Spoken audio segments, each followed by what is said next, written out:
W. Boyce, that's presiding. Thank you. Please be seated.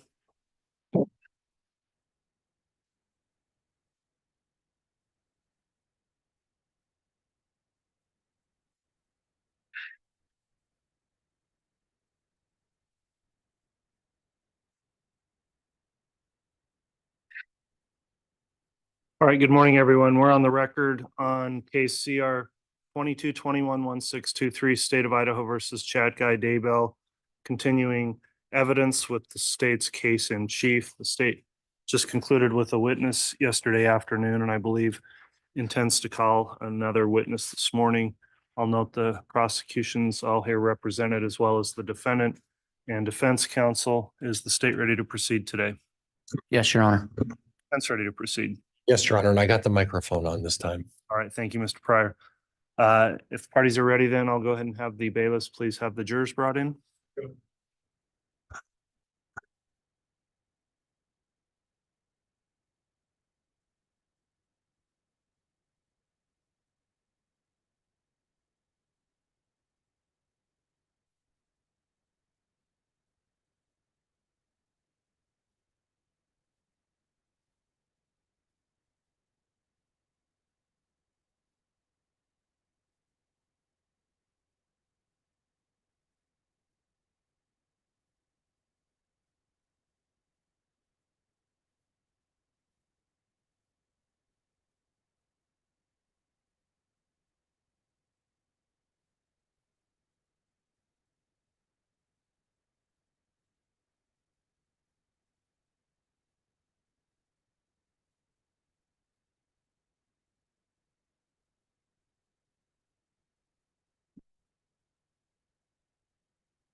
All rise.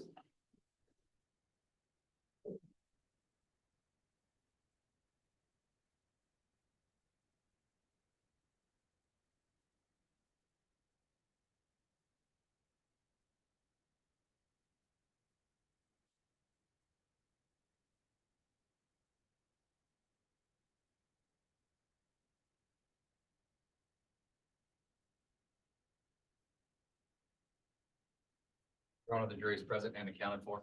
All right, thank you, Mr. Bailiff. Please be seated.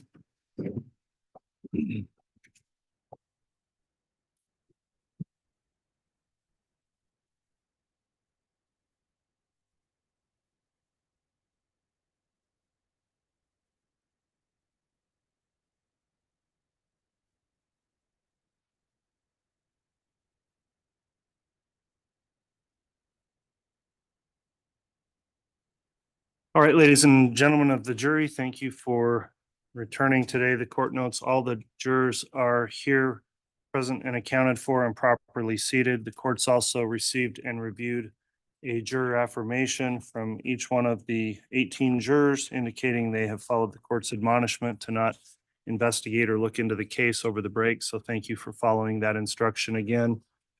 I'll submit those admonishments to the court clerk. I will also indicate one other thing to the jury. As just after the jury was impaneled, I believe a question may have arisen about how it works having alternates, because there are 12 jurors who will ultimately determine the case. And of course, we have extra jurors just given the length of this trial. I'll note that the way alternates are the process is clearly defined under Idaho Criminal Rule 24. And I'll just read a portion of that to make it clear to you. That says, at the conclusion of closing arguments, jurors exceeding the number required of a regular panel must be removed by lot. So in other words, there's a random drawing that would occur. So all of you must consider yourselves to be jurors in this evidence portion of the case. And if additional jurors remain once the case is submitted for deliberations, that would just be determined by a random draw, essentially, is what lot means. So I wanted to clarify that for the jurors so that someone didn't believe possibly they knew who the alternates would be or would not be. No one will know that until it's time to begin deliberations. So with that in mind, then the court would indicate the state is still in its opening argument at this, I'm sorry, in its case in chief with presenting evidence. And I understand the state was going to be calling Detective Considus as its next witness. Is that correct? Yes, Your Honor, Mr. Wood, are you going to be examining the witness? I will be. All right, Mr. Wood, you can call your witness. At the state calls Chuck Considus.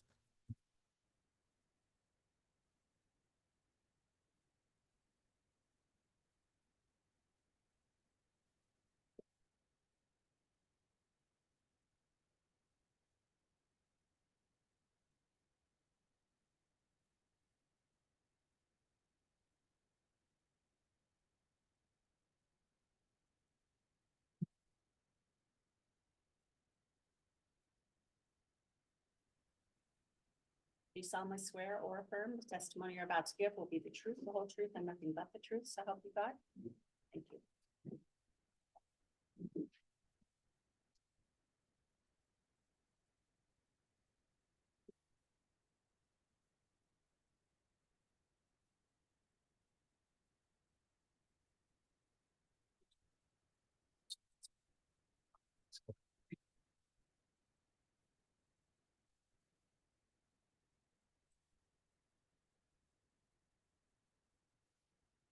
Right, Detective Considus, you've been sworn now. Before you begin testifying, I just want to inquire, this trial is being live streamed on the court's channel, and I wanted to inquire as to whether or not you have viewed any of the testimony or the trial proceedings before your testimony today. Have not.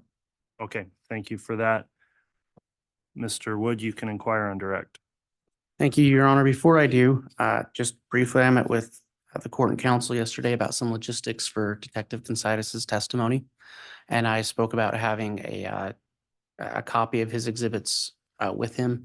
That copy right now is by my desk. I didn't want to put it up there until court started. And so I'd ask if the court and counsel are still all right with those logistics, that he be handed that box of exhibits.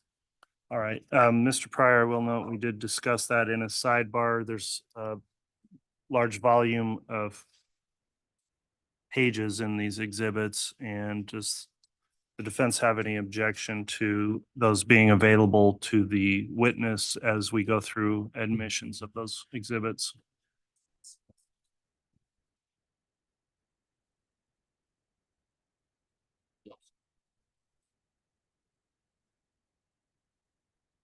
All right, there is no objection then. So Mr. Wood, if you'd like to go ahead and provide the witness with those exhibits.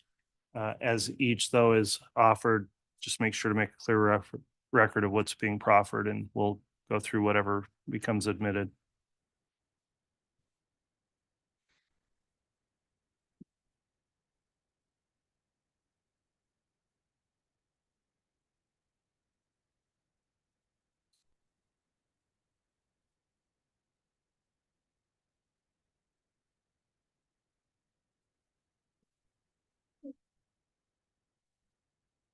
Detective, can you state your name and spell your last name for the record? My name is Chuck Considus. The last name spelling is Kunsidais. What is your occupation? I'm employed as a police officer at the city of Rexburg. And what is your title? I'm a detective sergeant in the investigations division How long have you been a detective? since 2011. And what did you do prior to that? I was in the patrol division and as an acting patrol supervisor at one point before moving to the investigations. Are you post certified? I am graduated post-class 131. And what is post? It's the police academy. And in your role as an officer, have you continued receiving training over the last, or during your career? Yes, I have. I've been education and training in drug and narcotics investigations, missing persons, death investigations, financial crimes. Detective, how did you become involved in the case regarding Tylee Ryan, JJ Vallow, Tammy Daybell, and Chad Daybell? In November 27th of 2019, I was aware that then Detective Hermosillo, who's now a lieutenant, he was conducting search warrants at 3 different locations at the Rock Creek Townhomes. At 565 Pioneer Road, I believe the apartment numbers were 174, 175, and 107. And did you aid in that search? I was not a part of the original service of the warrants. I did show up on scene later in the afternoon and checked in with Detective Hermosillo and asked if I could be of any assistance. On that day, did you obtain a search warrant for a storage unit? I did. Detective Hermosillo had me walk through apartment 175 just to see if there's any evidentiary items of value that may have been missed. I located in the master bedroom of 175, which was the apartment that Lori Vallow was currently living in. There was a printer in the bedroom, and on the printer, there was an invoice for a storage unit from the Self Storage Plus in Rexburg. And so you obtained a Oh, warrant yes, for I that obtained a storage warrant unit? for storage unit number C52. And did you execute that warrant? I did. What did you find? There was and there was a medium-sized unit, and there was only a bin, a tote bin with some items of like a baseball glove, some ice skates, some photo albums, and a couple of bicycles and a scooter. There wasn't a lot of content inside the storage unit. All right. Detective, at any time in your investigation, did you have occasion to write a warrant for a PO box in Sugar City, Idaho? I did. In late December of 2019, I got information from Gilbert Police Department in Arizona that Lori Vallow had a PO box in Sugar City, Idaho, just outside Rexburg. And so you wrote a warrant for that. I did. Did you execute it? I did. What did you find in executing that warrant? There was a large bundle of unopened mail, approximately 100 pieces or so. They were addressed to both Lori Vallow and her then husband, Charles Vallow, who was deceased, and her brother, Alex Cox. All right. And going through that, did you find anything of interest to your investigation? Yes, there were several pieces of mail that were from financial institutions. There were cell phone bills. There were letters from the IRS and Social Security Administration. And based on what you found, did you obtain a warrant for any other mail? Yes, around that same time, the owner of apartment 107 of the Rock Creek Townhomes, I believe his name is Stephen Cruz. He had contacted the police department and said there was some abandoned.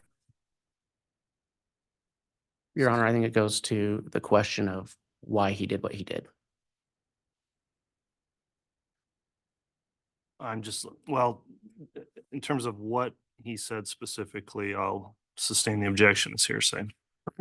Detective, without saying what anybody else told you, did you write another warrant for mail? Yes, there was some abandoned mail that was turned into the police department from apartment 107. Based on what you found in those warrants for the mail, did you serve any other warrants or subpoenas? Yes, we served several warrants and subpoenas to different financial institutions and the cellular device companies. What was, you said financial records, correct? Yes, What was the purpose of obtaining financial records in your investigation? Well, we're a missing person case, and so there's a lot of information you can glean from going through financial records. It's not just how much money is in the account. You can look through the account to see if it's a regularly used account, if it's a business account, a savings account. You also get a kind of a peek into the life on how people spend their money. If they're eating out a lot or if they are just paying bills, you can kind of get an understanding of how people go about their daily lives. Detective, regarding Lori Vallow Daybell and Tylee Ryan, did you create a list of financial institutions upon which you served a warrant for aid in your testimony at this trial? I did, And did you do that in anticipation of testifying before this jury? yes, Did you prepare that list to aid the jury in knowing which financial institutions you're speaking about and to help them keep track of them? yes, Do you believe that demonstrative list would so aid the jury? I do. Your Honor, I'd ask that the witness be handed her look at State's Exhibit 62. All right, is that one of the ones that's in the? Yes. Okay, Detective, if you want to locate Exhibit 62.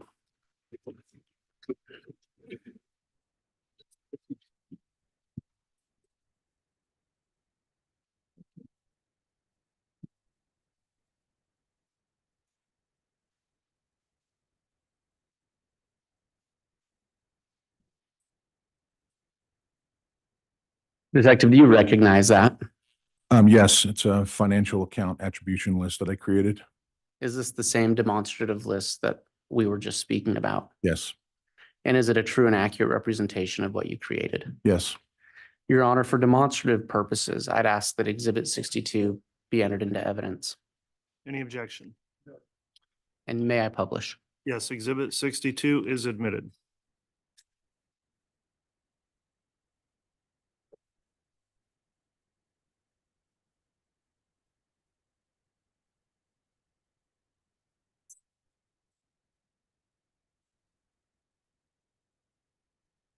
Detective, is there a pointer yes. there?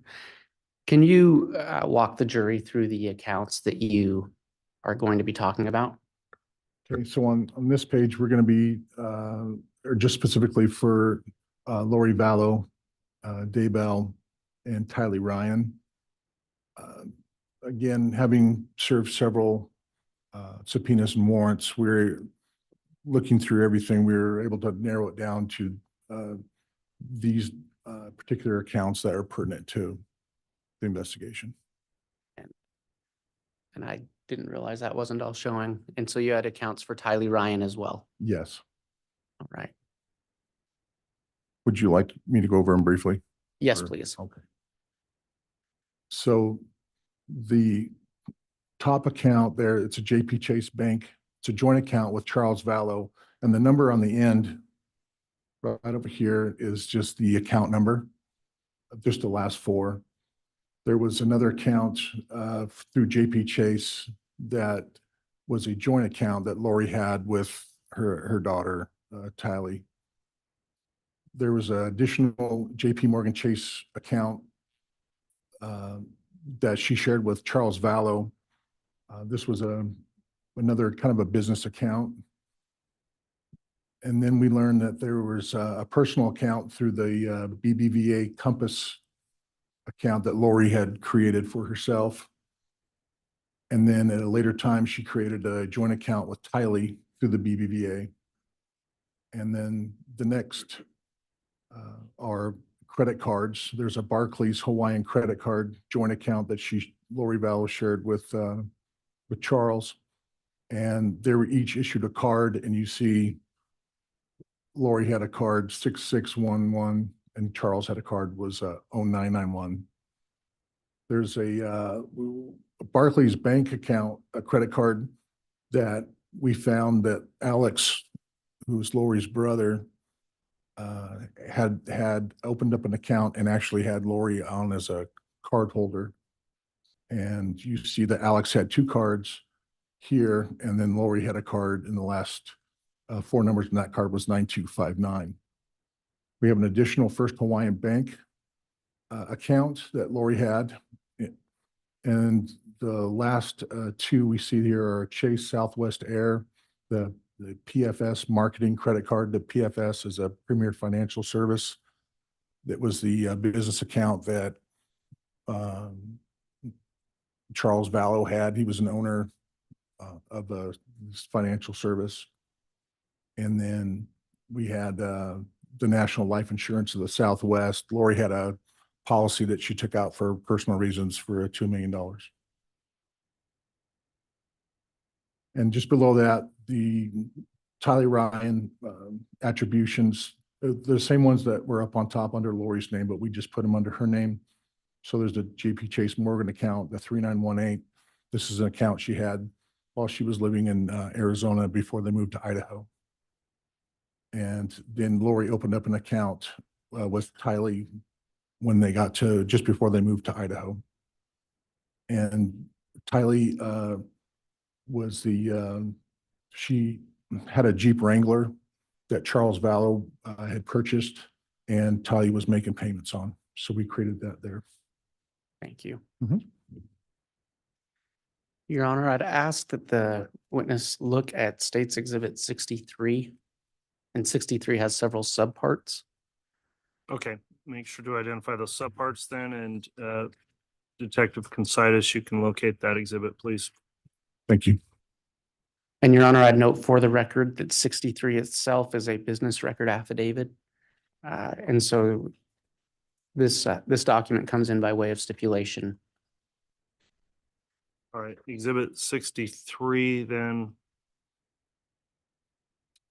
Give me a moment, we'll take a look at that also.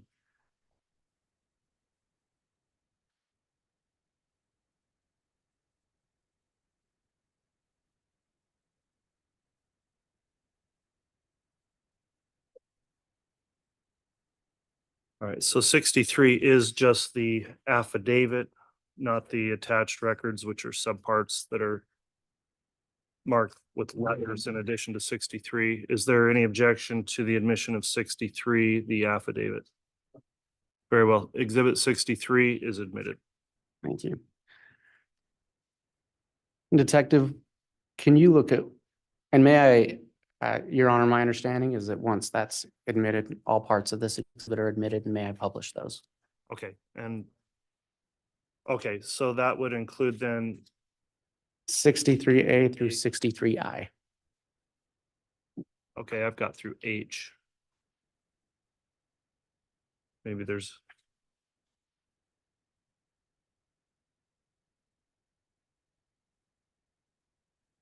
We'll make sure we get a copy of that. Okay. And then well, does council have a copy of it? I Okay, have a courtesy copy up through 63H, but you're saying there's also an I? yes, Okay, so exhibits 63A through I are also admitted then. thank you.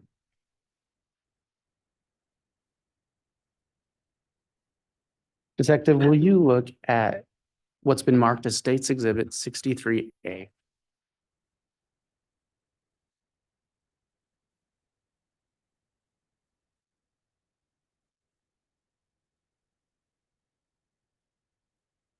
What is that? This is a electronic signature card for the account of the JP Chase Morgan, the 0769 account. What is the significance of that account to your investigation? So we learned that this account was an everyday account that both Charles and Lori utilized while living in Arizona. And we know that with this account is specifically interacts with Tylee's joint account when they're moving monies, transferring monies from account to account. All right. Can you look at State's Exhibit 63B?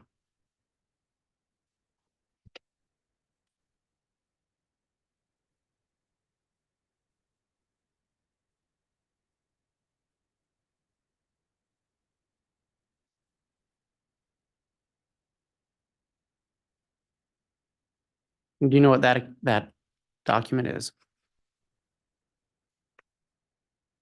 This is a sample monthly statement, excuse me, sample of monthly statements from the 0769 account from dating from June 10th through September, I believe, of 2019. And this is the account ending in 0769, correct? Correct. And did you review all the documents that came in with that? I did.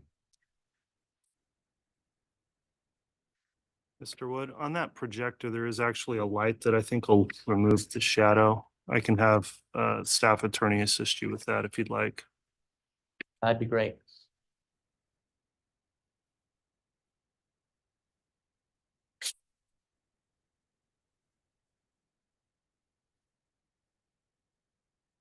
Thank you.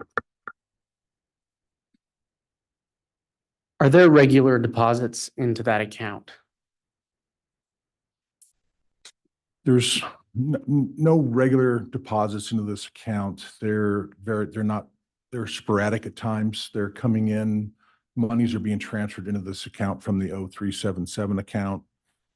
But as far as having like a regular paycheck, having a direct deposit or something to that effect, there's nothing on like that on these accounts. And just to clarify, this was at the jointly held account by Lori Vallow and Charles Vallow, correct? Correct.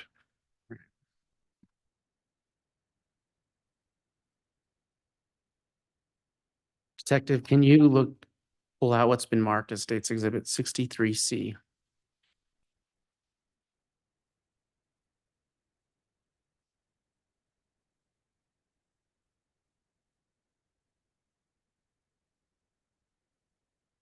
What is that document? This is the signature card on the application for the account, joint account for Lori Vallow and Tylee Ryan, the account that ends in 3918. And this is a JP Chase Morgan. Morgan correct. account.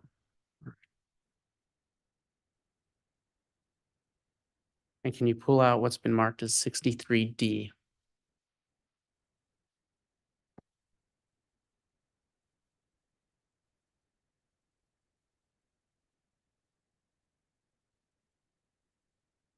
What is that?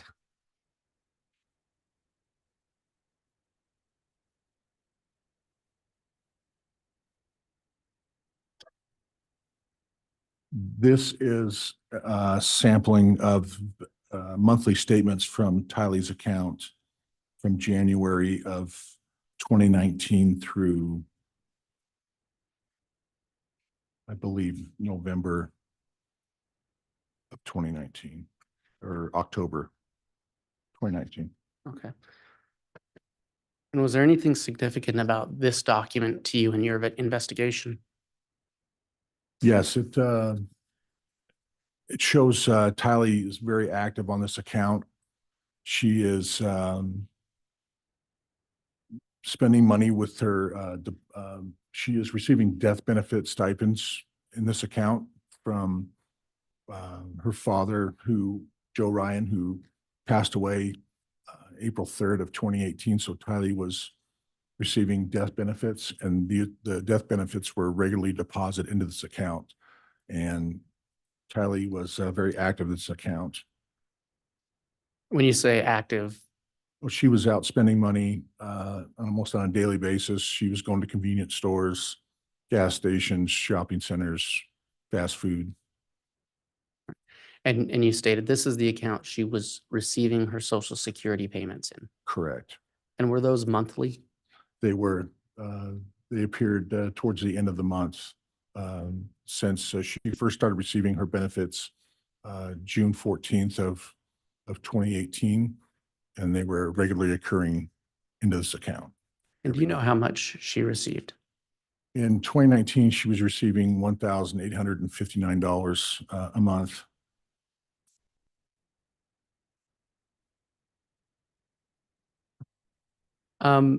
Detective, as you go through these records, are you able to tell the difference between what I'm going to call a brick and mortar payment or store, like a physical location, and online payments?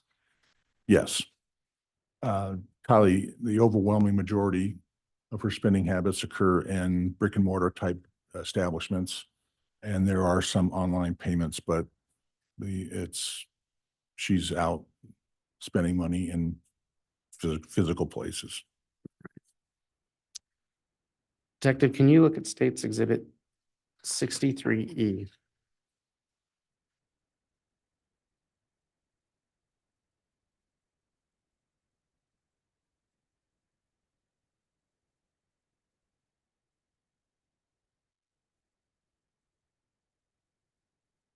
What is that document?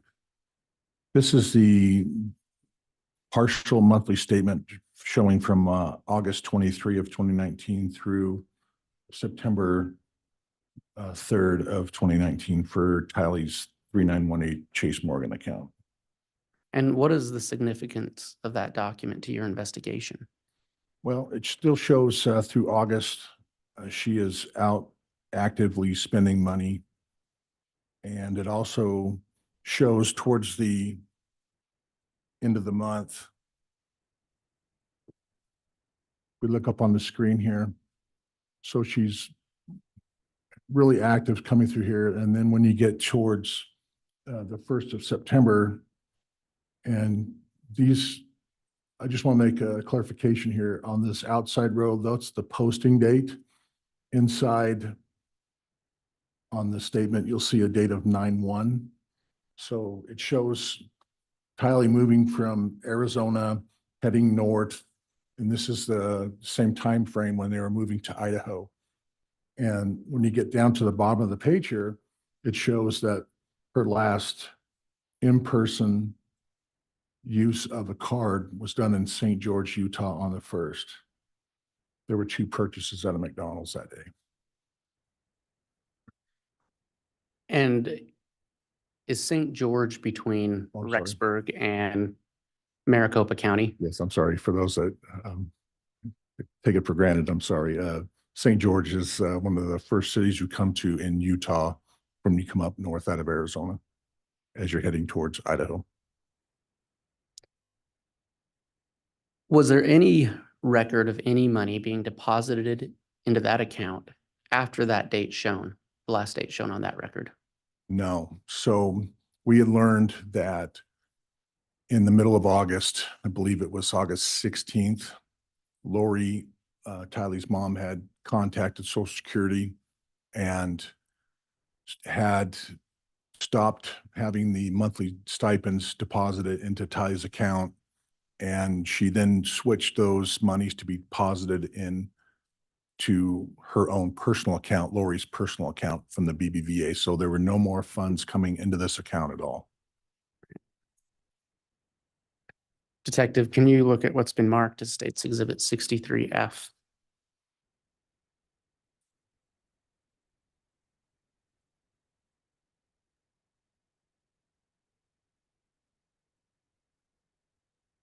What is that document? This is the checking summary for the date of September 20th, 2019 for Tylee's JP Chase account.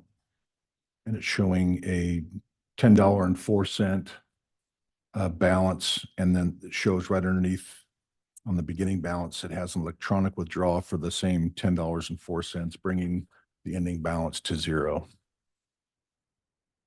Does it show where that money was transferred to? That money was transferred into Lori's 0769 account from the JP Chase. Was there anything significant about that transaction to you in your investigation? Yes, Tylee had no more control over her monies in this account. And with the timeline that we had learned in this investigation of Tylee's last known sighting was between September 8th and September 9th. Lori had closed out this account there was no more use for it. Detective, can you look at what's been marked as State's Exhibit 63G?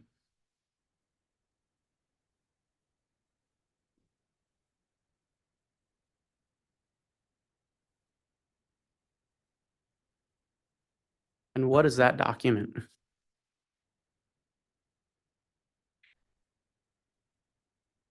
This would be it's an online administration tool for people who bank with JP Chase Morgan. They're issued a personal identification number, and they're allowed to go online and they can conduct their transactions. And this is the page that indicates for Lori Vallow. It sets up with her personal PIN number on Tylee's account. It shows that she can access Tylee's account. And so did she and Tylee have separate identifying numbers? They did. Are they on that page? They are. So if you look down to the middle of the page, well, we know it's Lori because she says Lori for style at iCloud.com right here. And it has Lori's name up here. But right here under personal ID and profile ID, it has a number. And the last four numbers on that are the 5132. So that's the number that's associated with Lori.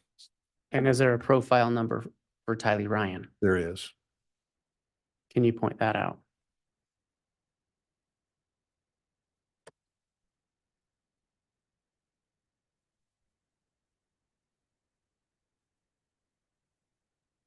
So if you were to go two more pages into this document,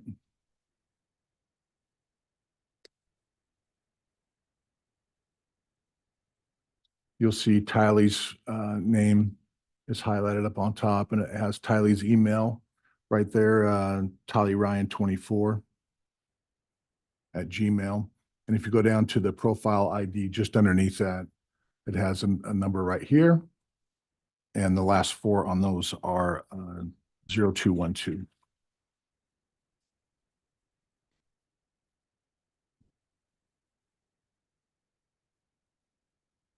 And Detective, what's the significance of those identifying numbers? Does it aid you in your investigation to know those? Sure, it's specific to the user.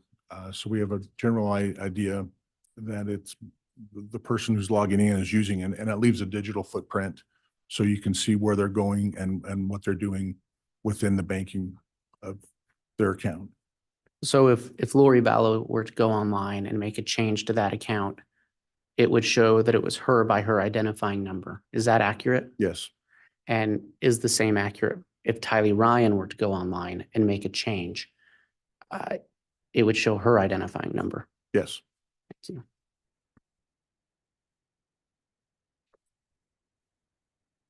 If you were to go to the next page,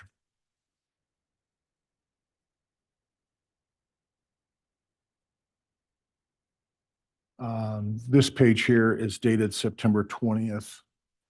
And as we previously spoke to the account closing on the 20th of September, if you could bring your, let's see. Okay, we're good. Right. No, bring it down just a little bit, please. There you go. Thank you. You'll see the profile ID number up here, the 5132, that's associated with Lori Vallow. And if you look to the bottom of the document, you'll see here on the left-hand side of the screen, you see the high school checking account belonging to Tylee, the 3918, and you see monies being transferred to, and here's the $10.04 that just shows that Lori went in and accessed Tylee's account and then moved monies over into her 0769 account, making it a zero balance. And so just to clarify, Detective, you're able to verify that it was Lori that made that transaction by that identifying number. Correct. All right. And what was that date again? September 20th of 2019. Detective, can you look at what's been marked as States Exhibit 63H?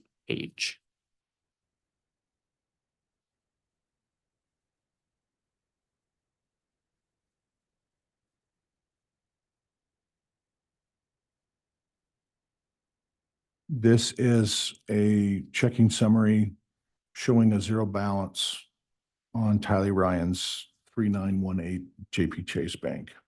And what's the date on that? Or I should say, is there a date on that? I'm not seeing a date on it, but it would be for anything after September 20th. All right. And can you look at what's been marked as States Exhibit 63I?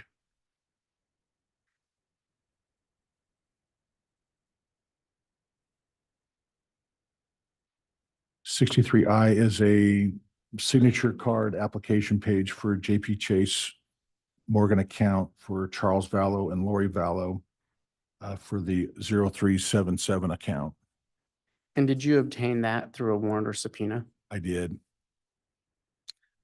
Did you provide that to any other law enforcement agency to review? I did. I have some knowledge of this account, but the primary reviewer of this account was Michael Douglas, FBI forensic accountant. All right.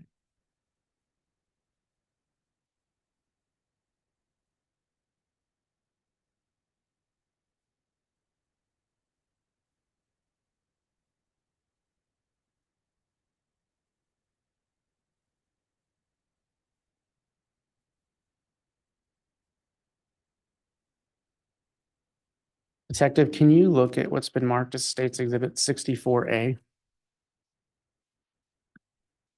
Oh, bailiff, I apologize. This was the first page to 63.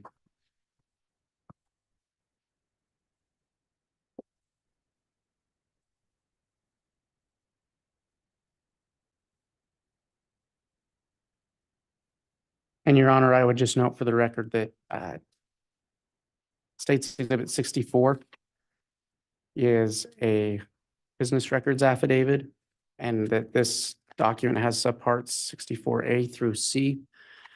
And to the state's understanding, this document comes in by way of stipulation. All right, so 64 is admitted and 64 A, B, and C are also all admitted. All right. And they may be published, Mr. Wood. Thank you. Detective, what are the documents from states, excuse me, Exhibit 64?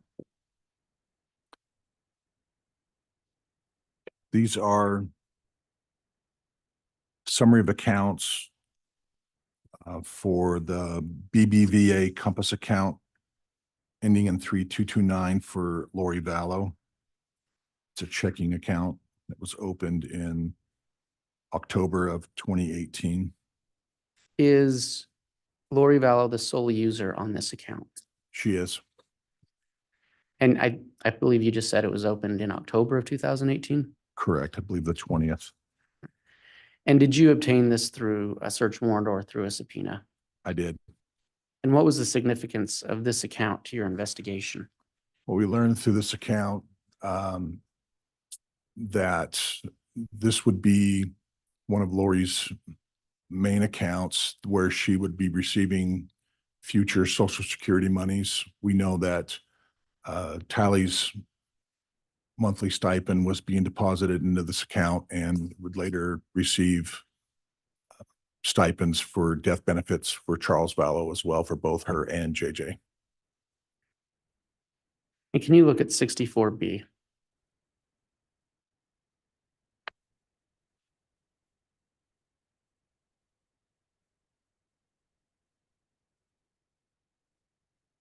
And what is that?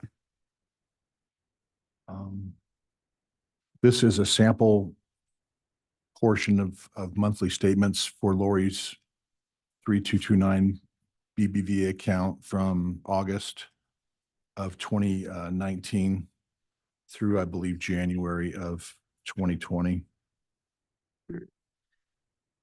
Detective, I want to call your attention to a deposit made on August 28th. Can you see that? I can. And what was that deposit? And if you can use a pointer to point it out to the jury. So just below mid-page on the screen here, we see a credit for Social Security Treasury deposit for $1,859.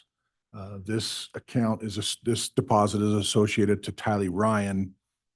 And we know from when multiple deposits are made into a banking account from Social Security. So if there's more than one person receiving monies, they're given special identifiers so you can see which deposits belong to which person.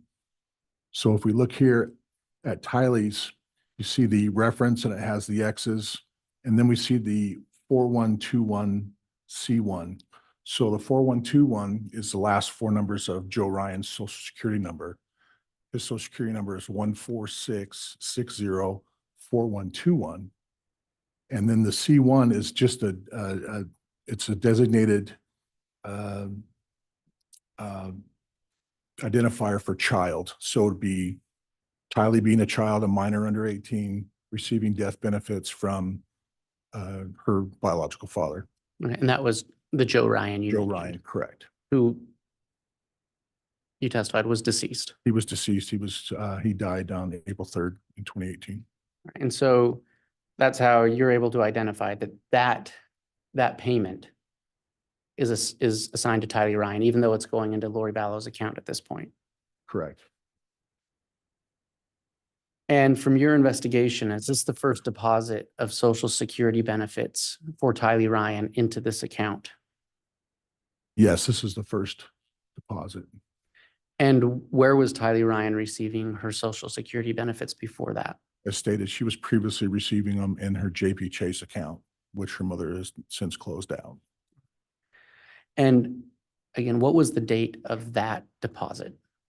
This was on August 28th of 2019. And was there anything significant about that to you, about that date? We learned that our investigation, we believe that Tylee was killed 10 days later.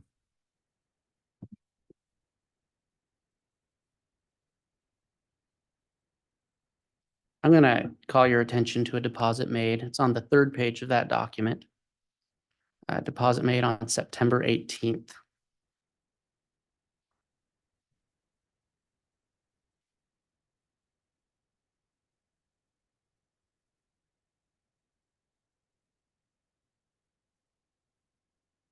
Are you able to locate that?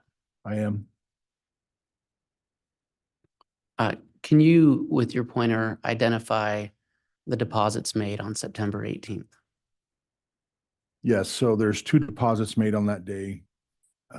One in the amount of $3,902 and the second for $4,157. And you see them here towards the bottom of the page right here. They were deposits from the Social Security Administration, Treasury Department. As you see the X's here, you have a different last four number of the 9801, and then you have a C1.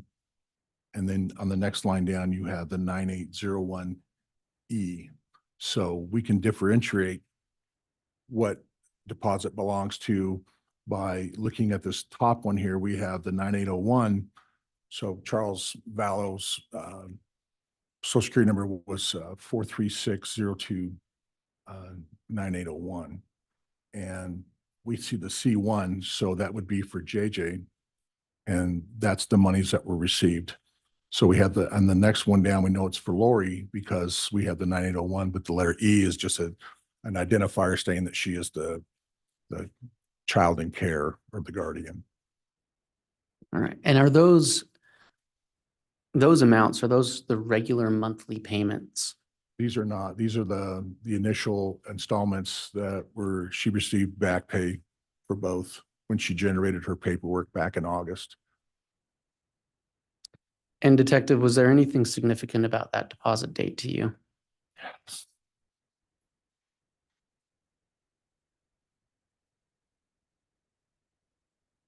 What is that? JJ was killed a few days later. On around the 22nd or 23rd.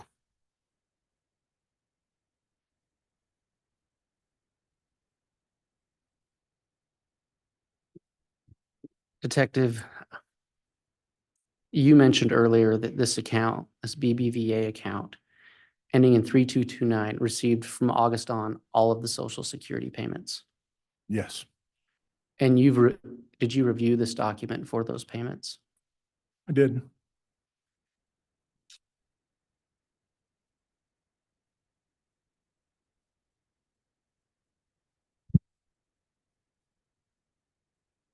Detective, did you prepare a chart, a demonstrative chart that shows all of Tylee Ryan's Social Security deposits? I did. Does that include both the JP Morgan account and BBVA account payments? Yes, Did you do that to aid this jury in understanding where and when those payments were made? yes, Does it label the banks to which the deposits were made? it does. And did you prepare that in anticipation of testifying today? I did. Do you believe it would aid the jury in understanding the deposit history for Tylee Ryan's Social Security?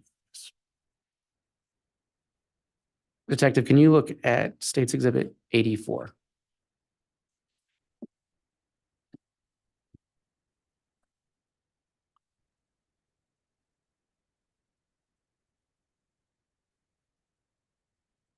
Is that the document that we have been speaking about? Yes, And is that a true and accurate representation of the demonstrative chart you created? yes, Your Honor, I'd ask that for demonstrative purposes that State's Exhibit 84 be entered into evidence. Any objection? All right, Exhibit 84 is admitted. May I publish? You may.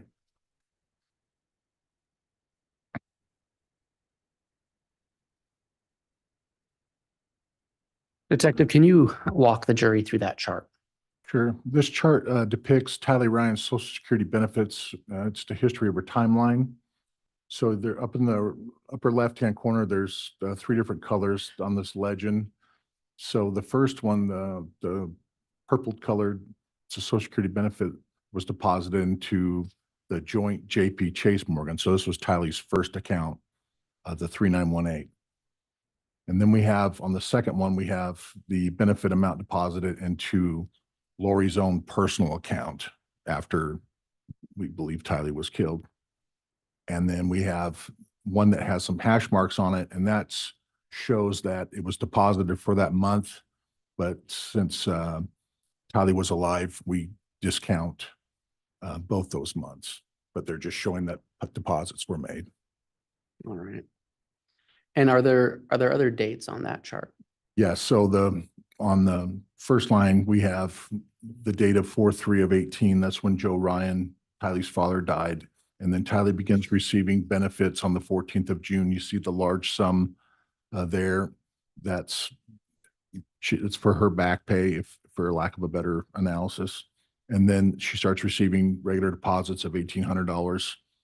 And then when 2019 comes around, she gets a percentage increase. So that's why it's at $1,859. And then as we go towards the end of the middle, we see on the screen here on July 11th of 2019, this is the day that Charles Vallow was killed.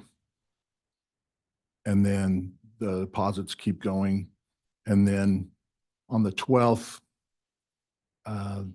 Lori contacted the Social Security Administration to change Tylee's benefits. I think earlier I stated the 16th, but it was the 12th, so I stand corrected on that. The deposits for Tylee into the BBVA account now, since she's no longer receiving them in the JP Morgan. And you see here on the 8th, that's the last proof of life we have for Tylee. We have nothing in our investigation has shown that she is living after this date. And then after, for the month of October, Lori's receiving Tylee's benefits directly into her personal account.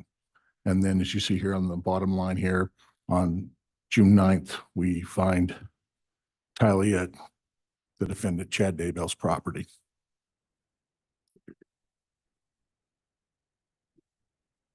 Detective, similar to that chart, did you make a chart for JJ Vallow's survivor benefits and Lori Vallow's mother, child, and care benefits? I did. Did you make that in preparation for testifying today? Yes. And did you rely on the banking documents that you reviewed in making that chart? Yes. Can you look at States Exhibit 85?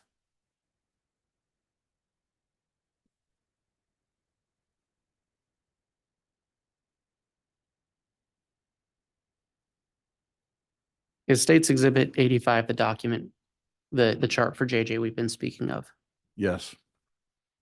And did you create that in anticipation of testifying before the jury? Yes. You believe it would aid the jury in understanding these financial transactions? Yes. Your Honor, I would ask that for demonstrative purposes only, that States Exhibit 85 be entered into evidence. Very well. No objection. So Exhibit 85 is admitted. And may I publish? You may.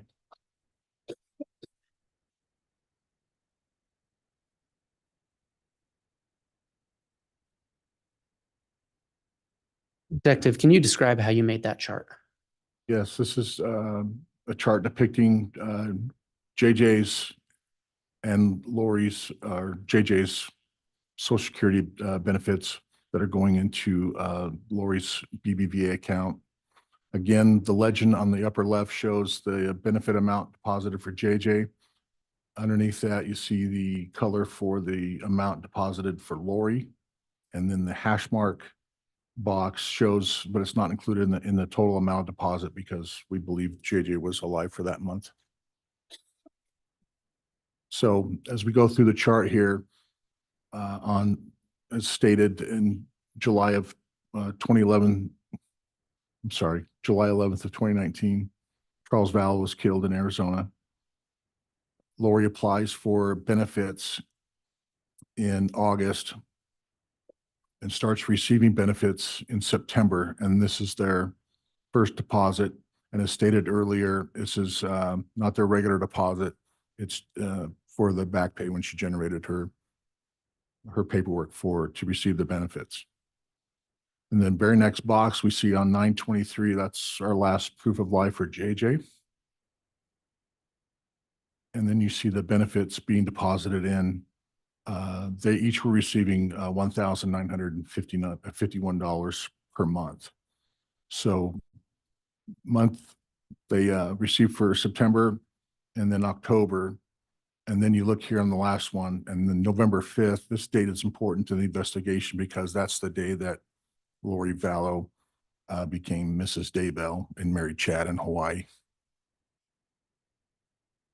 JJ is still receiving benefits, as is Lori, all the way through to the end of the year and into January. And then the last box, we have the 9th when we found JJ on Mr. Daybell's property.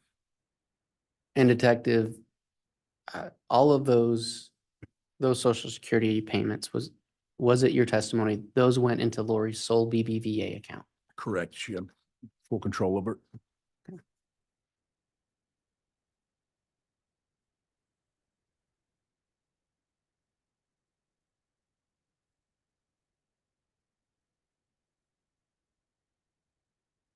Detective, can you review or pull out States Exhibit 65?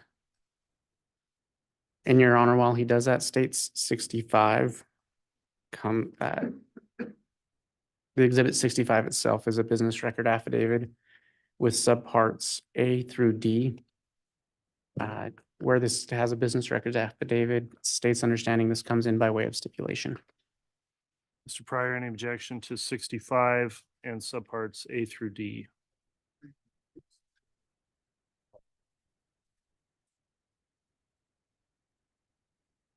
All right, there is no objection then. Exhibit 65, the electronic business records affidavit is admitted. Exhibits 65A through D are also admitted. Thank you. Detective, what is States Exhibit 65 in general? The entire exhibit is dealing with Tally Ryan's joint account that her mother opened for both of them to share for the BBVA, and they did that in August 19th of 2019. All right. And can you look specifically at 65A? Are you familiar with that? Yes, What is that document? this is a summary of accounts. It's a signature page for the application for the account of Tylee Ryan that ends in the last four numbers of 5794. And both her and Lori are signers on it. And that's through BBVA. Correct. When was this account opened? The 19th of August 2019. Can you look at State's Exhibit 65B?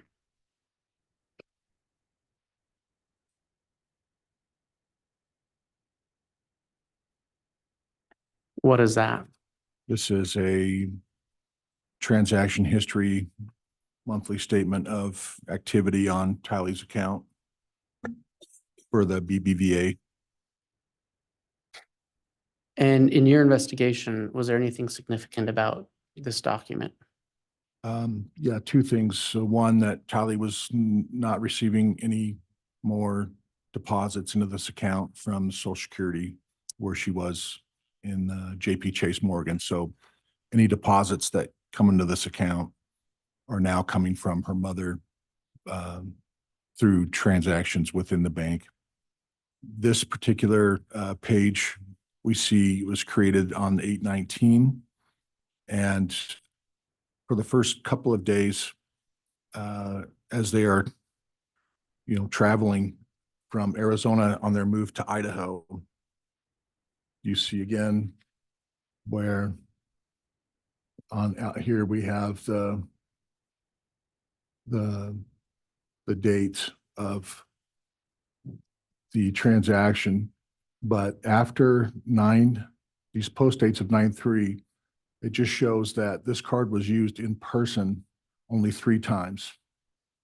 And that was during their move from Arizona to Idaho. They were at 3 different places. One was in Fillmore, Utah, which is in southern Utah. And it was used at a convenience store. There was one that was used at a Maverick in Perry, Utah. Again, I believe that's still southern Utah. And then there was one that was used in the Wickiup, Arizona. I'm not familiar with geographically where that city is located in Arizona, but it was used on that date. And from there, everything else that we've learned with this account was done online, with the exception of 2 more dates, one in September and one in October. All right. Can you look at State's Exhibit 65C?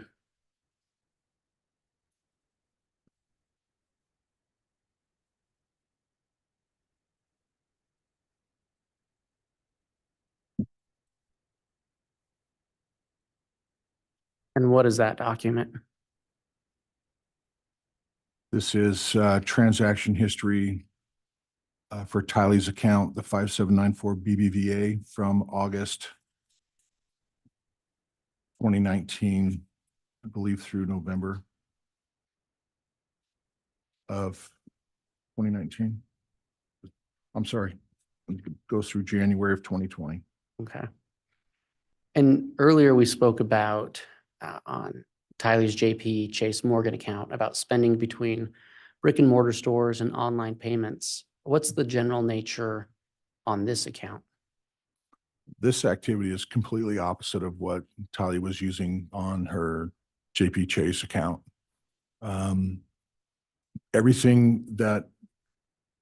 the activity on this account is done online, with the exception of 2 dates. And you'll see on, I believe, September 17th, there was a transaction where it was used in person at a Costa Vida Mexican restaurant. And then there was another in-person transaction on October 25th, I believe, Uh, That was, I'm sorry, October 7th. And we believe that Tylee did not make those purchases in person. In the mic, please, Mr. Pryor. Judge, I'm going to object to that characterization. It calls for speculation.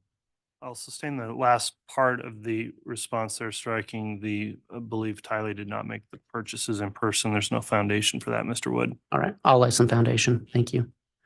Detective, through your investigation in this case, were you involved in the search for Tylee Ryan? Yes, And are you aware of, through that search, of a last known sighting of Tylee Ryan? last known sighting of Tylee Ryan, I believe, was a photograph where she was in Yellowstone on the 8th of September, 2019. And so these purchases that were made after that date, what was significant about those to you in this investigation? Just complete opposite of anything that Tylee was doing up until this point. Everything is done online in this account.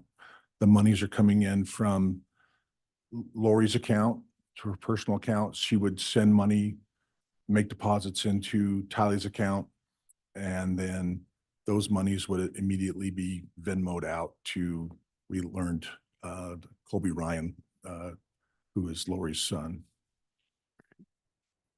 And you spoke about two brick and mortar purchases, Yes, and I believe you said they were both at Costa Vida.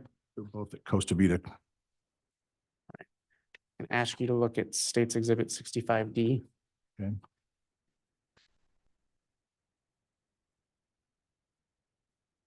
And what is States Exhibit 65D? States, the exhibit is a copy of the receipt that I obtained for a purchase with Tylee's account on the 17th of September of 2019. Right. It was an in-person purchase. And on the third page of States Exhibit 65D, what is that?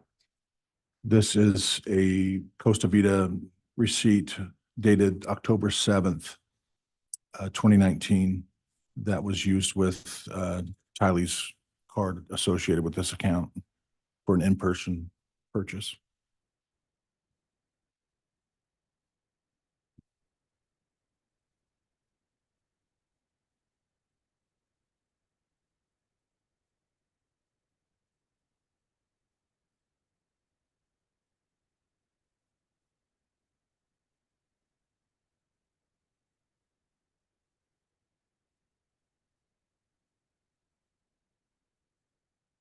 And so to clarify, Tylee in that BBVA account, she never received Social Security payments there. No.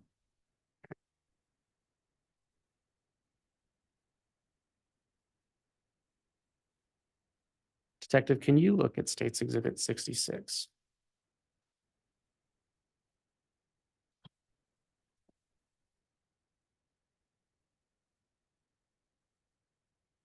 Do you recognize States Exhibit 66?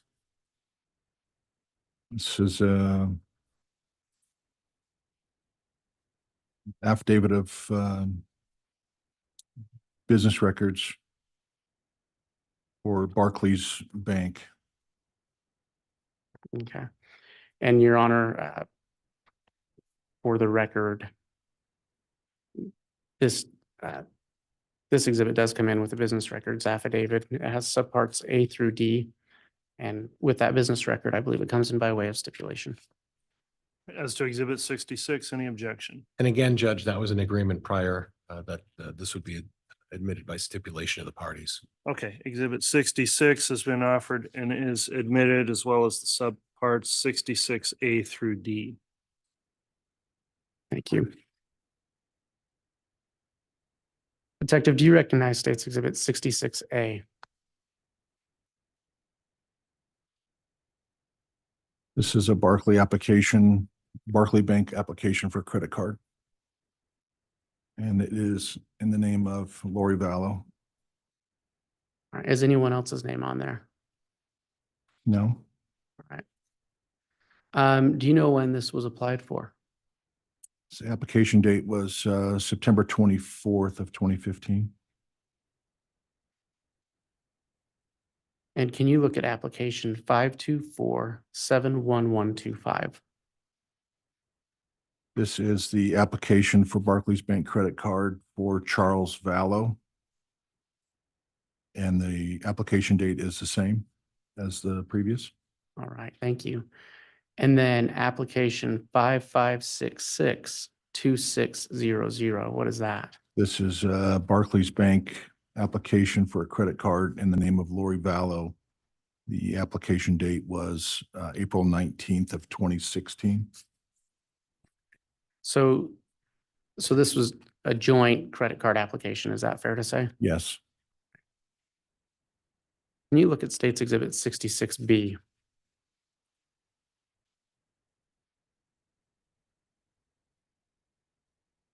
What is that? This is a monthly statement of transactions activity for the Barclays credit card belonging to Lori and Charles Vallow. In your investigation, was there anything significant about the information you found on this page? Yes, two things stand out. On the second line down for June 12th, we see a credit card payment to Valley of the Sun Mortuary in Chandler, Arizona. And this is the day after, if you recall, Charles Vallow was killed on July 11th of 2019. And the second date is all down to the bottom of the page here. So on July 20th, we see an airline ticket purchase for Legion Air in the name of Chad Daybell. And the airfare was round trip from Provo, Utah. The PVU is the acronym for Provo. And the IWA is Phoenix Mesa.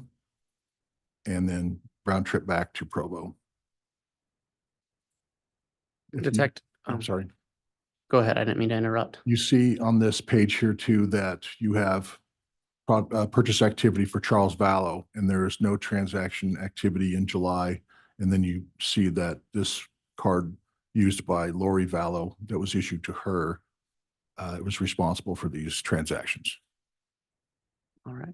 And so the transaction for the payment for airfare for Chad Daybell was what date?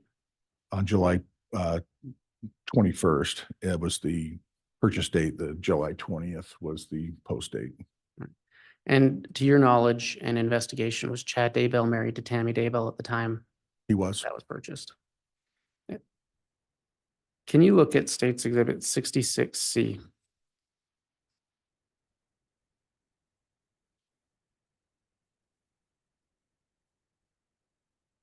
And what is that document? I have a Barclays MasterCard in the name of Alex Cox. And this is a monthly statement of transaction activity for this account. And you had mentioned earlier that Alex had an account that he shared with his sister Lori. Is this that account? It is. How do you know that they shared it? They each were assigned separate cards. All right. Can you describe, or is there anything else of significance on this document to your investigation? Yes, we have at the bottom of the page, we have airfare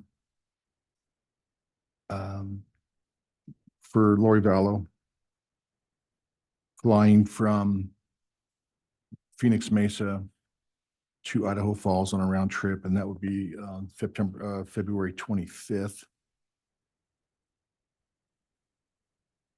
And is the Idaho Falls Airport the nearest airport to Chad Daybell's residence? Yes.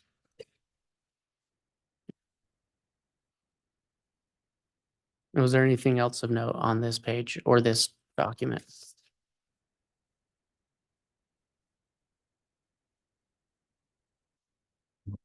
On the next page.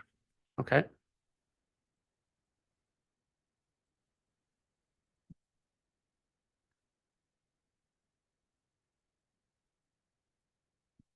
On this page, you're seeing purchases in the month of March on the Alexander Cox, Lori Vallow shared credit card account.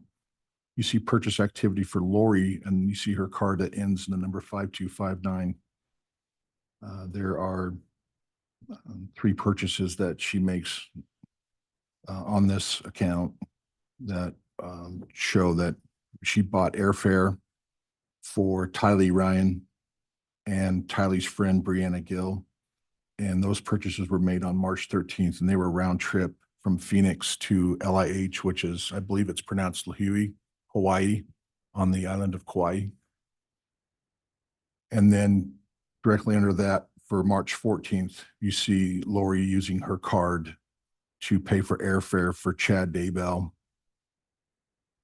flying from Idaho Falls round trip to Phoenix Mesa and back to Idaho Falls. And that was March 14th of, 2019, and so Charles Vallow was still alive at that point, to your knowledge, correct? correct? Did you find any indication that Charles Vallow had a card on this account? He did not.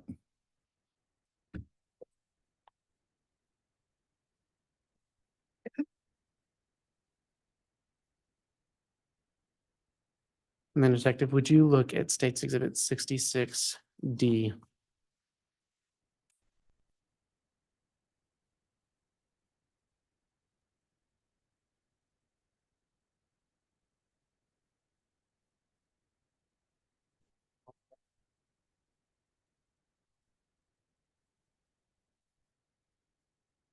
What is that document? This is the application for a Barclays credit card in the name of Alex Cox, dated 9/26 of 2016. And was this associated with the account we were just speaking of? Yes. Is there anything of note on that document to your investigation?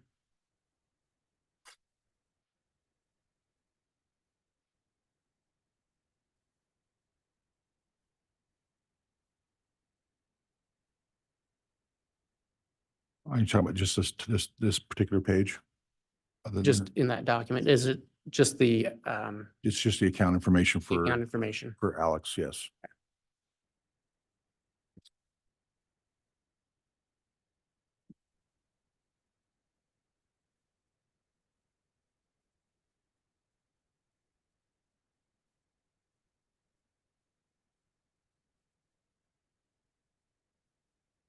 Detective, can you look at State's Exhibit 67?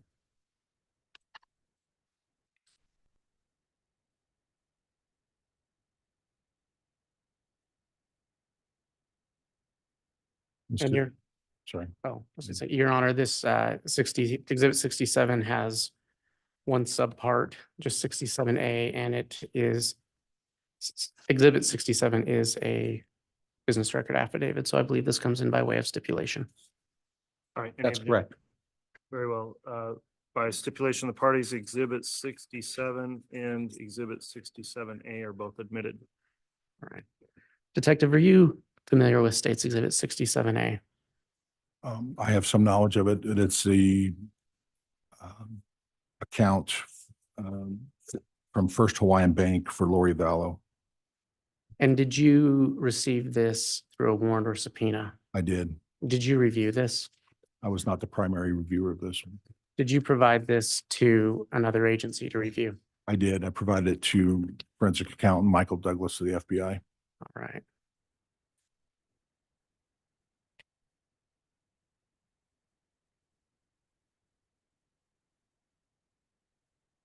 Can you look at State's Exhibit 68?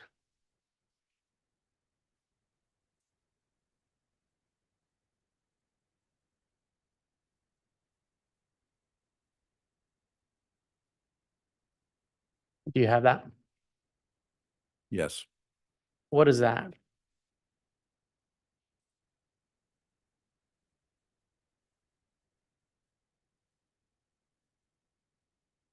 This is a business record affidavit associated with Chrysler Capital Finance Company. And Your Honor, this, again, State's Exhibit 68 is a business records affidavit, has one subpart 68A. I believe this comes in by way of stipulation. That's correct, Judge. All right, Exhibit 68 and 68A are both admitted. Detective, are you familiar with State's Exhibit 68? I am. Or 68A? Yes. What is it? This is a application for credit through Chrysler Financial for a purchase. Charles Vallow made of a 2018 Jeep Wrangler that we associated with Tylee Ryan. And are you familiar with the search for a Jeep in Rexburg, Idaho? I am. Is this that same Jeep? It is. Is there anything else in that document of note to your investigation? Yes, that the payments would be made on automatic withdrawals through the account of Tylee Ryan's JP Chase account, the 3918 that she had her. This is the account that it had the stipends deposited into when she first opened that account. Okay. Thank you.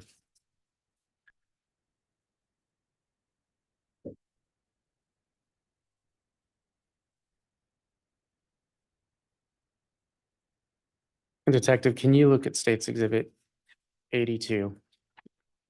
And Your Honor, again, 82 is an affidavit of a records custodian. Has one subpart 82A. I believe it comes in by way of stipulation. That is correct, Judge. Okay, Exhibit 82 and Exhibit 82A are both admitted. Detective, what is the document found in State's Exhibit 82A? The document is a rental application in the name of Lori Vallow for 565 Pioneer Road, number 107, the Rock Creek Townhomes in Rexburg, Idaho. And have you reviewed this document? I have. Was there anything of note to your investigation on that document? Yes, it shows that Lori did move from Arizona to Rexburg. And it shows that she is listed both JJ and Tylee to be living with her. And on the second page,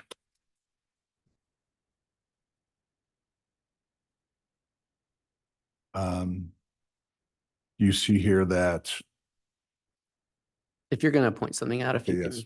point it with a. sorry, so her monthly rent from her previous residence in Arizona, she stated the reason for leaving. Lori writes, she is bringing children to attend BYUI. My daughter graduated high school at 16 and wants to attend BYUI, but is too young to live alone, so I'm coming with her and relocating.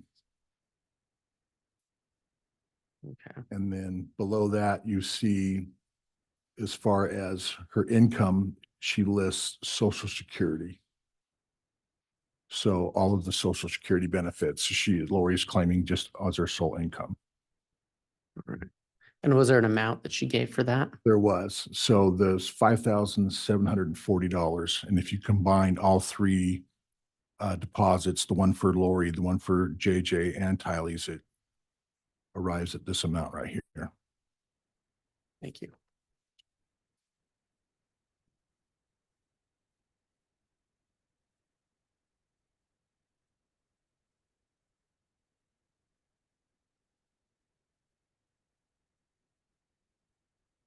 Detective, we've been talking about Lori Vallow and Tylee Ryan's financial accounts.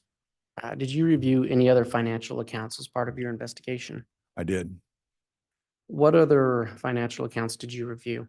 Reviewed the financial information for Alex Cox, Lori Vallow's brother. Right. Earlier, you showed a document listing out Lori Vallow and Tylee Ryan's different accounts that you had prepared for demonstrative purposes. Did you prepare a similar account for Alex Cox's financial documents? I did. Did you do that to aid the jury in understanding which documents or which financial documents pertain to Alex Cox? Yes, And did you do that in preparation for your testimony? I did. Can you look at State's Exhibit 69?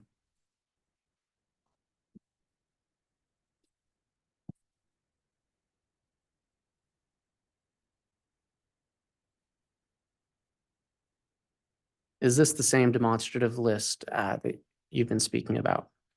Yes. Uh, Your Honor, for demonstrative purposes only, I'd ask the states, or is this a true and accurate representation of the list you created? Yes. Your Honor, I'd ask that for demonstrative purposes only, that States Exhibit 69 be entered into evidence. There won't be an objection, Judge. Okay, without objection, then Exhibit 69 is admitted. May I publish? You may. Detective, can you describe for the jury what is on States Exhibit 69? So this is a financial account attribution list I created for Alex Cox. As we were looking into the whereabouts of JJ and Tylee, we went through Alex's financial information, and this is the information that we narrowed down through reviews that are pertinent to the investigation. So you see here, the first one is the Desert Financial Credit Union. This was Alex's everyday account. He was receiving paychecks on a regular basis. He was very responsible in his account and his spending. He had a fairly decent, well, decent for me at least, I'm sorry, but for as far as his account balance. So he was not reckless in any way in this account.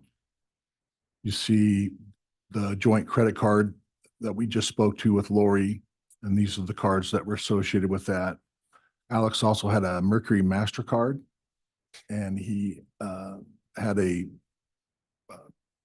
personal account from Wells Fargo, and from that he had 2 cards on Capital One credit cards.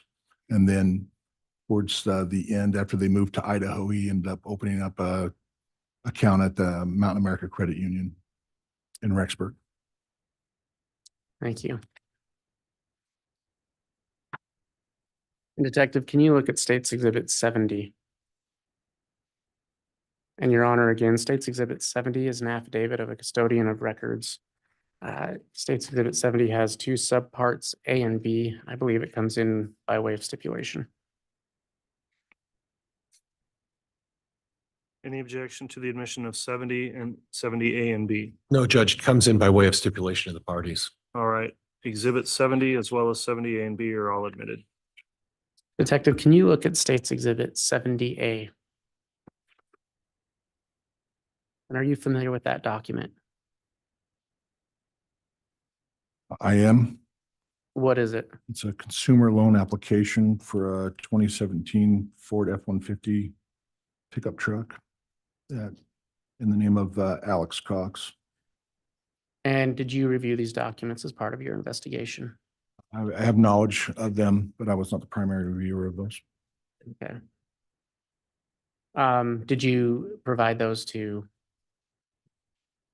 another agency? Yes. There is a second account that I did review on the next page, and it's a checking account application, then an account ending 7175 for Alex Cox, and that's his main everyday account. And I reviewed those documents. All right. Was there anything of note to you that in that? Yes, so as I stated earlier, Alex was very responsible, and he was very busy on this account. It would appear to be his everyday account. And he was making payments to his credit cards out of this account as well. All right.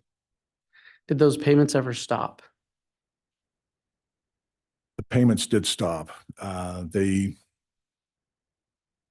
So from this account, we learned that Alex had quit his job when he moved to Idaho. He was working for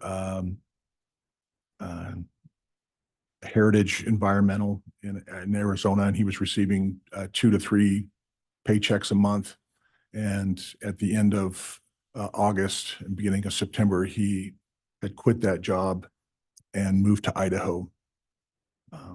Just before he quit his job, he received a loan in the amount of $21,000 in August. I believe it was August 8th. And from then on, he had no income, no regular income, as he was not employed that we could tell. All right. Is there anything of significance in terms of purchase history in these documents? Yes, Alex in begins to, in August, begins purchasing firearms and firearms related items with this account and the credit cards And you said in August, what year was that? of 2019. Right. And is that purchase history different from the rest of this account? Sorry, I don't understand your question. The purchase history of firearms, is that something consistent through that account or just starting in August? It just started in and around August.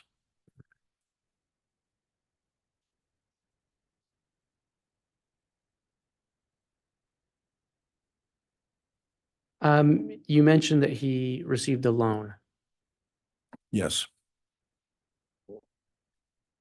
Was there a reason listed for that? yes, on the loan application, it listed for medical reasons, All right.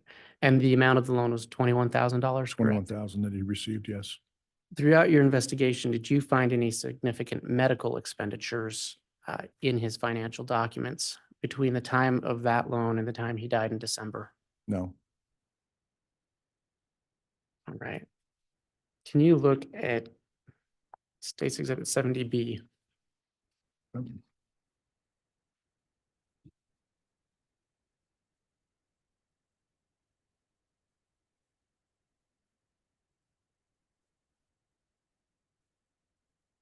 And what is that? 70B is just a list of monthly statements dated from 2/21 of 2019.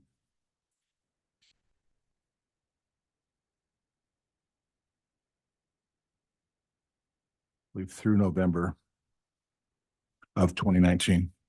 And is that were those the documents you were relying on for your most recent testimony? Yes. Okay.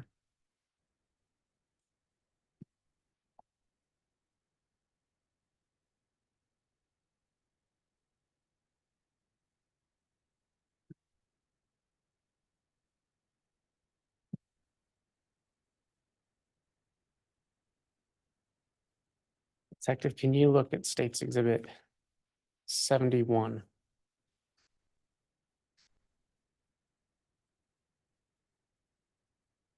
And Your Honor, State's Exhibit 71 comes in by way of custodian of records affidavit.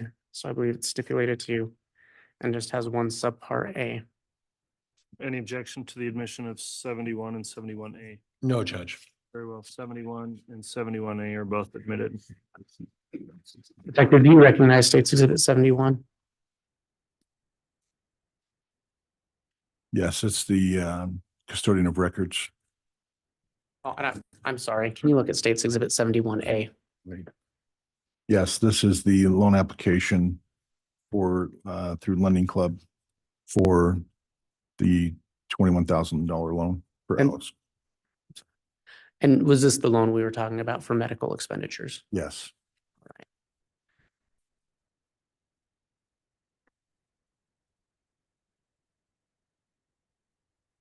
Your Honor, may I have a brief sidebar? Yes.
All right, council, we just discussed some scheduling there. We are going to take a mid-morning break at this time. That will be a 30-minute break. We'll come back on and continue until noon, and we'll plan on taking our hour lunch at noon.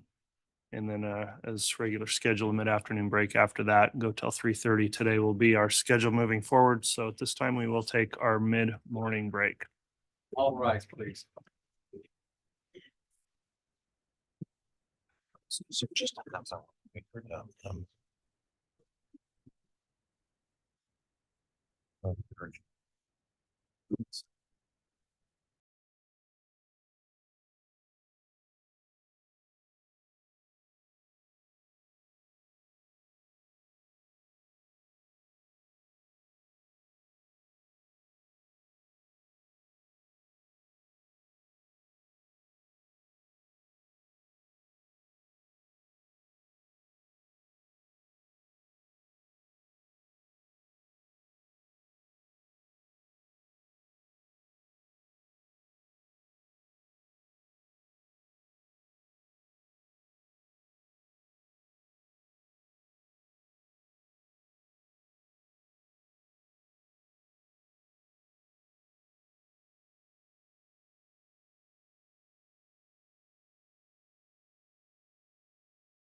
Thank you. Please be seated.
We don't have anything today on Zoom either.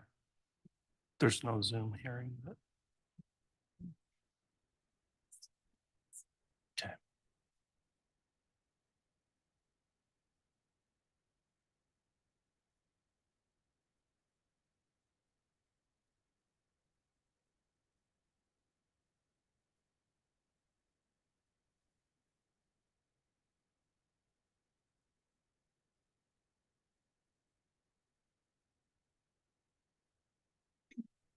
All rise.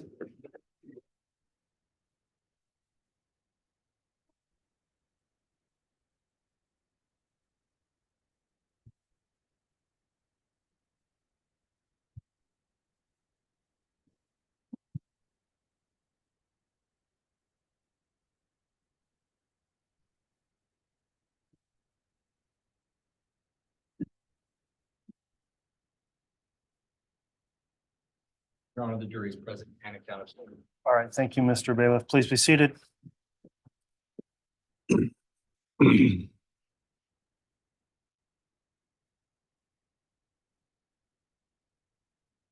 Okay, we're back on the record on KCR 22211623, State of Idaho versus Chad Guy Daybell. The state's continuing with its case in chief. Detective Considis is on the stand and has previously been sworn and is under oath.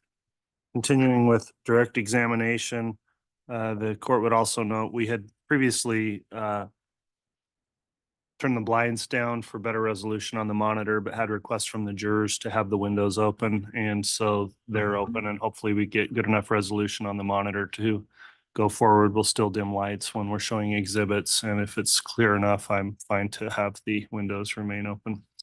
So Mr. Wood, if you'd like to continue with direct, you can do that at this time. Thank you, Your Honor. Detective, can you look at State's Exhibit 72? And 72A? And Your Honor, I just represent, this is 72 is a business record affidavit and 72A is the one subpart. And I believe it comes in by way of stipulation. All right, exhibit 72 has been offered as well as 72A. Without objection, those exhibits are admitted. Detective, do you recognize States Exhibit 72 and 72A? I do. What are they? 72 is the affidavit of record for Credit Shop, which is the parent company for Mercury for a credit card application for Alex Cox. And did you serve a warrant or subpoena to obtain these records? I did. Did you review these records? I have some knowledge of this account, but I was not the primary reviewer. Did you provide these records to another law enforcement agency? I did. Right. Michael Douglas, forensic accountant at the FBI. All right, thank you. Can you look at States Exhibit 73 and 73A?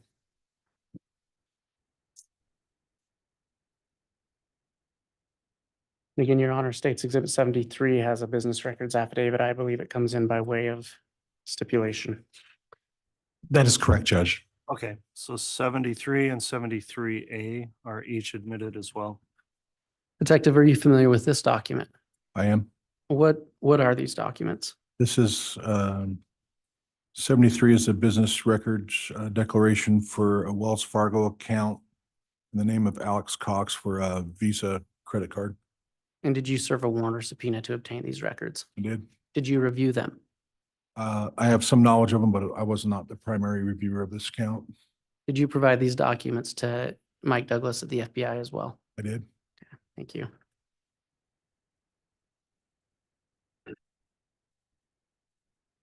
Can you look at States Exhibit 74?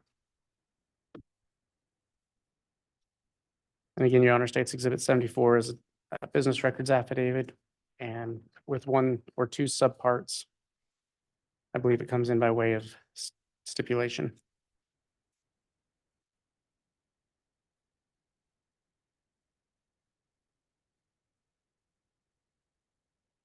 Detective, are you familiar with States Exhibit 74? I am. Your Honor, may that be admitted? Any objection? No objection. Exhibit 74 and 74A and B are admitted. And are you familiar with these documents? Yes. What are they? It's a declaration of records from Capital One for two applications of credit cards in the name of Alex Cox. And did you review, did you obtain these through warrant or subpoena? I did. Did you review these records? I have knowledge of them, but I was not the primary reviewer of these. And does that apply to 74A and B? You Yes, provided those to Mike Douglas? yes. Thank you.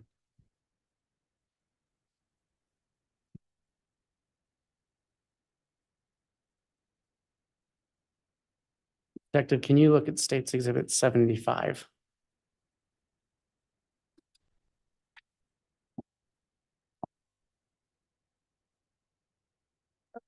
And Your Honor, States Exhibit 75 is a business records affidavit with one subpart. I believe it comes in by way of stipulation. Any objection to 75 and 75A being admitted? No, Judge. All right, 75A and 75 are each admitted. Detective, are you familiar with these records? I am. Did you obtain those through warrant or subpoena? I did. Do you provide those documents to Mike Douglas of the FBI? I did. Detective, is it fair to say that you reviewed Alex Cox's financial information, specifically the Desert Financial? Yes. Did you prepare a demonstrative chart to show a timeline of its financial records and spending? Yes. Did you do that in anticipation of testimony today? Yes. Would you look at States Exhibit 86?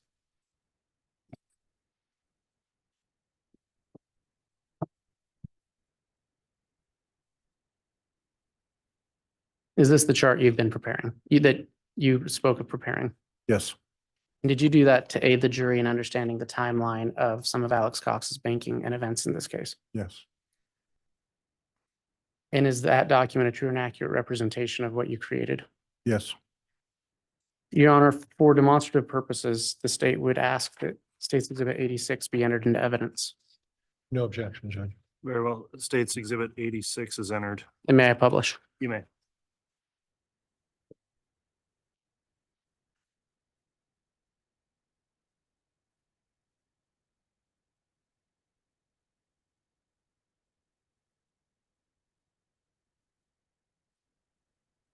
Detective, can you walk the jury through this timeline and chart you've created?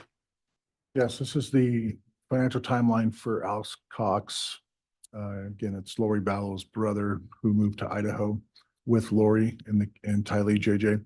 So this is dated from February 7th, 2019 through December 12th, and December 12th is the day that Alex died. So that's where it stops. But you see in the dark blue part of the timeline, you have the financial credit union 7175. He's got a steady income, regular monthly deposits from his place of work, the Heritage Environment. Everything, I can reiterate, he was kind of responsible in the sense that he was paying his bills and paying on his credit cards. In August 9th, he applies for the $21,000 loan and receives it, and it's deposited into this account. So from August 10th through October 24th, you see here that Alex makes 46 transactions for gun-related purchases. Again, this covers the accounts and the credit card, the financial account, but he's paying on the credit cards through this account. So at the end of August, he quits his job and they move to Idaho with Lori and the kids, and he's got no job, no regular income. And then we see here on November 13th, he opens up the Mountain America Credit Union in Rexburg. And then a short time later, he dies on December 12th. Thank you. Detective, as part of your investigation, did you review financial documents for Chad Daybell? I have some knowledge, but I was not the primary reviewer for Mr. Daybell's accounts. All right, but did you obtain any documents for Mr. Daybell? I did. Are some of those documents ones that you testified to earlier that you handed off to the FBI to look at? Yes,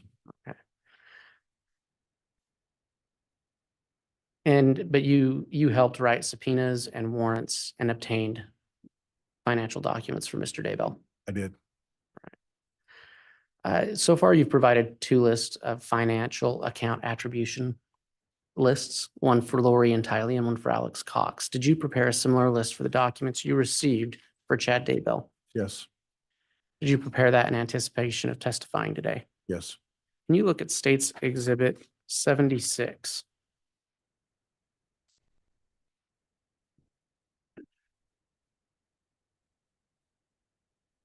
Did you prepare that document to aid the jury in understanding which accounts exist that contain financial information that you looked at for Chad Daybell? I did. And is that a true and accurate representation of the list you created? Yes, Did you do that to aid the jury in understanding the documents that you were looking at? yes. Your Honor, I'd ask for demonstrative purposes that State's Exhibit, that State's Exhibit 76 be admitted. No objection, Judge. Very well. Exhibit 76 is admitted. And may I publish? You may.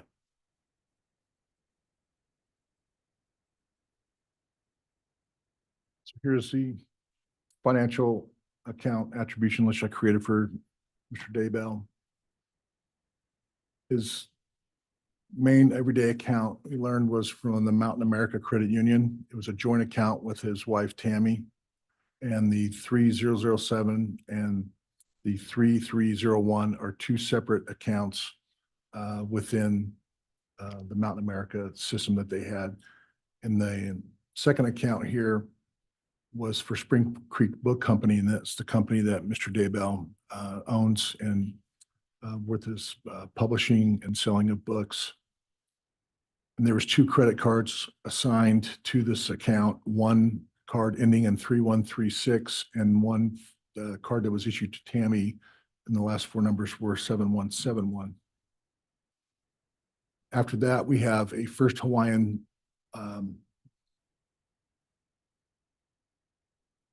Bank personal account that Mr. Daybell opened, and that account ends in 9185. There's a Citibank credit card that Mr. Daybell opened an account with. There's also a Visa card associated with the Wells Fargo account. And the last one on the list here was a Capital One account with two cards issued, one to Chad and one to his wife Tammy. Detective, can you look at State's Exhibit 77?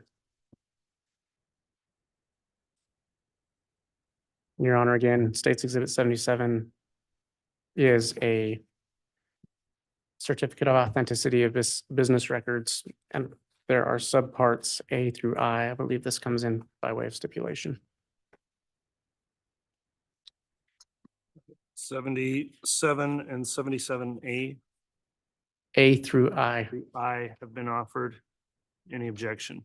No, Judge. Very well. Exhibits 77 as well as 77A through I are all admitted. Detective, can you look at State's Exhibit 77A? Yes, What is that document?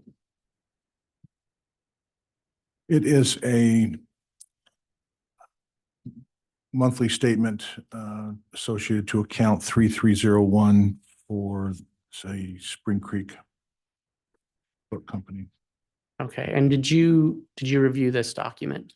I have some knowledge of it, but I was not the primary reviewer. Did you serve a warrant or subpoena to obtain this? Yes, Is this a document that you handed off to Mike Douglas as well? yes. All right. Can you look at State 77B?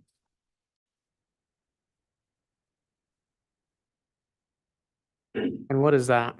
This is a Mountain America Credit Union account 3007 for Chad Daybell.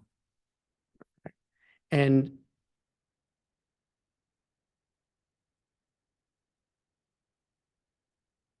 is it a joint account? It's a joint account for Chad and his wife Tammy. All right. And I'm sorry, in State's Exhibit 77A,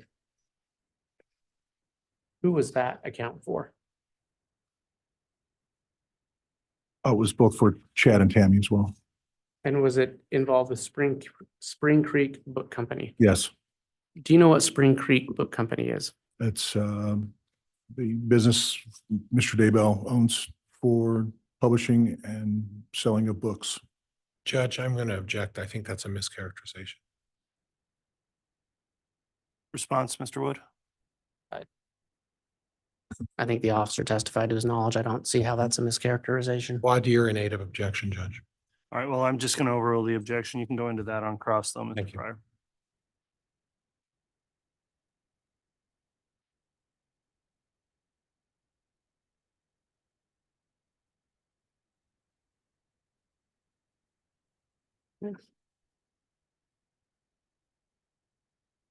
Detective, can you look at State's Exhibit 78?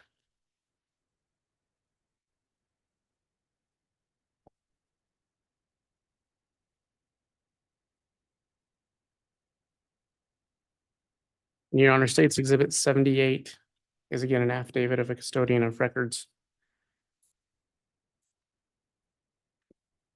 with one subpart 78A. I believe this comes in by way of stipulation. All right, 78 and 78A are offered. Any objection? No, Judge. Very well, both are admitted, 78 as well as 78A. And Detective, what is State's Exhibit 78A? It is a account application in the name of Chad Daybell for First Hawaiian Bank. And did you receive this document by warrant or subpoena? Yes, Did you provide this to the FBI? I did. Thank you. And can you look at State's Exhibit 79? And Your Honor, 79 is a custodian of records affidavit, one subpart. I believe it comes in by way of stipulation.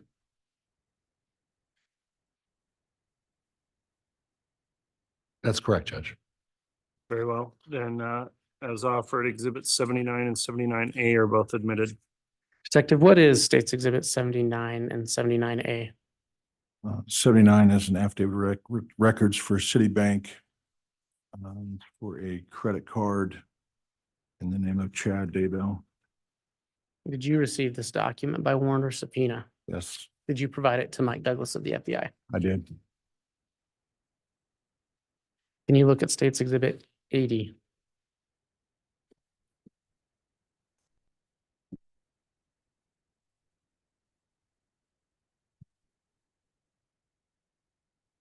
Your Honor, again, I know this is a bit monotonous, but this is State's Exhibit 80 is the business record declaration or affidavit with one subpart.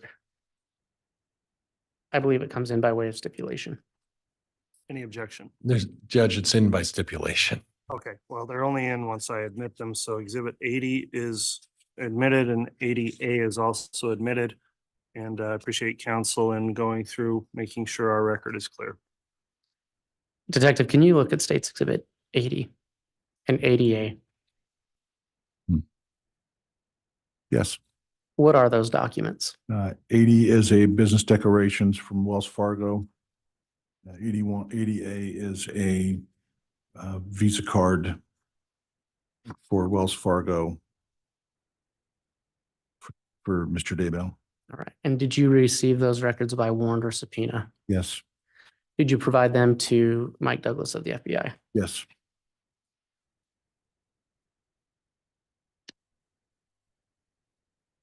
And Detective, do you have State's Exhibit? Can you look at State's Exhibit 81 and 81A?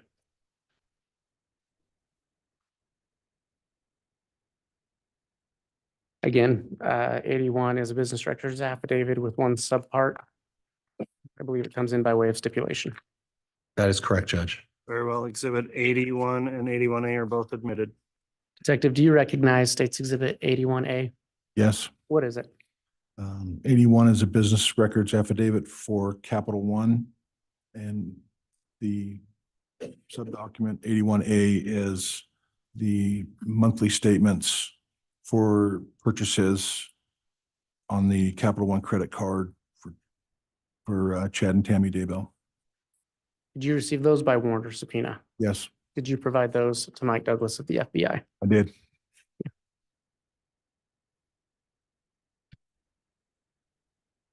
Detective, can you look at State's Exhibit 88?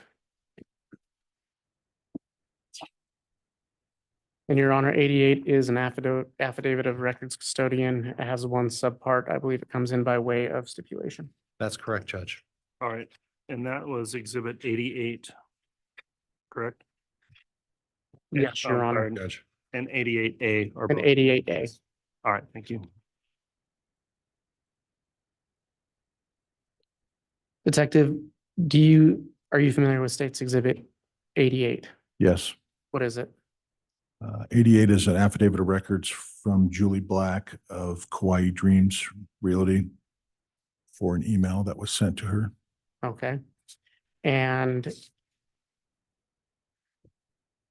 what is State's Exhibit 88A?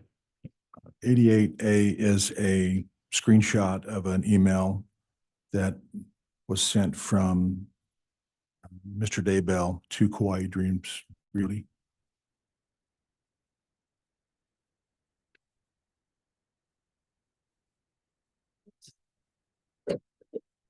Detective, how did you receive this document? Well, I came into this document in February of 2020. Trying to locate the kids. We monitor social media sites and came across this document. And so I reached out to Julie Black to see the validity of this email and whether or not it was true or not. And, oh, go Okay. ahead. And were you able to verify with her that this was an accurate document? Yes, And then she sent it to you with that records of an affidavit yes. or affidavit custodian. What date was this email sent? This date was sent, the email was sent on November 8th. See right here, 2019. That was about 3 days after Chad and Lori were married in Hawaii. All right. And who sent the email? The email address, sender is chad.daybell@gmail.com. And who is the recipient of the email? Julie Black. And what does can you read the body of the email? I can. It says, we are interested in seeing this property. Would the owners be interested in leasing this property to a clean couple with no pets or children? Please let us know. Thank you. Detective, what was of note of this document or why was this document significant to your investigation? Well, as of November 8th in this email, it's stating that Chad and Lori have no kids. And so we're out looking for the kids, and they put this in, or Chad puts this in a body of an email saying that they don't have kids. We just found this to be odd. And when did you receive this email? Do you recall? It was in February of 2020. Was it, in fact, can you look at State's Exhibit 88? I believe there's a date on the affidavit.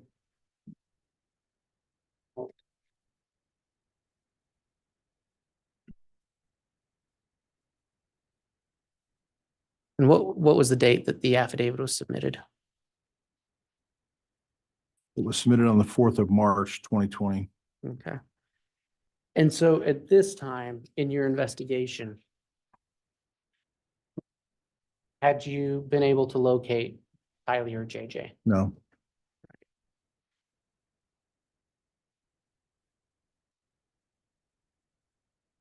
And so was the significance of that to you that Chad Daybell, the husband of the children's mother, was stating they didn't have kids? correct. Judge, that's argumentative. It's a late objection, so it's overruled. It was answered. Detective, do you have State's Exhibit 90?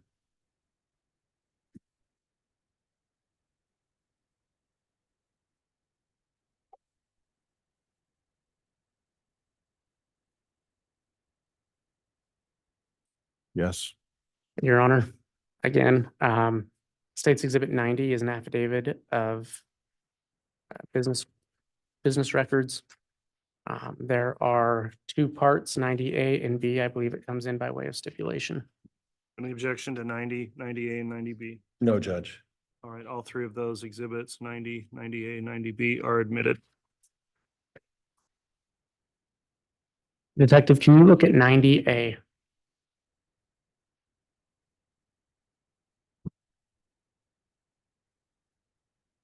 Okay. What is that document? This is a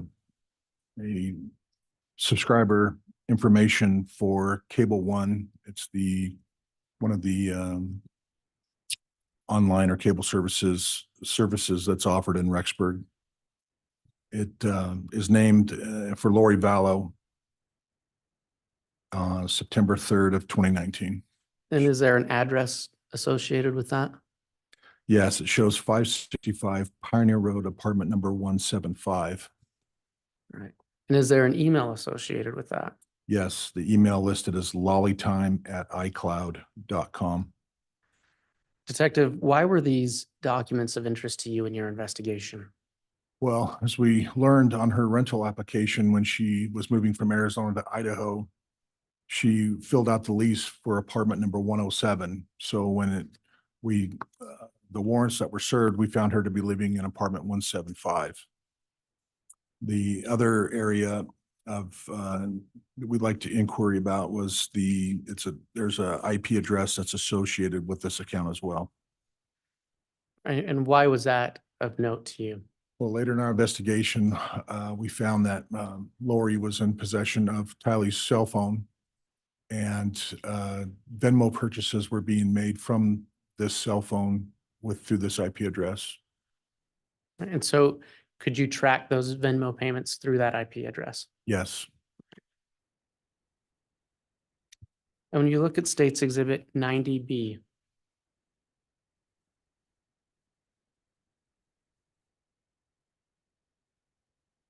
what is that document?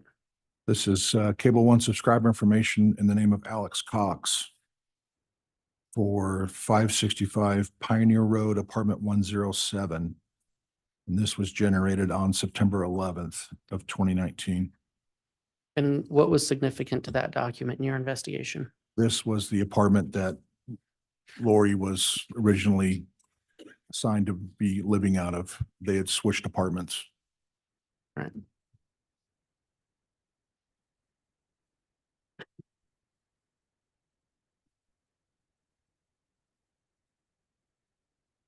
Detective, can you look at States Exhibit 91? Again, Your Honor, 91 is an affidavit of a records custodian with one subpart 91A. I believe this comes in by way of stipulation. That's correct, Judge. Very well. Exhibit 91 and 91A are both admitted. Detective, do you recognize States Exhibit 91A? I do. What is it? This is a letter from Windstream Services stating that we were looking for information of a Venmo that was sent from an IP address off of Tylee's phone. And so when researching the IP address, it came back to Windstream Communications. And so we reached out to them and said, do you have any information in regards to Tylee Ryan? And they said that they didn't. They just offer IP addresses or static IP addresses. And this was the IP address that we were inquiring about was issued to a residence in hotel in Kansas City, Missouri. So what led you to look for these documents?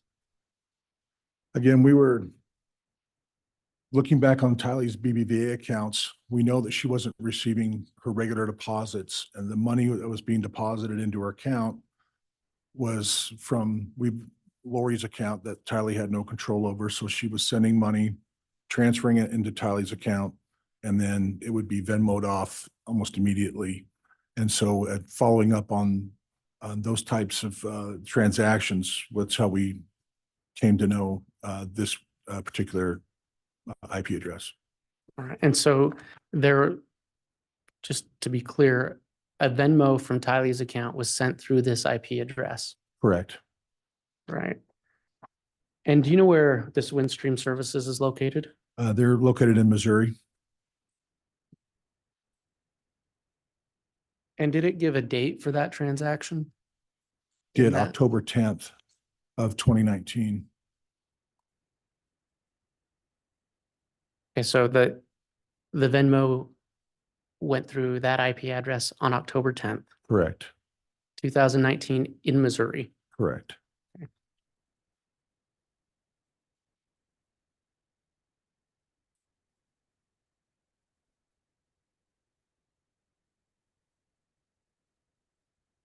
And can you look at States Exhibit 92? Again, Your Honor, 92 is an affidavit of a records custodian with the subpart 92A. I believe it comes in by way of stipulation. That is correct, Judge.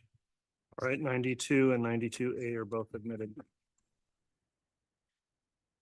Detective, what is States Exhibit 92A? 92A is a folio bill from the residents in Kansas City Airport, located in Kansas City, Missouri. And what was significant about this document to you? This was the location of the IP address that was given on Tylee's cell phone on that date. Okay, and does this document identify any individual for renting a room? Yes. The room was purchased by Melanie Boudreau, who is Lori Ballow's niece. All right. And do you know if anyone else was with her? We know that Lori traveled to Kansas City with Melanie on this date. They flew from Phoenix to Missouri on the 10th and returned to Phoenix on the 12th. And we can confirm that with the airline reservations. All right. And what was significant about that trip to you in your investigation? That Lori was in Missouri using Tylee's phone and Tylee wasn't there. Okay.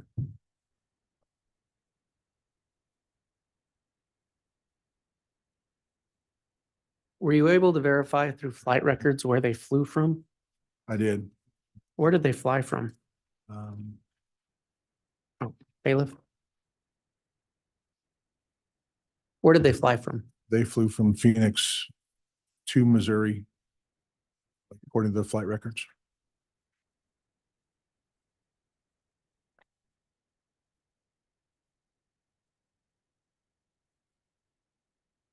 And so on that folio, it only stated the two people. The two people, yes. So there was no Tylee Ryan on that folio No. And and it no shows, JJ Vallow. no, and it shows that the room was paid for by Melanie. Okay. Detective, we're gonna shift gears a little bit.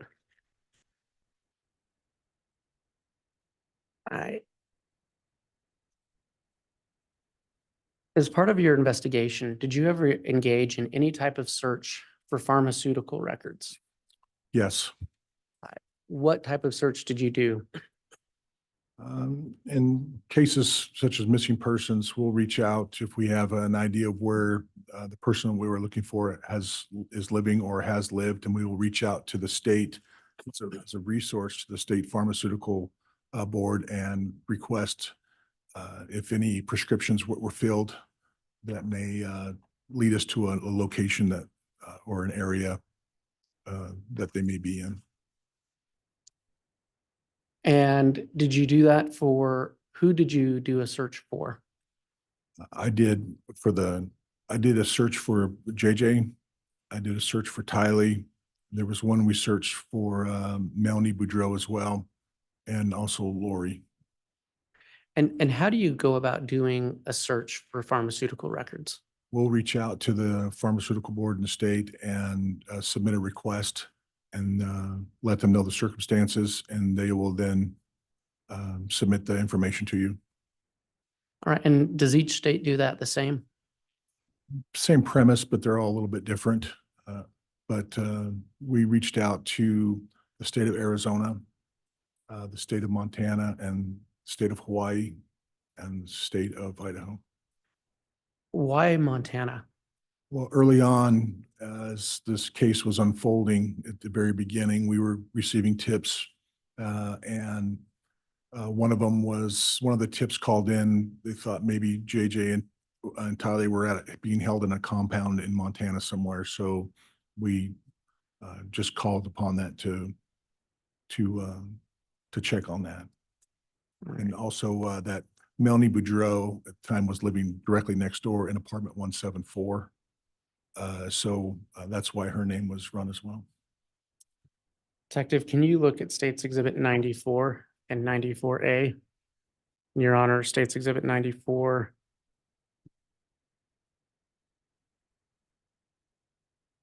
is a records affidavit of records custodian.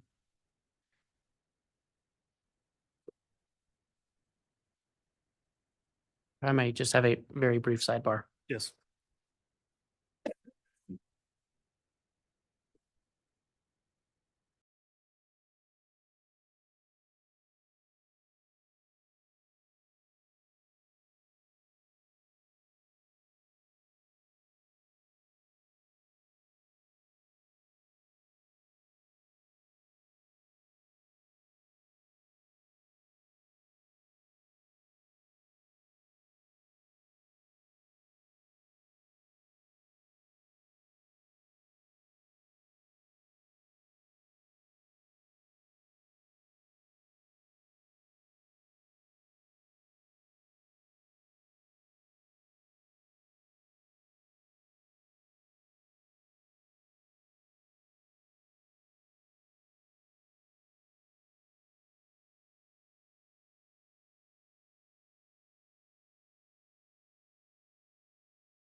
All right, I apologize, Detective. Can you look at States Exhibit 94 and 94A? And I can't remember if this was admitted or not. Not yet. Okay. Your Honor, again, 94 is an affidavit of a records custodian. 94 is the subpart. I believe this comes in by way of stipulation. That's correct, Judge. Very well. 94 and 94A are both admitted. Detective, what was States Exhibit 94A? These are prescription monitoring program checks for the state of Hawaii through the Hawaii Narcotics Enforcement Division. And did you find any records of prescriptions for JJ Vallow in Hawaii? I believe we did, but not in the time frame that we were requesting. And did you find any prescriptions for Tylee Ryan? No, I don't believe so.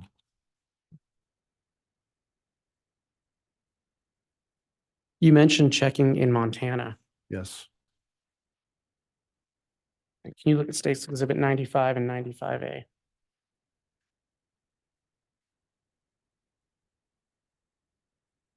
Your Honor, again, I believe that this document comes in by way of stipulation. That's correct, Judge. All right, Exhibit 95 and 95A both admitted. And Detective, if you'll look at 95A, when you submitted names to these states, did you just do one name or multiple names? We did multiple names. We knew that when we were looking through the airline records, JJ would fly under the name of Ryan, or he'd fly under the name Vallow. So we just, we would use both last names when we were searching, and researching for this. So what was the name you searched for on this page? JJ Ryan, And here? Joshua Jackson Vallow, Here? Joshua Jackson Ryan, Here? Melanie Boudreau, On this page? Melanie Pulowski. This would be Melanie Boudreau's current last name. She had remarried in November of 2019.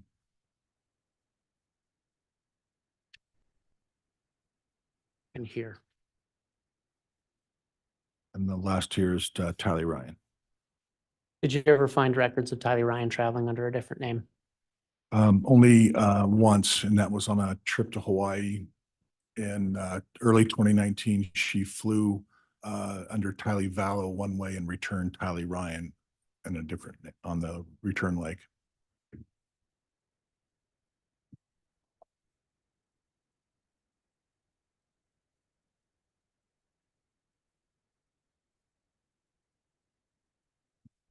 And Detective, excuse me, you perform that search in Idaho?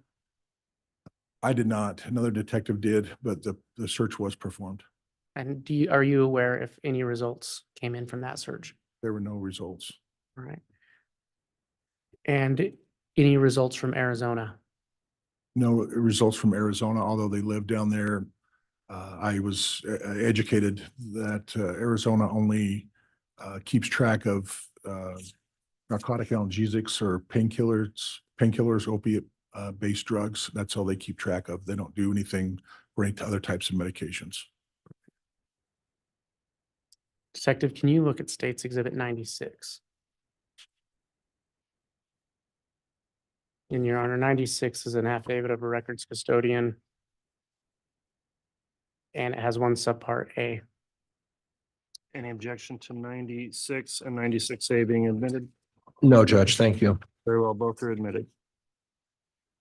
Detective, can you look at States Exhibit 96A? That is.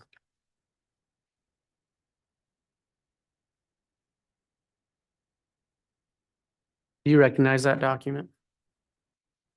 I do. Did you obtain that document? I did. And what is it? This is an email exchange that Lori Vallow sent to Michael Edson, the It's a little blurry on my screen here. If it's a way I can. I don't have a copy in my possession. Okay, there you go. Is that better? Yes. This is an email sent from Lori Val to Mike Edson. We learned that it was a tax accountant that did Lori and Charles' taxes. And she sent an email to him asking if you'd like me to read the body, I could. So it looks to me, Detective, like there's two emails. Can you tell which email was sent first? I want to clarify exhibits here, Mr. Wood. Which exhibit is this being published right now? That would be 96A. All right. My 96A courtesy copy is the subpoena, but not the email. Can I approach? You may. I'll just have the bailiff provide you a copy of my courtesy copy.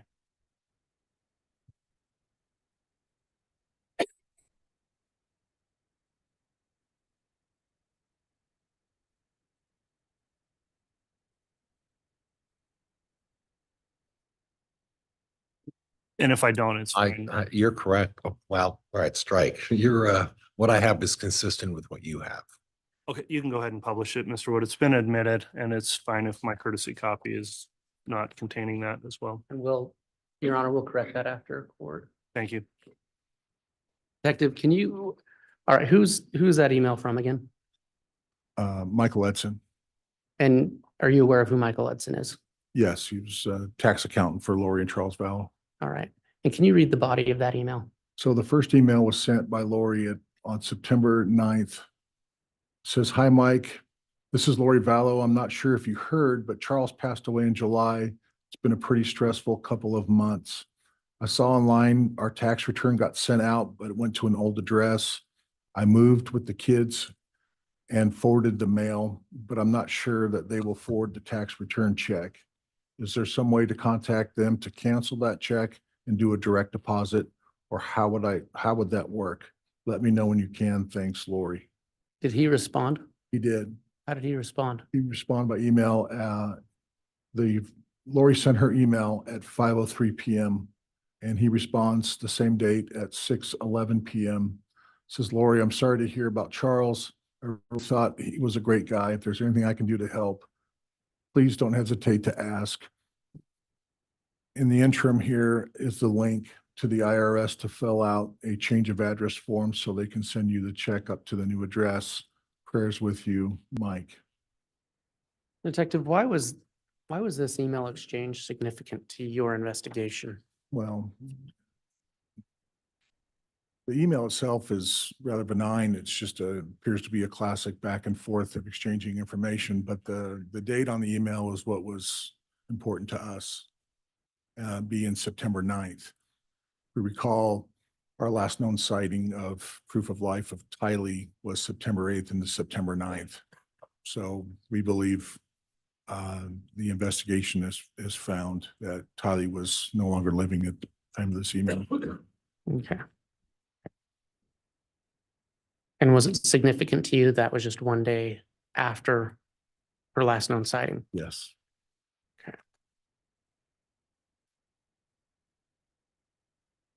Detective, can you look at State's Exhibit 98?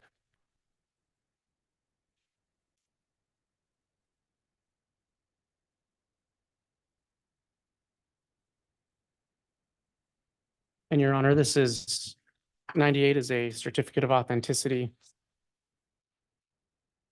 with one subpart 98A. I believe it comes in by way of stipulation. Very well. 98 and 98A are both admitted. Detective, can you look at State's Exhibit 98A?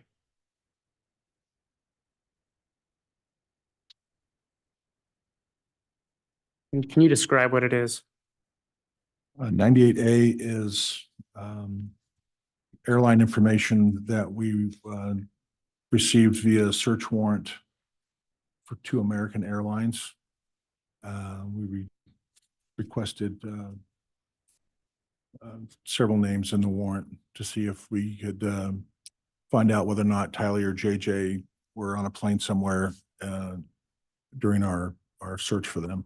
And these are the American airline records. Correct. And did you find any history of Tylee Ryan or JJ Vallow or Lori Vallow on these documents? There were several flights for Lori during the period of time we requested from January 1st of 2019 through 2020. And there was only 2 flights that were listed for Tylee, and one was in February and one was in March, and they were both round trips to Hawaii. But there were no flights for JJ, So, no, I'm sorry, did you say no flights for JJ? no flights for JJ on American Airlines. And what was the time frame in which you asked for these records? January 1st of 2019 through the end of the year. And do you recall why that was? Well, we knew that they had moved up to Idaho in September, but we wanted to see if there was any regular places that they went to or visited that we may reach out to another agency or something to try to find and locate JJ and Tylee. All right. And so to clarify, you stated you found 2 flights for Tylee Ryan to Hawaii Yes, and multiple flights for Lori Vallow. correct. And also Chad Daybell. Oh, okay. And what of those flights of Lori Vallow are of interest to your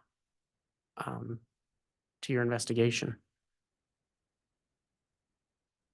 Well, the biggest one was in and around time of that Tammy Daybell was killed.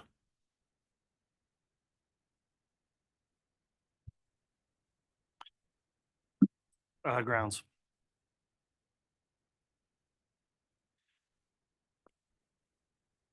Sustain.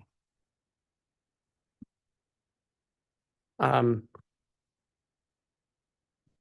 strike just the last part of the response saying Tammy was killed. All right. Are you aware of what day Tammy Daybell died? Yes, it was the 19th of October, 2019. All right. And so one of these flights of Lori Vallow coincided with that death. Is that what you're saying? Yes. And there was another flight as well that was in and around that time that was pertinent to us. And what flight was that? That was the flight in early November where Chad and Lori flew to Hawaii to get married. They were married on November 5th, and they flew out on the 3rd of November. And that was on these American Airlines documents. Correct. Okay.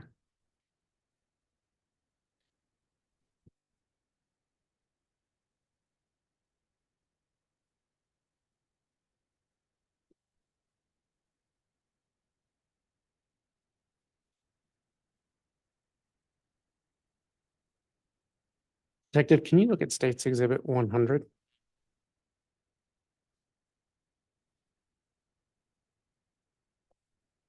Your Honor, State's Exhibit 100 is a business records affidavit with one subpart A. I believe it comes in by way of stipulation. Any objection to the admission of 100 or 100A? All right, both are admitted. And Detective, State's Exhibit 100, what is it? It is business records affidavit for Southwest Airlines. And what is 100A? This are airline information reservations for Southwest Air. And did you find anything in these records that were pertinent to your investigation? We found that Lori and Charles traveled on this airline through 2019, and we learned that JJ had flown 6 times, but that was all prior to them moving to Idaho. Okay. And do you know what those flights were? They were flights from Phoenix to Houston, where Charles Vowell lived at the time, and JJ would fly back and forth between Phoenix and Houston to visit. Okay.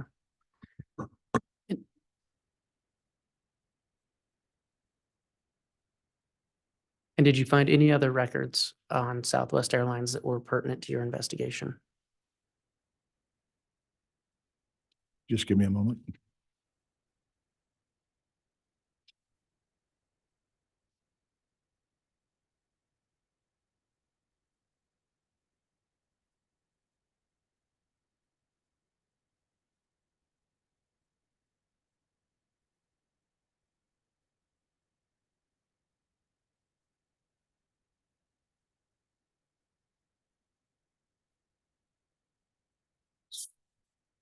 I'm not seeing anything for Southwest Air. Primarily those flights for JJ Vallow.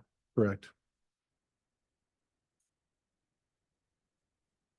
Did you find any flights for Tylee Ryan on Southwest? I don't believe we did.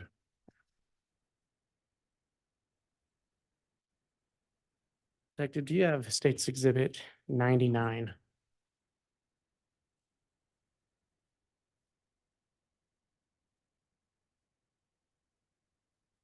And again, Your Honor, States Exhibit 99 is a business records declaration with one subpart A. I do not have that. Your Honor, may the witness be handed a copy. All right, I don't believe the court has a courtesy copy of that one either. Can I ask counsel? Okay,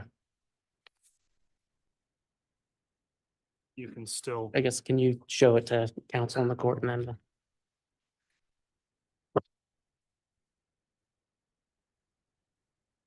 I'll just do some light reading, Judge.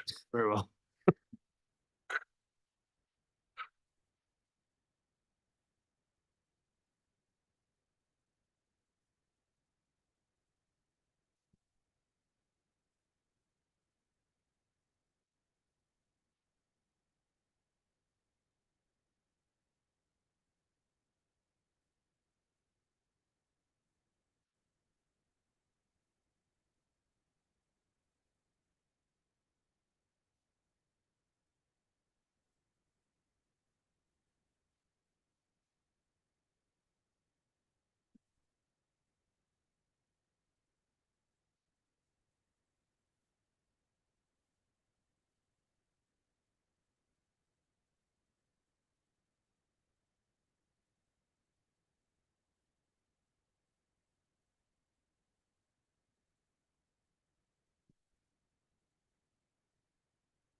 Judge, can counsel and I approach just briefly? Yes.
And I'm sorry, what were those dates?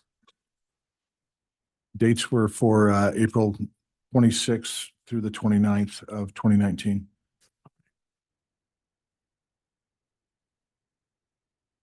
And Detective, do you have State's Exhibit 305A? And 305? And Your Honor, I do. 305 is a certification of records. I believe this comes in by way of stipulation with one part, 305A. That's correct, Judge. All right, both 305 and 305A are admitted. Detective, do you recognize State's Exhibit 305A? Yes, this is airline reservation information from United Airlines. And who is it for and what does this document tell you? This document tells me that the passenger on the reservation is for Chad Daybell. And does this coincide with the last document you looked at in time? Yes, And does it say who purchased the flight? this flight was purchased by Lori Vallow through her BBVA account. But the person flying was Mr. Daybell. Correct.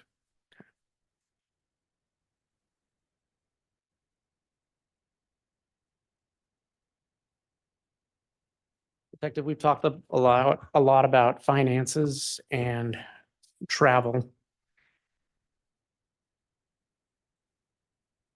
Looking at, is it fair to say you've reviewed several travel records pertaining to individuals involved in this case? Yes, And did you have to look at a large amount of documents to do so? yes, Detective, in aid of the jury understanding the travel dates that are important to your investigation, did you prepare a timeline that shows the travel of the different parties? yes. And what records did you use to create that timeline? We used airline records from Allegiant, Delta, American, United. And did you prepare that document in aid of your testimony today? Yes, Do you believe it would aid the jury in understanding the dates yes, and the places traveled to? yes. Detective, can you look at State's Exhibit 303?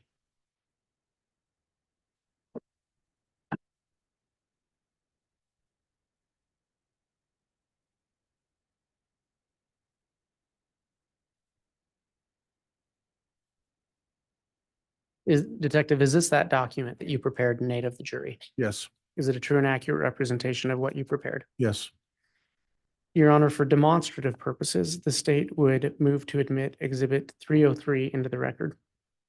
For demonstrative purposes, there's no objection, Judge. All right, Exhibit 303 is admitted.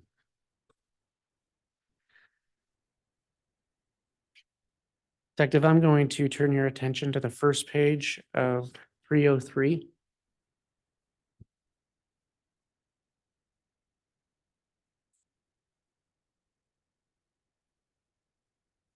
And can you walk the jury through this timeline?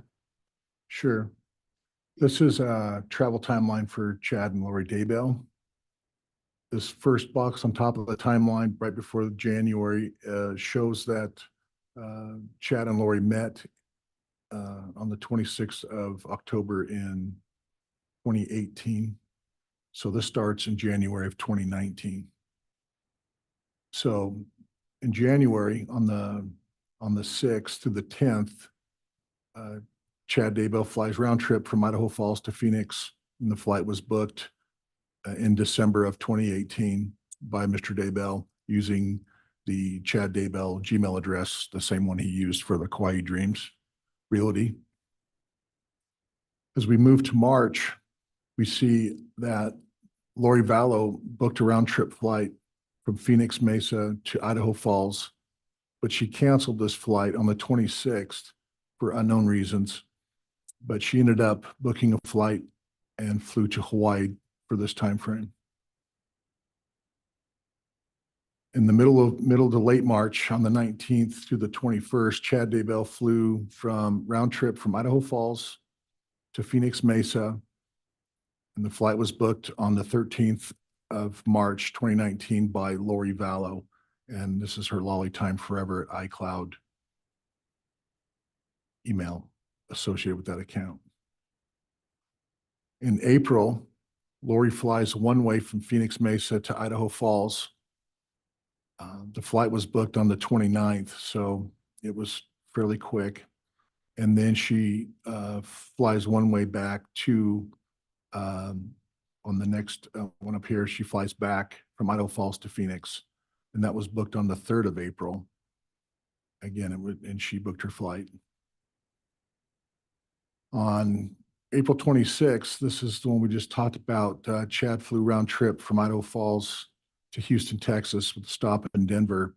It was booked by Lori Vallow and paid for by her BBVA bank account. Mr. Daybell did use his Spring Creek credit card to pay for an extra baggage for the flight. As we move over into May, we see Lori flew one way from Phoenix Mesa to Provo, Utah, and the flight was booked by Lori. And then up here we have the date of July 11th, 2019. That's the day that Charles Vallow died.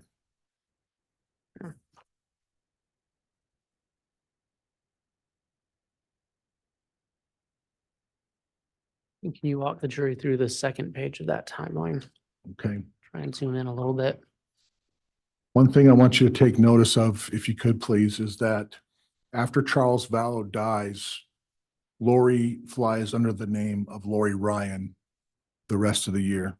I think she booked a flight a day or so after Charles died, but still used the name Vallow, but everything else is Lori Ryan.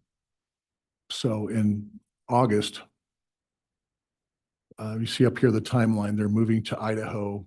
And then late August, Lori flies up a round trip from Phoenix Mesa to Idaho Falls, and she books her flight. And Melanie Boudreau, and that's Lori's niece, she was also on this trip.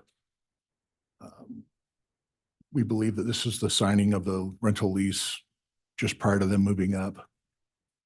You see here on the timeline as we go on September 8th, it's the last known sighting of Tylee Ryan.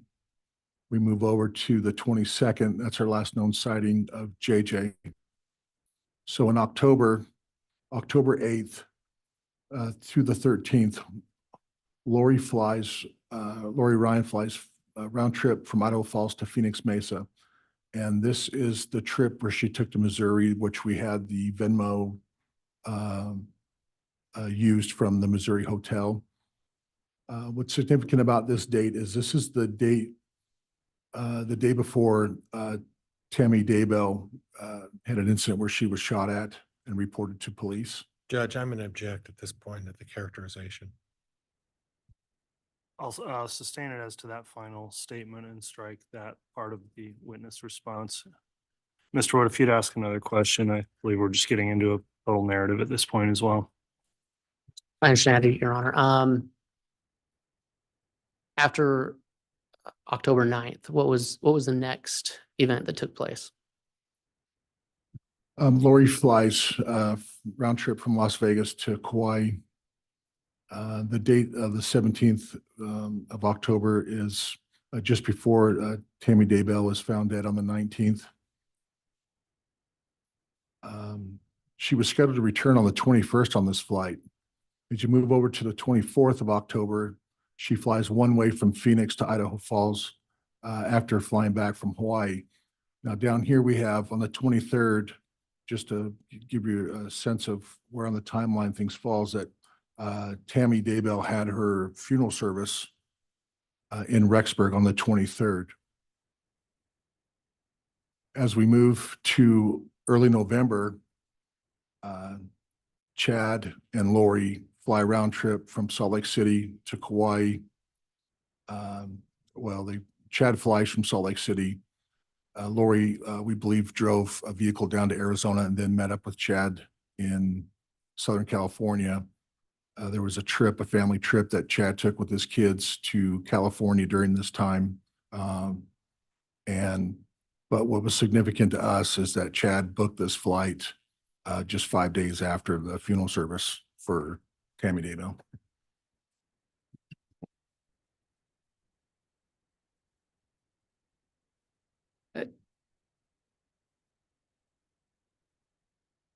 Continuing, Well, Detective, I actually want to ask you a question. Um, Mr. All Wood, right. I'd like to take a look at the time as well. I don't know how much longer you've got on the timeline, but you got one more page, Your Honor? okay, let's do And- that and then it'll take long. Okay. Detective, this last box, you'll see my pen pointing at, that's marked 11/3/2019. Does that coincide at all with what your investigation shows about the marriage of Chad Daybell to Lori Vallow? yes, they departed for Hawaii and were married in Hawaii on the 5th of November. And then one last page. Detective, what's marked in the first two boxes? So we have here Lori and Chad flew one way from Hawaii to Phoenix. And below that, they arrived in Idaho Falls on Allegiant Airlines. On the 28th, Chad flew one way from Salt Lake. And again, I believe I may have mixed up on the last page, but Lori was scheduled to be on this flight, but we believe she drove her car to Arizona.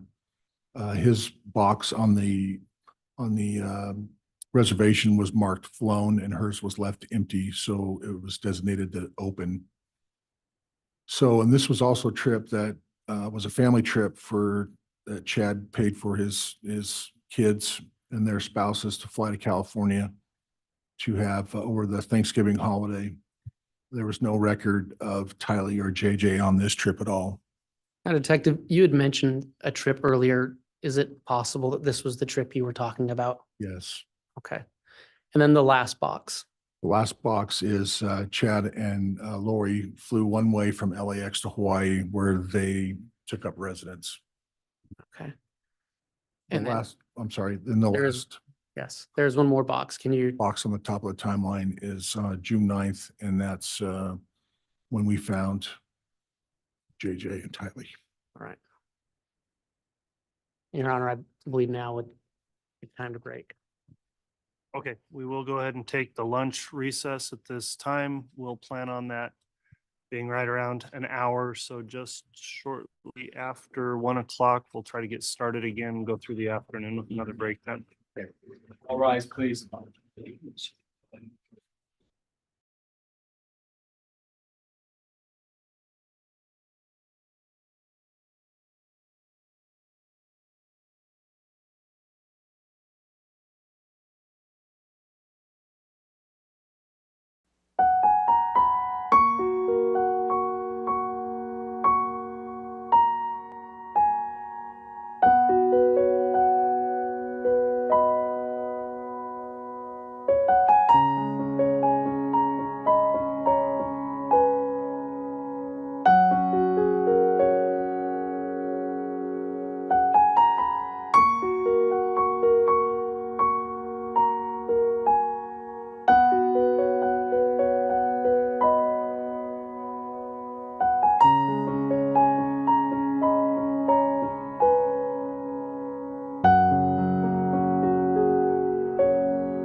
All right, thank you. Please be seated and we can have the jurors brought in, please.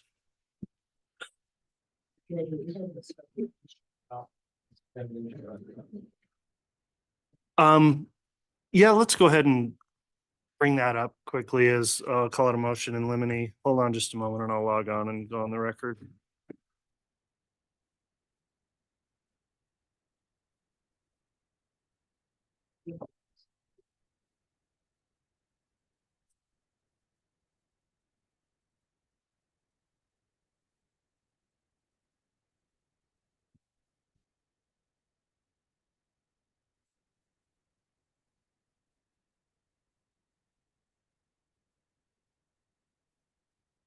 Okay. On the record on CR 22211623, State of Idaho versus Chad Guy Daybell. There is an issue that may come up in cross. Let me first ask Mr. Wood, do you believe you'll be done with direct in order to get to cross this afternoon with your witness? Yes, Your Honor. Okay. I do think that's appropriate suggestion. First of all, the jurors are not present. The court will hear a motion in limine briefly on an issue that may relate to cross-examination. I will ask that if Detective Considius, if you could step down for a moment and step out, we'll argue this motion as it relates to an evidentiary issue and then have you return in the jurors once we've made a ruling on that.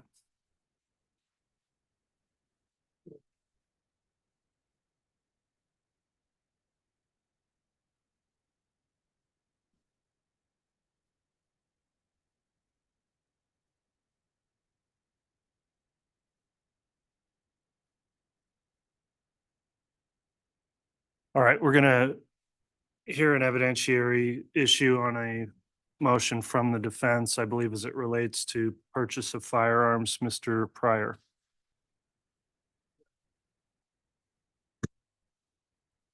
One of the concerns, Judge, is that this officer testified that he had appeared that his Mr. Cox's searches for firearms started in 2019. Now, I have other evidence that's already been admitted for as far as exhibits under previously admitted 34. I'm going to ask that the rest of 34, I believe that's H through J, be admitted as well, and it was by stipulation of the parties that was previously stipulated to being admitted. But the difficulty is that if I start inquiring of the officer about Alex Cox's ability to purchase firearms, and that may have been a reason why he hasn't been so rigorous in having those and whether he could possess those, Judge, there's a chance that Alex Cox's felony conviction for the 2007 crime could come into play. And I just want some guidance from the court. I wouldn't characterize this a motion in limine. I don't want to get sideways with the court's ruling, and this is going to be walking a tightrope here, and my instincts tell me that there's a likelihood that could come out, Judge. All right, thank you, Mr. Pryor. What's the response to the state? And the court will note I previously entered a ruling that the 2007 apparently felony case or conviction involving Alex Cox and Joe Ryan was irrelevant in this case. Hence the concern of the defense if it comes out that there was a felony conviction that may have prevented lawful purchase of firearms. I don't have that information before me, but if it's an appropriate area of cross, it may come in. So how does the state respond? Your Honor, the state still sees this situation the exact same. The 2007 event is still very attenuated by time. It's the state's understanding that there was a withheld judgment, and as such, Mr. Cox was able to legally purchase firearms. And so I don't know how that would affect anything related to this case. If he was able to legally purchase the firearms, and honestly, even if he wasn't able to, I don't know that that would make a difference when it comes to bringing in a 2007 event. Again, the state's understanding is he was able to legally purchase those firearms. And so we believe that the standing or the ruling from the court before under Rule 401 and 403 should stand. It's too attenuated by time to be relevant to this case. Judge, in response, I guess my concern is not necessarily openly pursuing that because you already told me I can't. My concern is that if I ask this witness, is there anything that was preventing Alex Cox from purchasing firearms prior to 2019? If this officer testifies, and I guess if someone wants to let him know and say, no, I don't know anything about it, I guess that solves the problem. But at this point, I don't know what the officer is going to say. If he says, I don't know, I guess the inquiry is over, isn't it? Well, it may be. And so on the issue, first I'll note under the State versus Ochoa case, 169 Idaho 903, the court has broad discretion to admit or exclude evidence, and I have to consider under 401 and 403 what's relevant in a balancing test. I've done that previously as it relates to just sua sponte bringing up this 2007 conviction. I would note, however, though, that if there is a proper line of inquiry on cross that goes back to that time frame, then there may well be a relevance if part of the state's allegation was that the time frame of firearm purchases started at a certain time. I don't have any idea what this witness, Detective Considas, may or may not know about Alex Cox's previous criminal history, whether there was a felony conviction, a withheld judgment, when that would have occurred, when he may or may not have been prohibited from purchasing firearms, but it could well be relevant to the issue at hand. What I would rule here is a narrowing instruction that if the matter comes up and you want to inquire, Mr. Pryor, you can just ask in general terms if you're aware if Alex Cox did have a felony conviction that prevented him from purchasing firearms, but not go into the details about who the victim was or what the conviction would have been.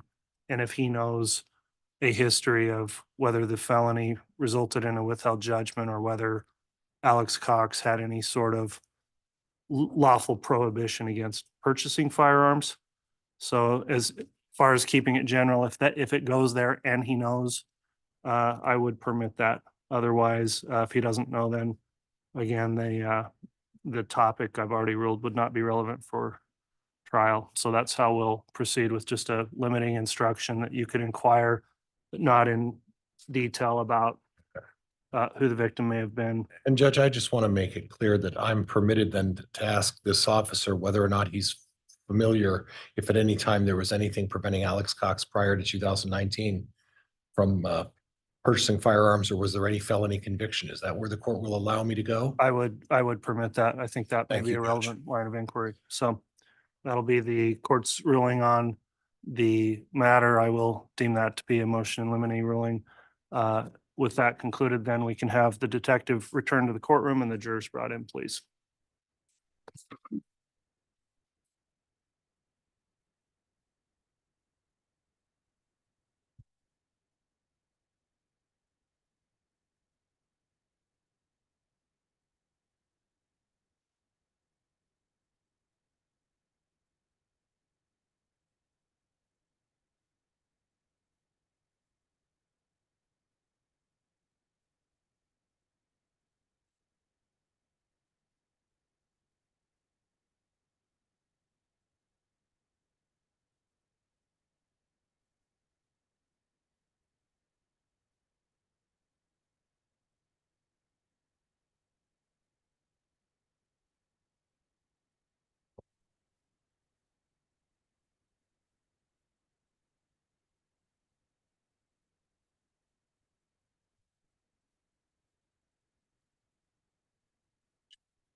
No, it's fine.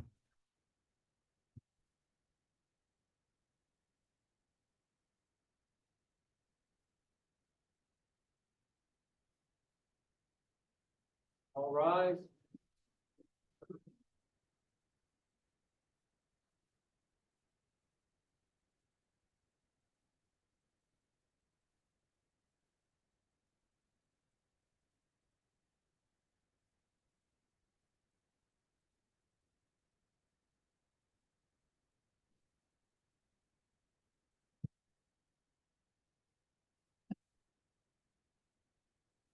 The jury is present on the count. All right, thank you. Please be seated.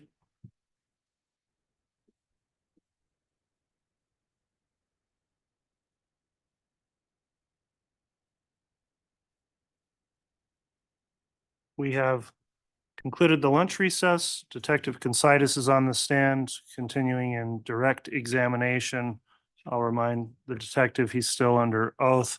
Also, for those in attendance today, the courtroom conduct order remains in effect through the afternoon. We'll continue at this time then with additional direct examination. Mr. Wood. Your Honor, the state has no further questions for this witness at this time. Okay, then Mr. Pryor, cross-examination.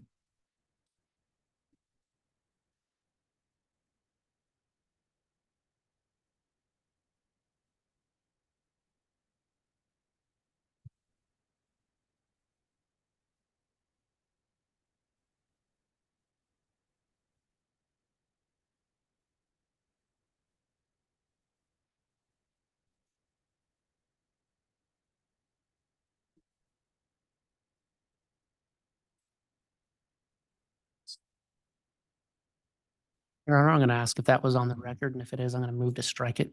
I didn't hear what was said. I apologize. Judge, I had It's on the comment. sidebar.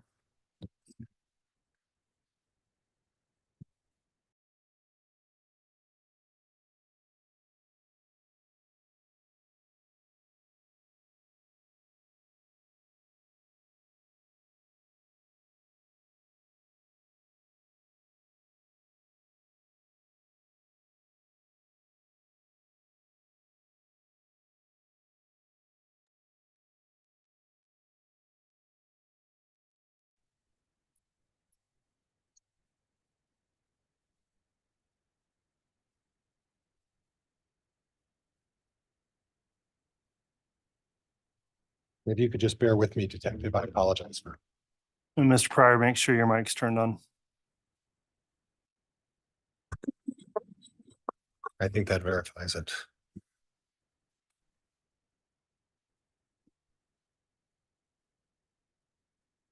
So Detective, I'm going to bounce around a little bit. Do you mind? No. Okay. By all indications of what you've testified today, it appears that Alex Cox and Lori Vallow had a very close relationship. Is that fair? Yes, Okay. They shared multiple accounts, and by your count, how many accounts did they share together? I believe it was just that one Barclays credit card account. Oh, I was under the impression there were a couple of bank accounts that they shared together in addition to credit cards. Is that right? Do you need to refresh your recollection? Yes, please. By whatever it takes. You have your book up there? Mr. Wood has it. No, I can't. We'll have the bailiff deliver those exhibits to the witness, please. Take whatever time you need, officer, as well, okay?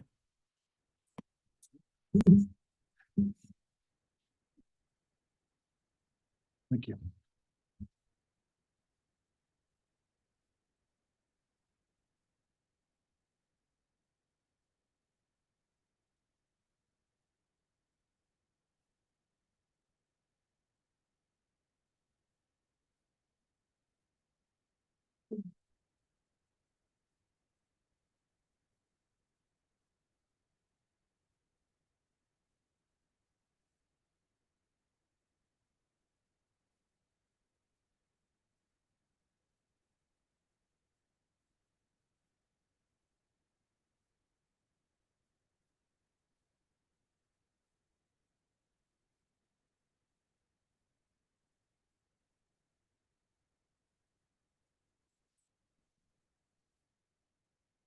I believe I can recollect that there's only the one account, the Barclays credit card that she was on Alex's account. And was Alex on any of her accounts? I don't believe so. Okay, I may have misunderstood your testimony then. Now, you went over a timeline, and I think it was 303 was the timeline. Do you recall that? Yes, If I could. And please indicate what you're publishing there, Mr. Pryor. I think it's 303, Judge. The exhibit, Mr. Wood.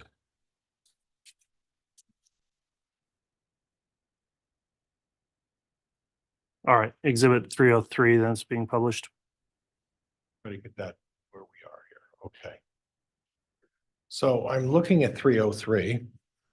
And it talks about Chad Daybell and Lori Vallow met in 2018. Correct? correct. Okay, and then there was a flight to Mesa, Arizona on 1/6 of 2019. You see Correct. that? Was that a business trip for Mr. Daybell? Do you know? I don't. Do you know whether or not he was appearing at a podcast on that day? I have no information of that. Okay, and then we go to 3/19/2019. Are you aware that Mr. Daybell may have been on a business trip that day? I was unaware. Okay. Were you aware of what Mr. Daybell's occupation is? He owned a Spring Creek Books. Okay. Book Published company. books, right? Books, sells books, Right. did some podcasting, and he also spoke at some events. Right. Yeah. So he would travel on occasion, and you saw a history of that as well, that he would travel and go to various locations for various reasons, correct? Yes. Okay. So we don't know what the purpose of that is. What we know is that he met Lori Vallow in October of 2018, and that he traveled for a couple of trips. Okay, and then on the same timeline, you put Charles Vallow's death back on July 11th of 2019. Mr. Daybell traveling twice, what does that have to do with Charles Vallow's death? Doesn't have anything to do with Charles Bowles' death. So why'd you put it on this timeline? Just to show it from January of 2019 across the entire year. Or was it just to get a reaction from the jury so that they would say, oh my goodness, he's traveling and he must be going to see someone, even though you don't even know what he was going for, right? Objection argumentative. Sustained. Council, apparently we need a brief sidebar quickly, sorry.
Rise, if the court begin in session.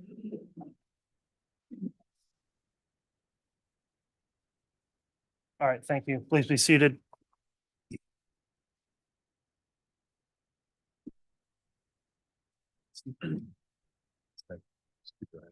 Okay, we are back on the record on CR 22-21-1623. We took a sidebar.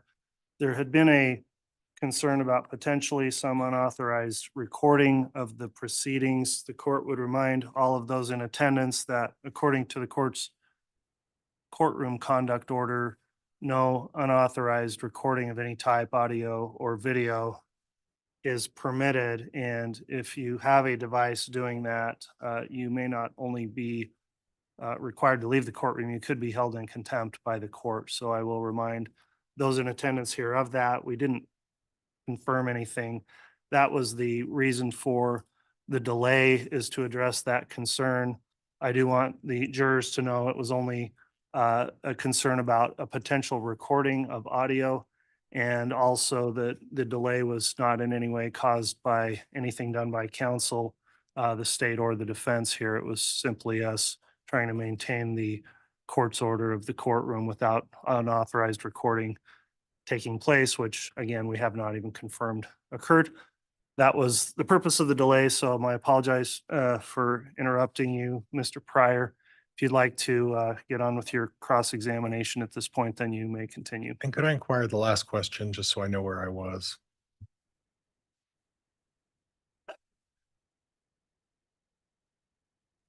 There was a question actually with a sustained objection that was argumentative. And so I think if you just want to start over on a new Okay. question, you were talking about the 2019 timeline. So if I understand on the timeline of 2019, the purpose is to show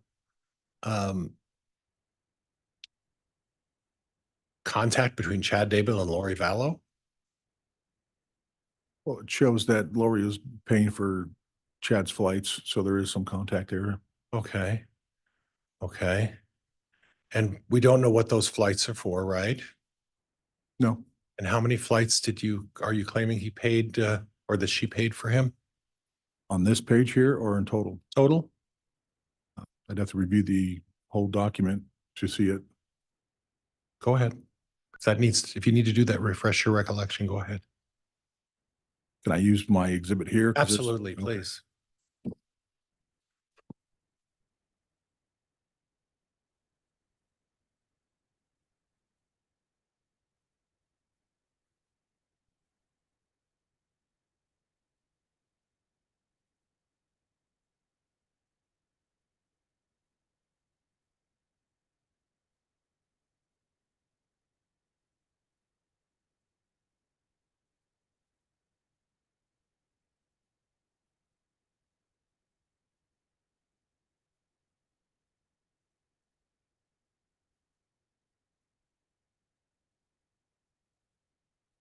Appears to be just 2 flights. And those would be on the 2019 of January and March of 2019, correct? Yes, That really has nothing to do with the death of Charles Vallow, does it? no, Okay. What it has to do is apparently one of them's buying flights for the other, right? yes, And it's not really suggesting anything else other than that, right? no. Okay. Okay. Did you happen to know the facts surrounding Charles Vallow's death? I don't know all the facts, but I'm aware of some of them. And you're also aware that Chad Daybell hasn't been criminally implicated in being charged with any of the matters relating to Charles Vallow, correct? That's my understanding. Okay.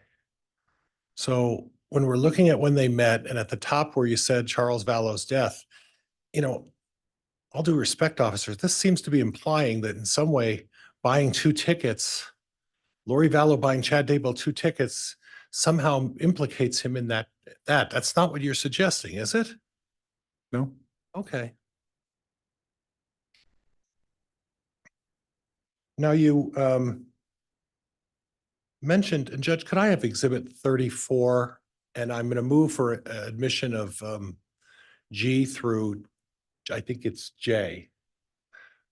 the ones that have not been admitted as of yet. I think A through F have been admitted. The remainder on that drive, I'm asking to be admitted by stipulation of the parties, Judge.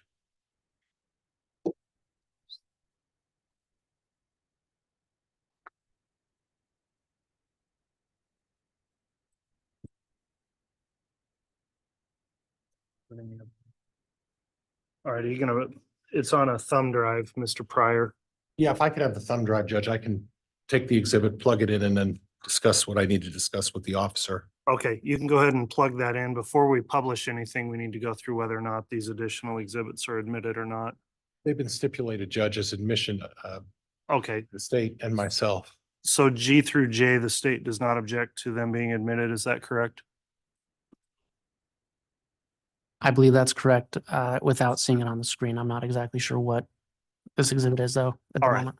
If you'll just speak up, if you see something you believe was not admitted by stipulation, I'll rule at this point exhibit 34 remaining documents G through J are admitted. And Mr. Pryor, perhaps you could make a proffer of what each one is before you publish it, just so the state's aware. Okay, and Judge, just so all the parties understand, those are just emails by Alex Cox, or excuse me, emails. Those are searches by Alex Cox in relation to firearms during a pertinent period. And that's what those were. And Judge, they are part and parcel of the mass stipulation regarding all of the contents of, I think it's Homer J. Maximus on 30, exhibit number 34, which by agreement of the prosecution and the state, all of the contents of the Homer J. Maximus account are stipulated to be admissible. Okay,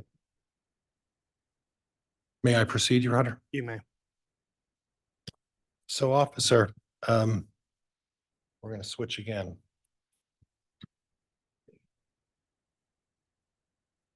You testified about the records as they relate to Alex Cox and the period of time when there were some interest in firearms, correct? Correct. And what I heard your testimony, at least the way I took it, is that you're suggesting that that's the only time that Alex Cox ever looked at firearms. Objection misstates the testimony. I'll rephrase. Go ahead. Are you suggesting that that was the only time that Alex Cox ever looked at firearms? No, Okay, so the purpose of identifying firearms during that specific period was just to show that on his purchases, he seemed to buy a lot of firearms at that time. in that short amount of time, correct. Okay. Were you aware that he had looked at firearms on other occasions? No, Are you aware of anything that would prevent Alex Cox from purchasing firearms? no, Were you aware in anything in previous life as it related to Alex Cox, a felony conviction that would prevent Alex Cox from purchasing firearms?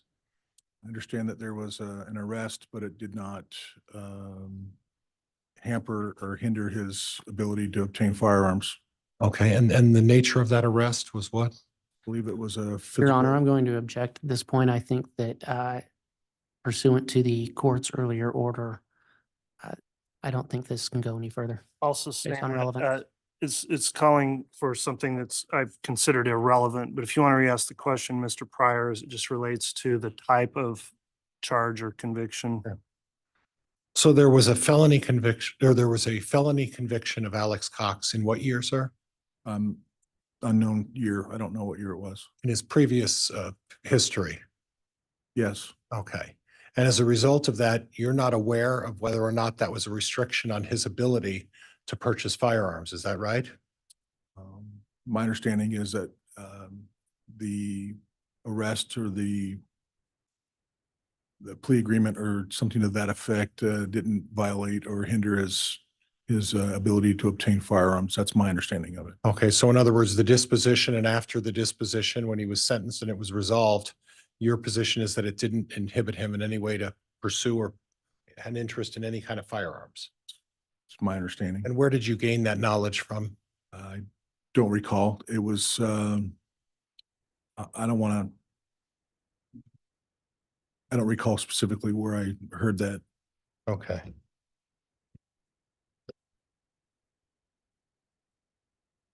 Judge, I'm just waiting for this to queue up. There we are.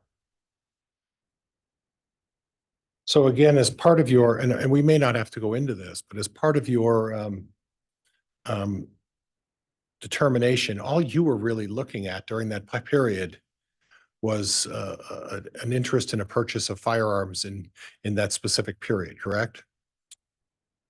If we were looking for that specifically, but it did, having reviewed the documents for the year of 2019, in that short amount of time, there was some purchases being made. Okay. But you didn't look back in any other periods, is that right? No, we were, You didn't, I'm sorry, sorry. we were just looking in a specific time frame for Okay. JJ and Tylee. Okay. And you mentioned a shooting of Tammy Daybell. Is that right?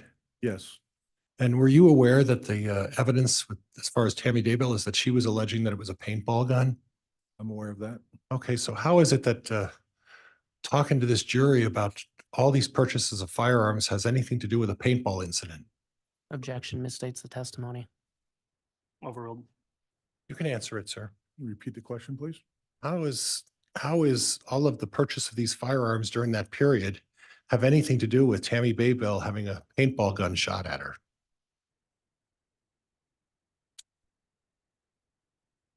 As far as the timeline was concerned, it doesn't, but Okay. it was on the timeline of events for the year. Oh, okay. And you chose which events are on the timeline, right? There were major events, if you will, for key dates. Okay. And some of those major events were a paintball gun being shot at you, right? Yes. Okay. I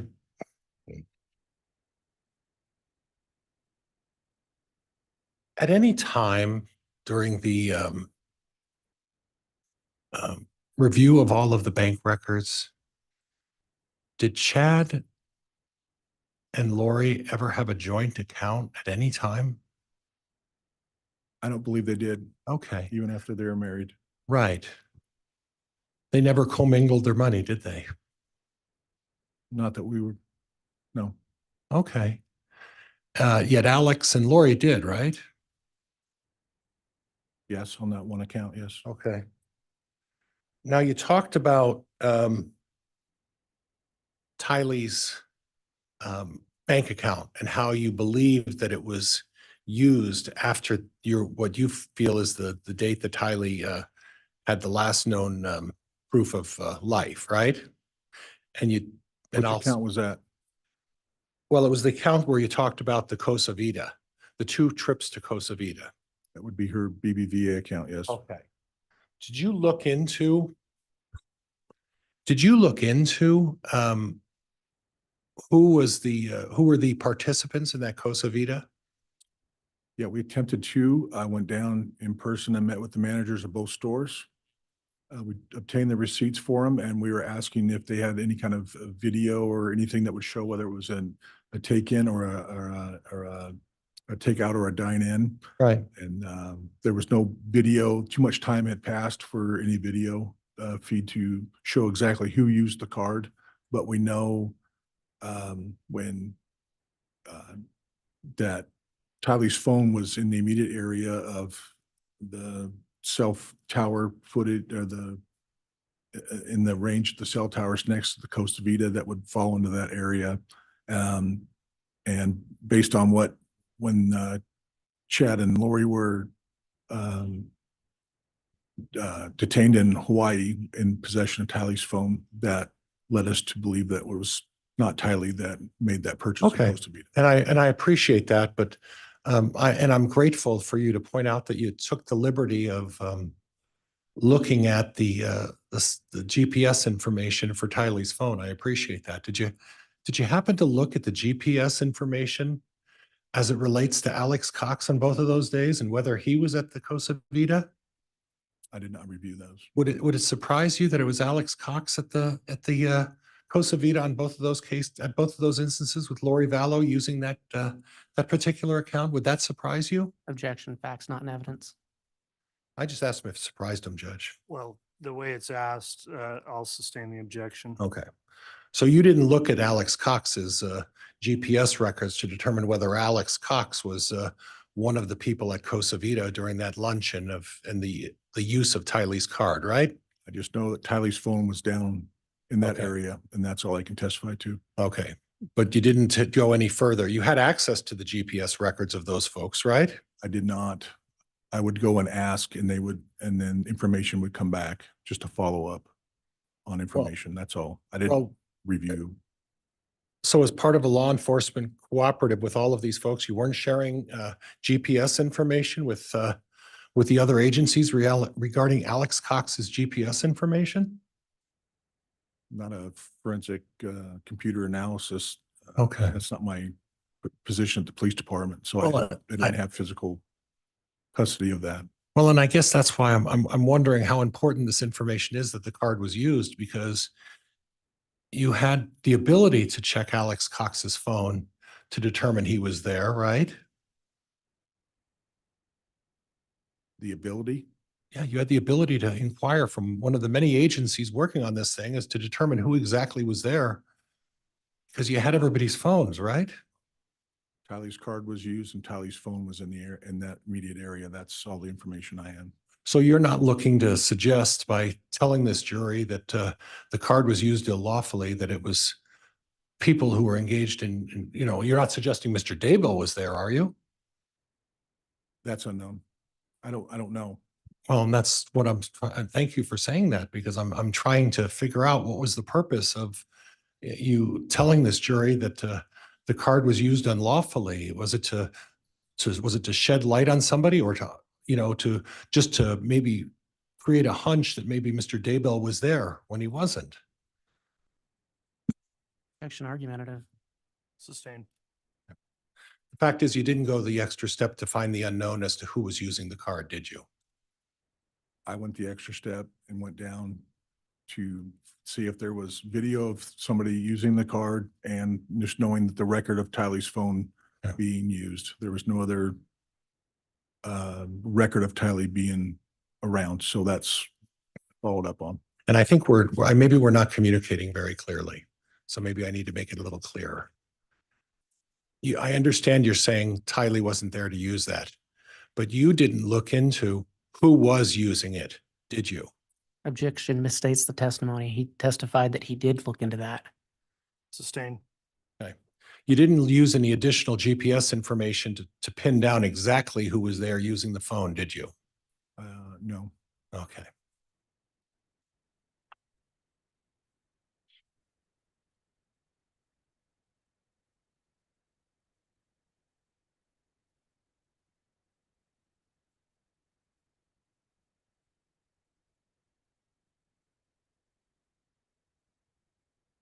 Now, there's no information to suggest that Chad Daybell took any of the funds from the Social Security of Tylee or JJ, right? Correct. Okay. So those allegations have to do with Lori Vallow. Yes. So in regards to Chad Daybell, the issues of all that Social Security and then the money that was taken is just a reflection on Lori Vallow. It's not a reflection on Chad Daybell, is it? Correct. Okay.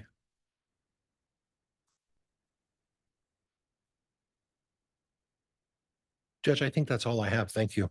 All right, that will conclude the cross. Mr. Wood, if you'd like to redirect, you may. Just very briefly.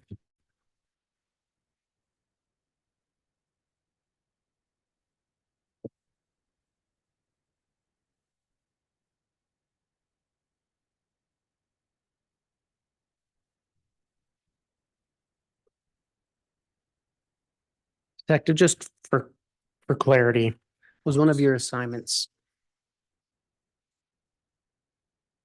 to review the finances of some of the individuals in this case? Yes. Were you responsible for GPS data?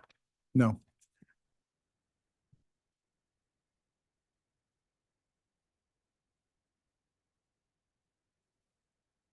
And Detective, you were asked about on your timeline the significance of Lori Vallow booking flights for Chad Daybell. Yes. Why was that significant to your investigation? in the totality of the travel timeline, it shows when they meet and then Lori begins buying Chad's flights, paying for Chad's flights, and then Lori traveling to Idaho quite a few times during that window. So defense counsel asked you about whether or not Mr. Daybell was traveling for business purposes when Lori booked him those flights. Correct? Yes, In all your review of the finances, are you aware of Lori Vallow and Chad Daybell being in a business together? no, But were they in a relationship together? I believe so, yes.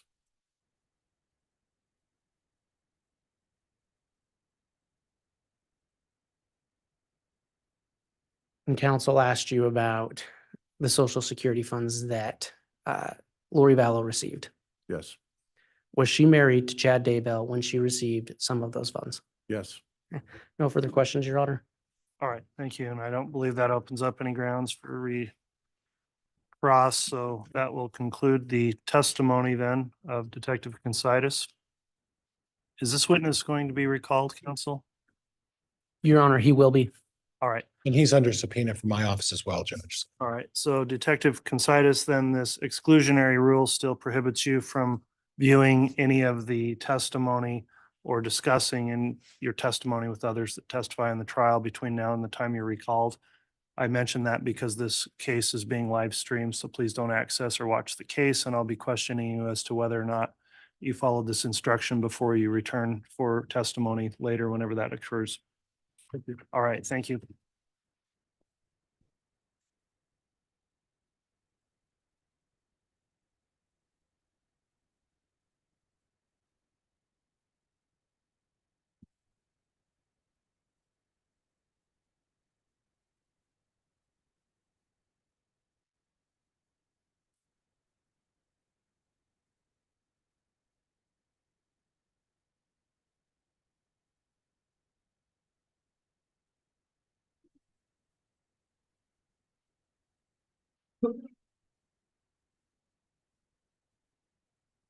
All right, thank you, Mr. Bailiff, for clearing off the witness stand there. Is the state ready to call another witness? Yes, Your Honor. Who will that be? The state would call Michael Douglas.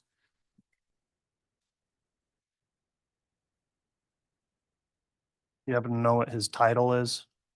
A forensic accountant. Okay.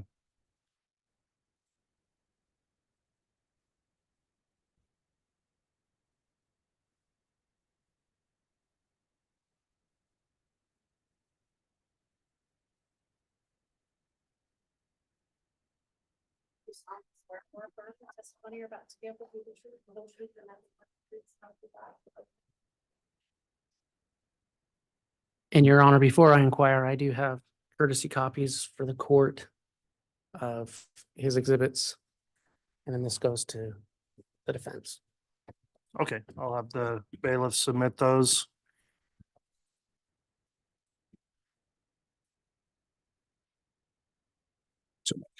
Shit.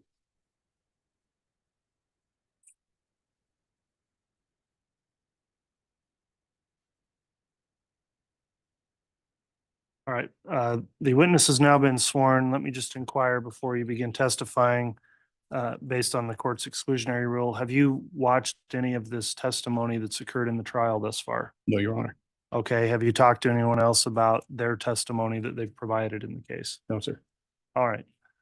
With that affirmation, then, Mr. Wood, if you'd like to inquire, you may. Thank you. And before I do, can I just verify with the court that State's Exhibit 77 has been admitted? Yes. Yes, it has. Okay, thank you.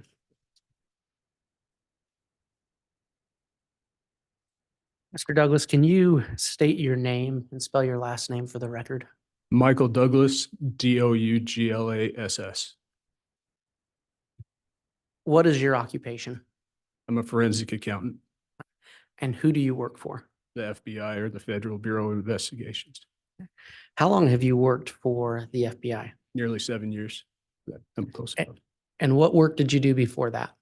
I was a tax and fraud auditor for the State Tax Commission for 4 years. Is there a title beyond forensic accountant that we should call you, or is Mr. Douglas okay? Mr. Douglas is fine. Okay. And tell me what a forensic accountant does. In sum, we review electronic and financial data, create a financial analysis, provide this information to the investigative team, discuss this with the prosecutors, hold interviews with subjects and witnesses, and testify to our findings. Right. And when you do a forensic accounting, do you just look at bank accounts, financial records? Do you take other, well, I'll just ask it like that. Do you only look at bank accounts and financial records? No. What else do you do? Individual search history usually provides additional data where they might be banking at. So search history is one, apps that they have on their phone would be another. So in some electronic data, as well as the financials, provide us additional information where to search records. And in terms of your investigation overall, do you look at an investigation as a whole when you're doing a forensic accounting to see how the finances might affect other events? We do, yes.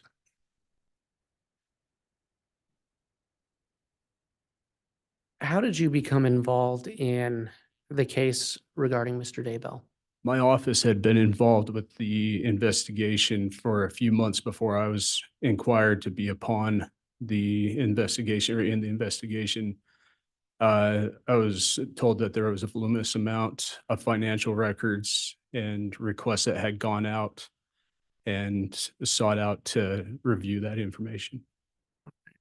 And so tell us about some of the work you did. How did you get started? What did you do first? A lot of the work had been done for me before I got on. The PD had sent out multiple search warrants and subpoenas for the financial records, some travel information.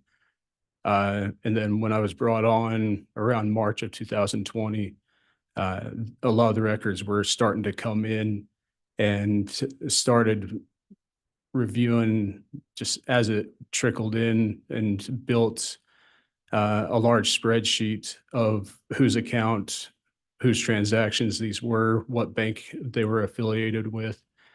And it got to the tune of nearly 80 bank accounts and credit cards. All right. Savings. And you said the PD. Can you tell the jury Sorry. what the PD is? The Rexburg Police Department, sorry.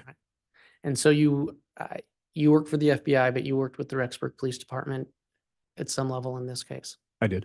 All right. And I'm sorry, you said approximately 80 accounts were looked at. Yes.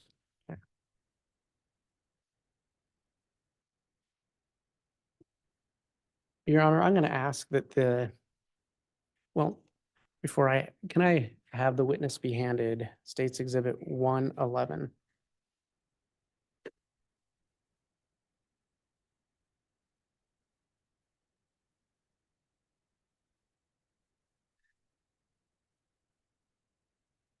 Detective, is part of, well, I'll wait till you get that.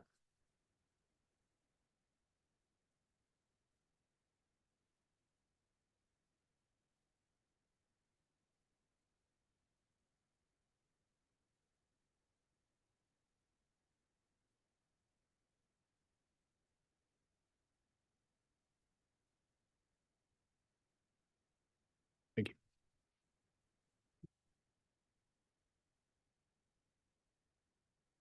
Are you familiar with State's Exhibit 111? I am. What does it purport to be? This is a timeline that I created regarding Tylee's bank account records, including her JP Morgan Chase account and her BBVA, or as I also call it, her Compass account, and the transactions that took place monthly in each. Is the full name of BBVA Compass? It's a Southern bank, but yeah, BBVA Compass is the full. And so as part of your investigation, did you do a review of Tylee's finances? I did. And what did that entail? So with Tylee's Originally, we had a much smaller, we had to send a supplemental request to get the full data. Tylee was a minor, so she had a bank account with her mother, Lori. And this included what will be noted as in blue as the JP Morgan Chase account, 3918 deposits. Tylee was receiving Social Security, as I'll discuss later, from the death of her father, Joe Ryan. And these deposits, that's what the blue indicates. The orange is indicative of the transactions that were taking place in this account. And then Lori and Tylee opened Tylee's BBVA Compass account ending 5794. The deposits that go into this, I'll explain later. These come from an account that Lori had with BBVA.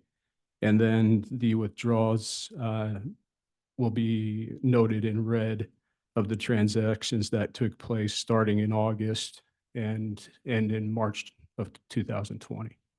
And so on State's Exhibit 111, is this a document you created? Yes, And is it, is the purpose of this document to demonstrate the level of transactions in these accounts over a given period of time? it is. And did you prepare this I did. based on those bank accounts you just discussed? Correct. And did you do that in preparation for your testimony today? I did. Is it your belief that this would aid the jury in understanding the level of transactions over time in Tylee Ryan's bank accounts? Yes, And is this a true and accurate copy of what you created? this is. Yes. Your Honor, I'd ask that State's Exhibit 111 be admitted into evidence for demonstrative purposes. For demonstrative purposes, there's no objection, Your Honor. Very well. Exhibit 111 is admitted. And may I publish? Yes, you may. Thank you.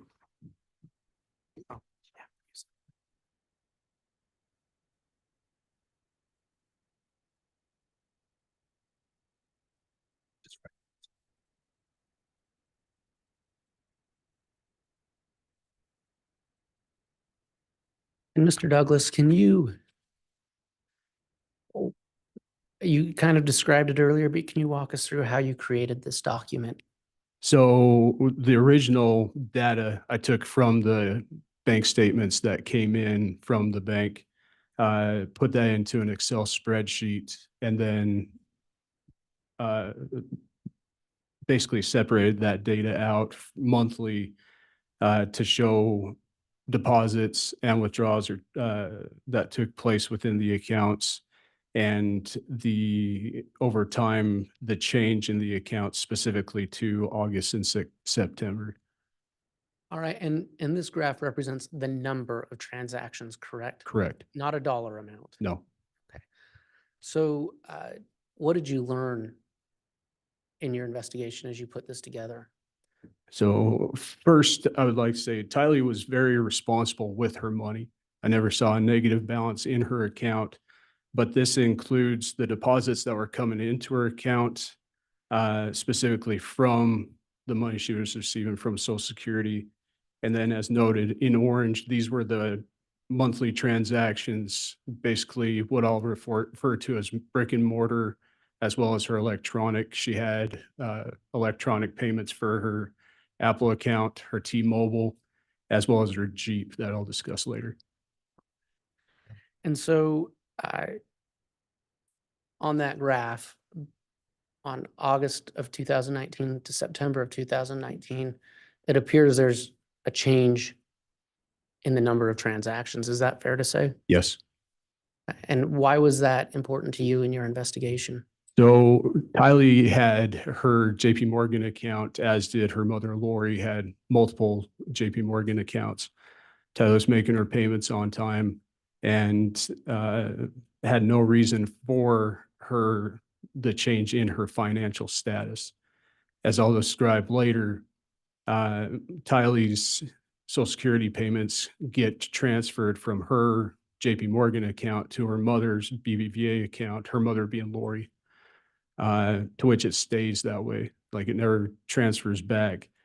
This information in August shows that Tylee opens a BBVA Compass account but the money that goes into it is transferred to her from Lori. Again, she doesn't ever get the money directly. I will also note that we'll discuss later that she had a job working for her uncle, Jeff Shiflett, Dr. Shiflett at J&S Investments too. Right, and does that account for some of the deposits? Yes, earlier in the beginning of 2019. And again, just to clarify, those numbers just represent transaction numbers, not dollar amounts. Correct. Okay.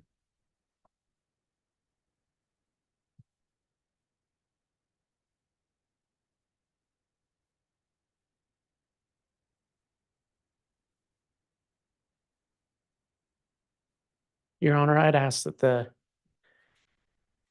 witness be handed what's been marked as State's Exhibit 112.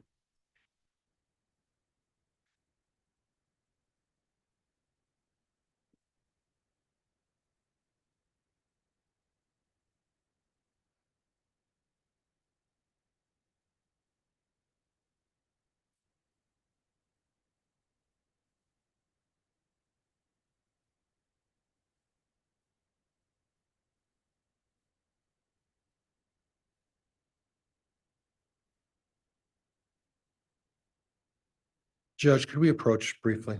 Yes.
was a co-signer on.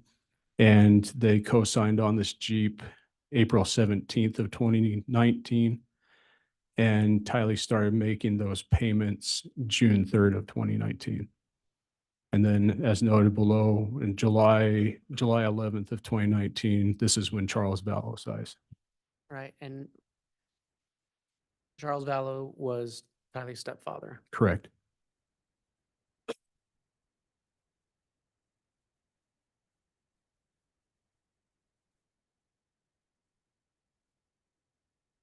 And this is still the same timeline, correct? This is the same timeline. Can you tell us about the first couple of boxes? So I was given this information that through Lori's iCloud account that July 18th of 2019, Lori had texted Chad that she would not be receiving life insurance money regarding the death of Charles Vallow, but she would be receiving $4,000 a month Social Security. July 24th of 19, this is the last Social Security payment deposited into Tylee's JP Morgan Chase account, and in 3918. Okay.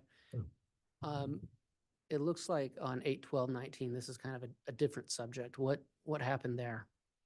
So we found out that Lori had a life insurance policy in her name to the tune of $2 million. And there was a change made on this life insurance policy, making Colby Ryan, Tylee's older brother, the sole beneficiary or 100% beneficiary. So she didn't include JJ or Tylee on that. They weren't included, no. All right. Your Honor, the court had asked us to stop at 2:20. Okay, thank you, Mr. Wood. We will take a mid-afternoon recess at this time. We'll continue on till 3:30 today. To the extent we can keep this break a little shorter, if possible, to get all the jurors accommodated, perhaps 20 minutes, and we could come back on at 2:30. You want to sit through this? All rise, please.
Thank you. Please be seated.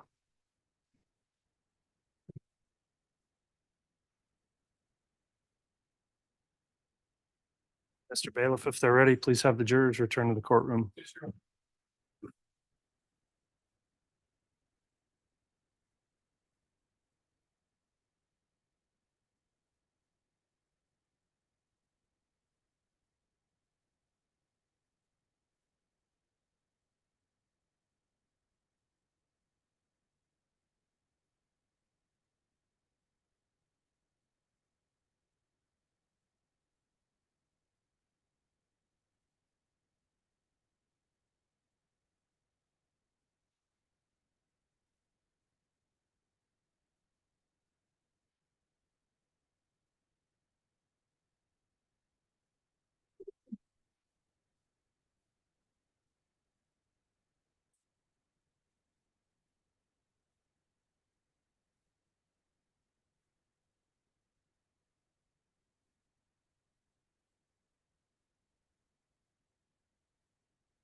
All right.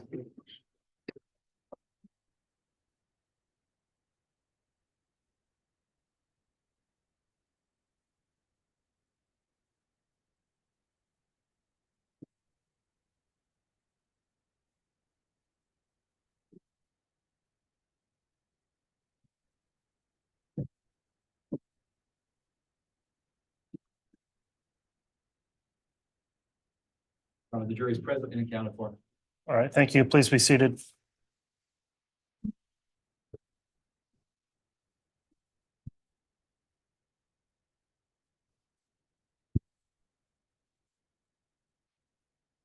Mr. Wood, you can continue with your direct. Thank you, Your Honor.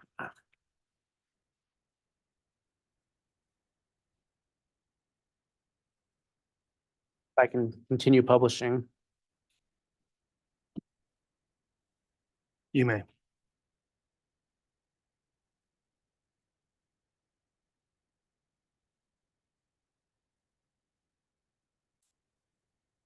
All right, Mr. Douglas, I believe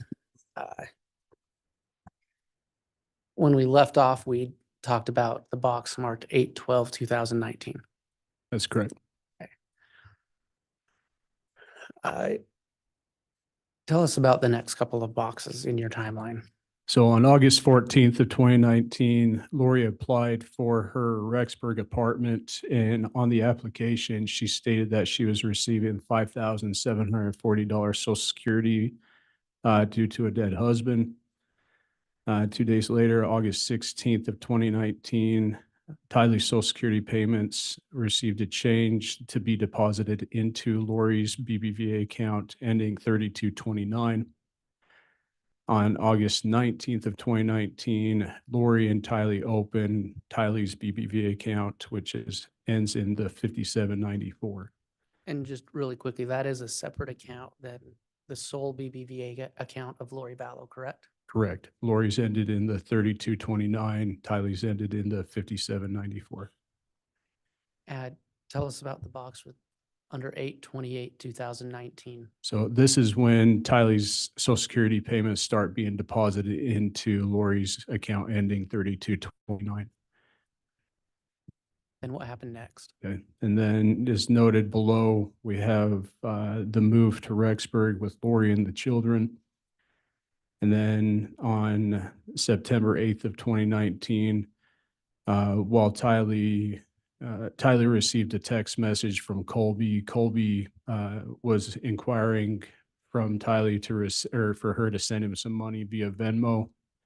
This was a regular occurrence, to which Tylee responded back that she couldn't Venmo him money because mom gets her money now. On the same day, as I stated before, I don't just review financial records, we review electronic data as well. Noted that Chad had searched the wind direction in his search history. And this is also the same day as the last known sighting of Tylee Ryan.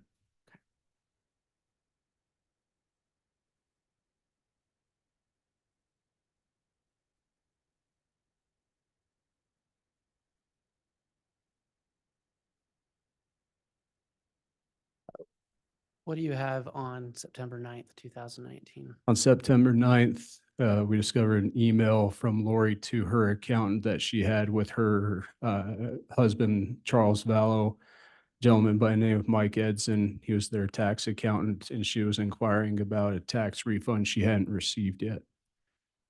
And the next day? And then on the next day, on September 10th of 2019, Tylee's BBVA account is added as what's called a funding source to Venmo.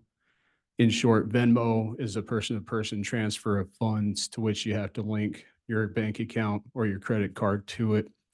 Tylee's BBVA account had not yet been set up on her Venmo account. It was still would have been drawing out of any funds that were in the JP Morgan Chase account. All right. And then what's marked for 9/20? And then on 9/20, the data that was provided to us by JP Morgan, this is when Tylee's JP Morgan Chase account is completely closed and the remaining amount was withdrawn. What happened on 9/22? As indicated below, this is the last known sighting of JJ Vallow. There's also text information regarding phones associated with Tylee, Lori, and Colby, where either Lori is messaging one or the other or receiving a message from them in request of starting on 9/22 of 19 and including the other dates, October 1st, October 14th, November 22nd, and November 25th of 19 of either requesting or stating that a Venmo payment would be sent to Colby. And who was requesting Venmo payments? Colby would request them, but these messages specifically were Lori either texting Tylee's account or Tylee's phone saying to send Colby money, or Lori would text Colby saying that she had transferred money into Tylee's account and Tylee would send the money to Colby. What's the next event? So on the bottom, on October 9th of 2019, this is a reported shooting at Miss Tammy Daybell. The following date, Grounds.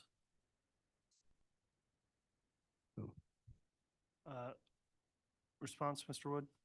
Your Honor, I think the evidence has shown so far that, especially with the way he said that is not an inaccurate statement.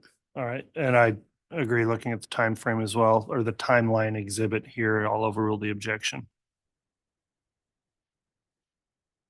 What happened on October 10th? On October 10th, so Venmo also provided the IP data regarding the transfers of the funds. And in regards to the IP data associated with Tylee's Venmo account on October 10th of 19, a transfer of funds from Tylee's bank account via Venmo was sent to Colby with the IP being in Kansas City, Missouri. And then if you just go through the last few boxes. And then to finish up, on October 9th of 19, this is the reported death of Miss Tammy Daybell. On November 5th of 2019 being the wedding of Chad and Lori. And then on June 9th of 20 is the date that we discovered the bodies of Tylee and JJ. And just to be clear, those dates are on there from what you testified to put this financial information in view of the complete timeline and investigation, correct? That's correct.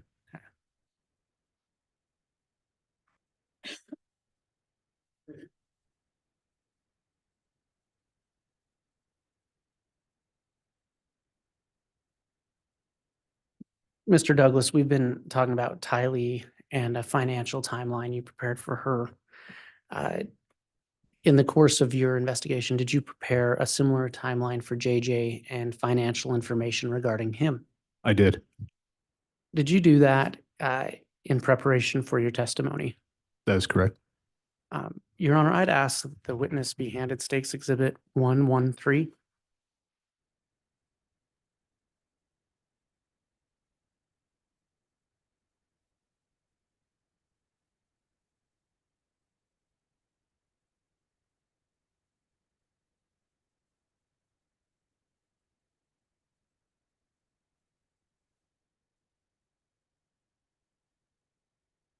Mr. Douglas, do you recognize State's Exhibit 113? I do. What does it purport to be? This is a similar timeline, but for JJ. And you just testified that you prepared this. I prepared this. And did you do so in an effort to aid the jury in understanding the financial records regarding JJ Vallow? That is correct. And what did you use to create that timeline? This one, there's similar data on this, also included are some history from, again, or Lori's, her iCloud account, the rental agreement, and the Social Security and bank records. And is that a true and accurate representation of the document you created? It is. Your Honor, for demonstrative purposes, I'd ask that State's Exhibit 113 be entered into evidence. All right. Very well. States Exhibit 113 is entered and admitted. May I publish? Yes.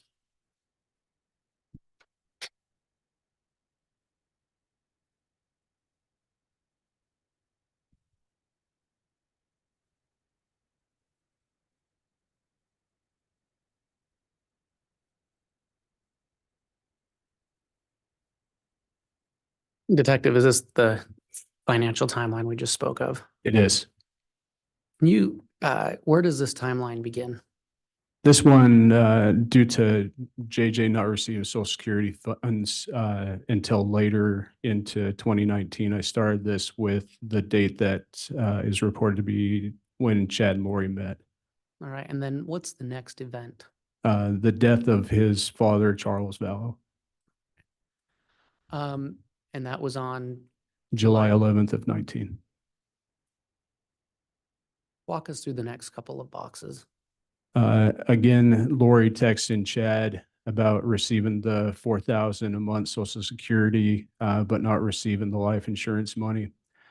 JJ was reported to have an emotional support dog or a support dog of nature. And this on October 9th of 2019 is reported that Lori had posted this dog for sale on Animal Direct. On August 12th of 19, again, the life insurance money or life insurance policy being changed to Colby to the tune of $2 million that did not list JJ on it. All right, and then, and that was the same that was on Lori's, or I apologize, on Tylee's? On Tylee's, correct. And what's the next date and what happened then? On August 14th of 19, again, this is when Lori applied for the apartment in Rexburg. She stated that she'd be receiving the $5,740 Social Security. And then moving to this information on the bottom, September 1st, the move of Lori and the children to Rexburg. 9/8 being the last known sighting of Tylee. And then on September 18th of 2019, this is when the Social Security payments regarding JJ were deposited into Lori's account. And then what happened after that? And then on September 22nd is the last known sighting of JJ. And then to finish out October 9th, again, October 9th of 19, the incident with Tammy Daybell, October 19th being the death of Miss Daybell, Chad and Lori's wedding on November 5th of 19, and the remains of the children being found on June 9th of 20.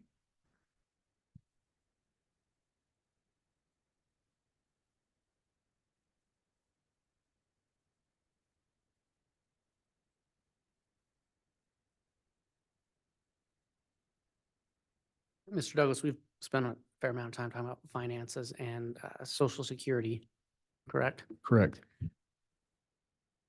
At any time, did you prepare an exhibit that showed the amount of Social Security paid out to that Lori Vallow received on behalf of her children after their last known sightings. I did. What did you use to prepare that? That includes Lori's BBVA account information solely because that's where the funds were being deposited at the time. And did you prepare that in preparation for your testimony today? I did. Did you do that to aid the jury in understanding the Social Security payments being made in this case? That is correct.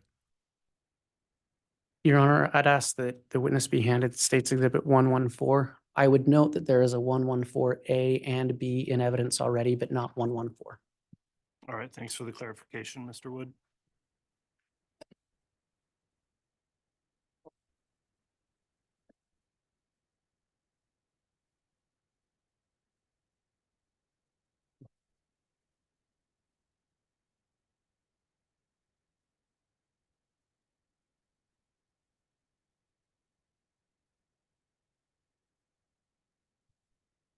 Mr. Douglas, do you recognize State's Exhibit 114? I do. What does it purport to be?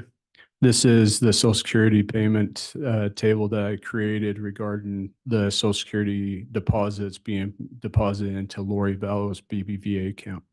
All right, and is that a true and accurate representation of the chart you made? It is.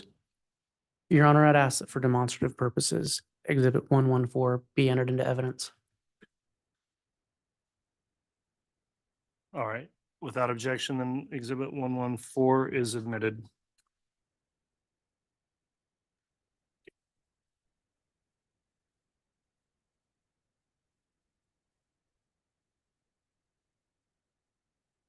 May I publish?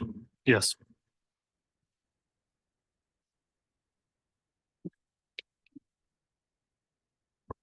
Mr. Douglas, can you explain how you put this chart together? So this information is derived, again, just solely from the deposits of Social Security into Lori's BBVA account. As reflected on here, I labeled each account as to the individual that the money was being deposited from or the benefits from. And the benefits come from the information from the deceased fathers. All right, and Okay. under the section for Tylee, what is the first date you have marked? The first date being October 23rd of 19. And why is that the first date you put there? We chose that date, or I chose that date, because Social Security is paid later, or back paid. And I didn't feel that it was fair to include payments in September, even though, given the time of death for Tylee, we felt that this was more accurate representation of the funds after the death of the child. Okay, so, so that's the first payment she receives Mhm. after you believe that Tylee is deceased. Correct.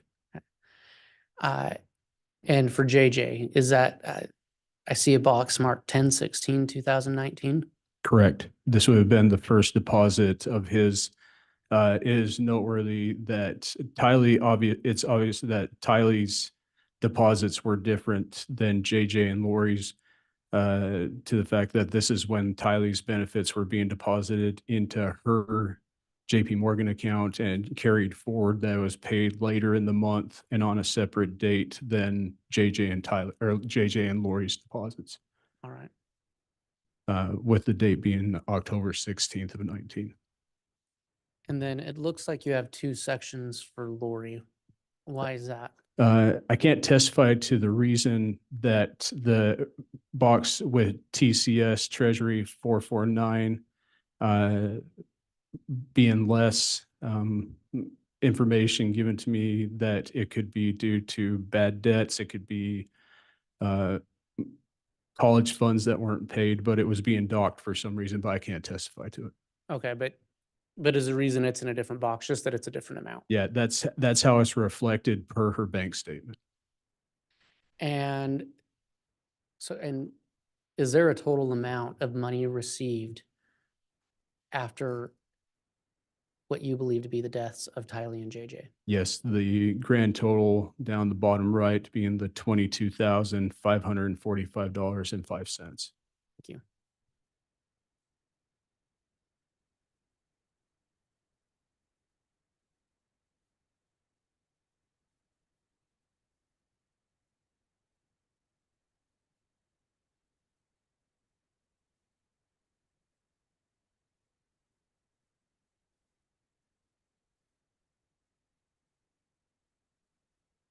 Detective, as part of your investigation and preparation for today, did you prepare a timeline that identifies what you see as the theft of financial funds from the Social Security Administration? I did.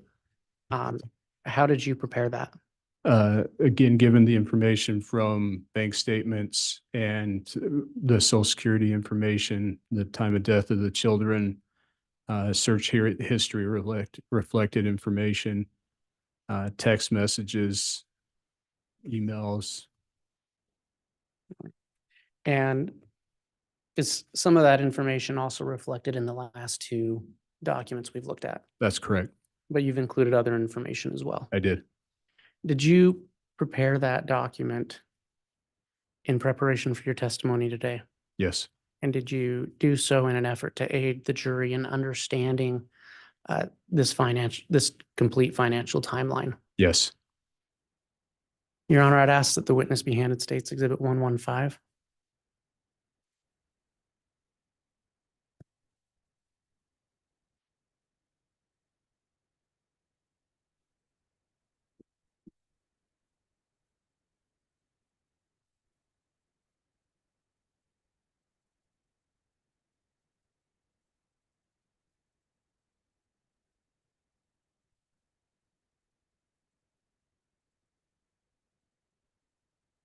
Mr. Douglas, do you recognize State's Exhibit 115? I do. What is it? Is what I titled the Grand Theft Financial Timeline. And is this the document we were just speaking of? Yes, Is it a true and accurate representation of what you created to aid the jury in understanding this today? it is. Your Honor, I'd ask that for demonstrative purposes, that Exhibit 115 be entered into evidence. Any objection? No objection, Your Honor. Thank you. Exhibit 115 is entered.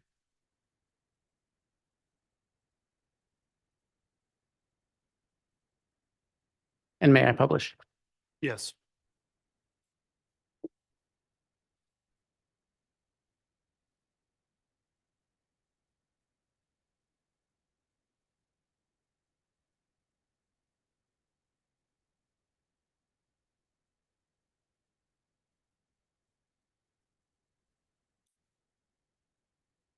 Mr. Douglas, can you walk us through the first few steps of this timeline? I will. Starting again with on April 3rd of 2018, the death of Joe Ryan, and June 14th of 2018, this is when the Social Security starts being deposited into Tylee's JP Morgan Chase account, ending 3918.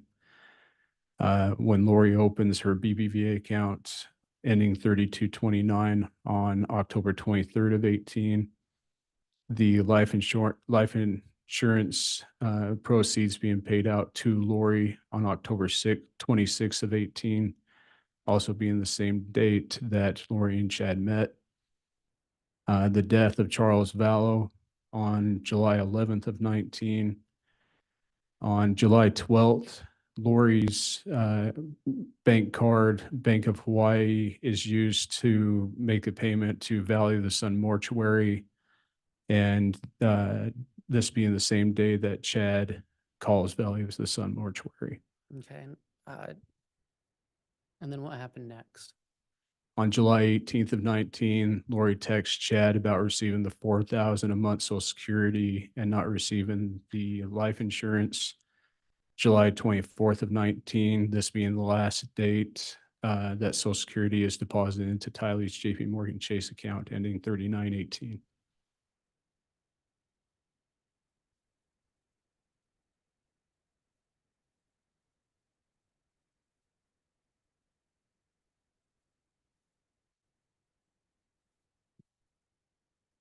you walk us through the first couple of boxes there?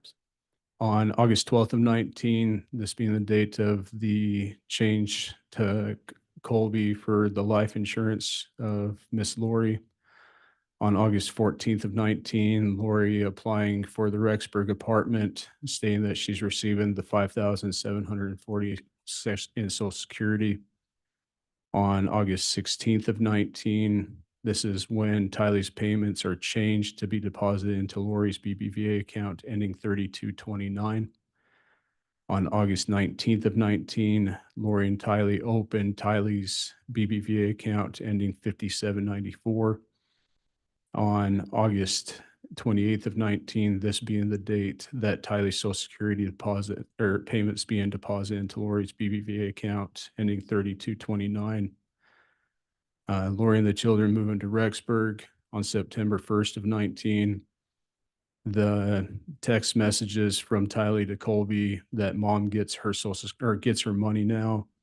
And this is also the date that Tammy's life insurance with LifeMap was increased on September 8th of 19. And also this being the same date, the last known sighting of Tylee Ryan on September 8th of 19. And what happened on the 10th? On November 10th of 19, Tylee's BBVA account is as the funding source to her Venmo account.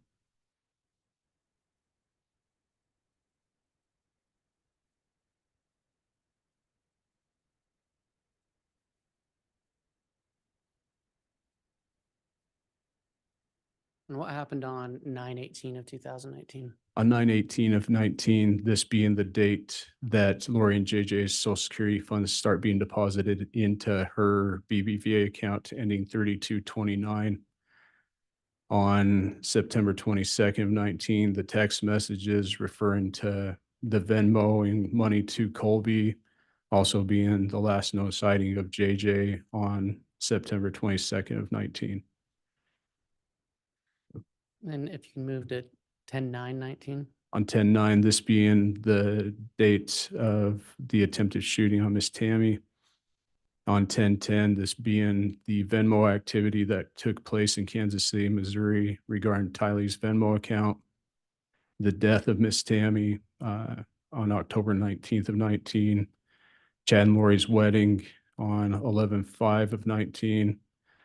We recovered an email to a rental company named Kauai Dreams on 11/8 of 19, where Chad was inquiring, stating that they were a clean couple with no kids and no pets. On December 20th of 19, this is when Rexburg announced the investigation. January 3rd of 20 being the first search on Chad's property, and June 9th of 20 being the second search where we recovered the remains of the children.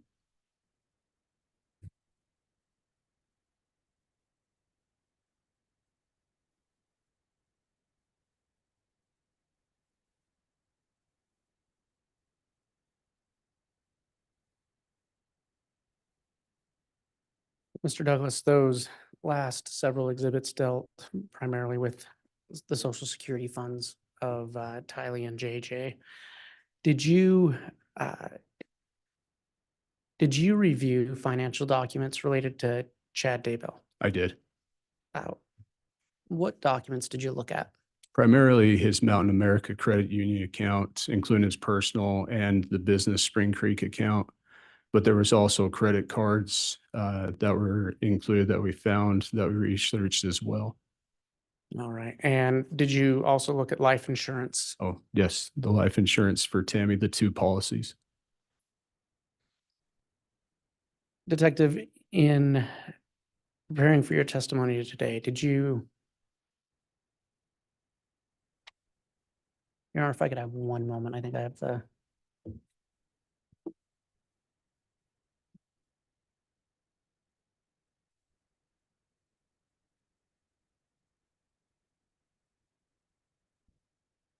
All right. In preparation for your testimony today, did you prepare another financial timeline that focused more on Chad Daybell? I did. And did you do that in preparation? Well, I just asked that for your testimony today. Did you do that in order to aid the jury to understand the financial documents and time frame in which these transactions took place related to this case. Yes. Your Honor, I'd ask that the witness be handed State's Exhibit 116.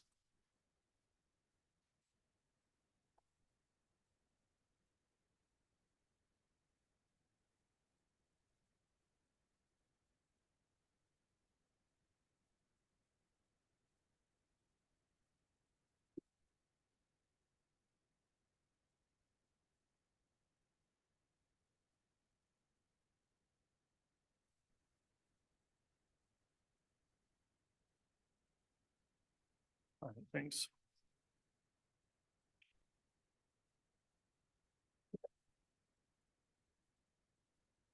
Mr. Douglas, do you recognize State's Exhibit 116? I do. What does it purport to be? This is a financial timeline regarding Chad and Tammy's finances, to also include information regarding Lori and life insurance and travel information. And is this this is the document we were just previously speaking of? Correct. Is this a true and accurate representation of the document you created? It is. Your Honor, for demonstrative purposes, I'd ask that State's Exhibit 116 be entered into testimony. No objection. Into evidence. I apologize.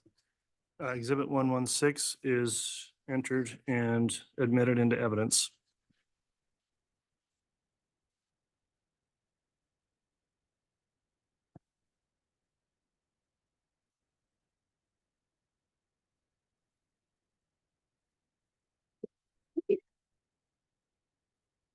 May I publish?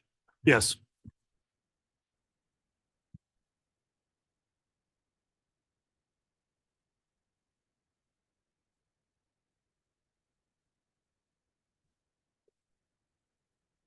Mr. Douglas, can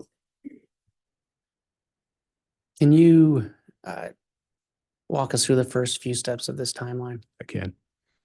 October 3rd of 2018, being the first date that I can report that Chad Daybell had purchased a prepaid phone. October 26th of 18, also being the date that Chad and Lori met.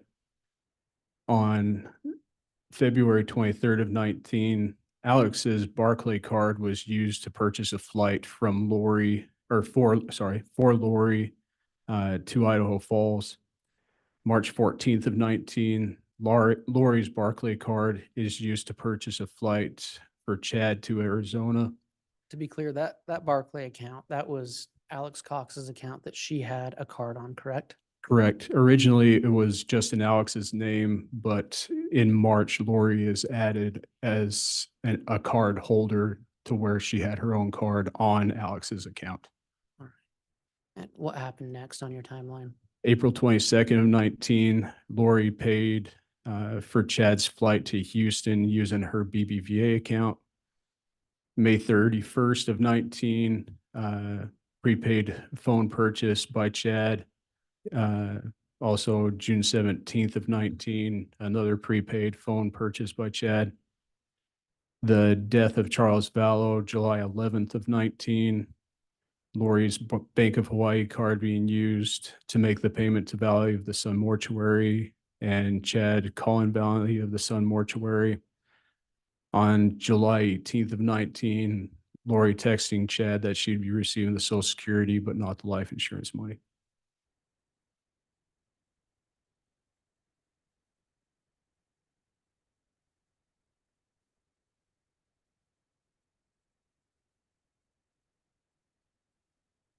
What do you have marked for July 20th of 2019?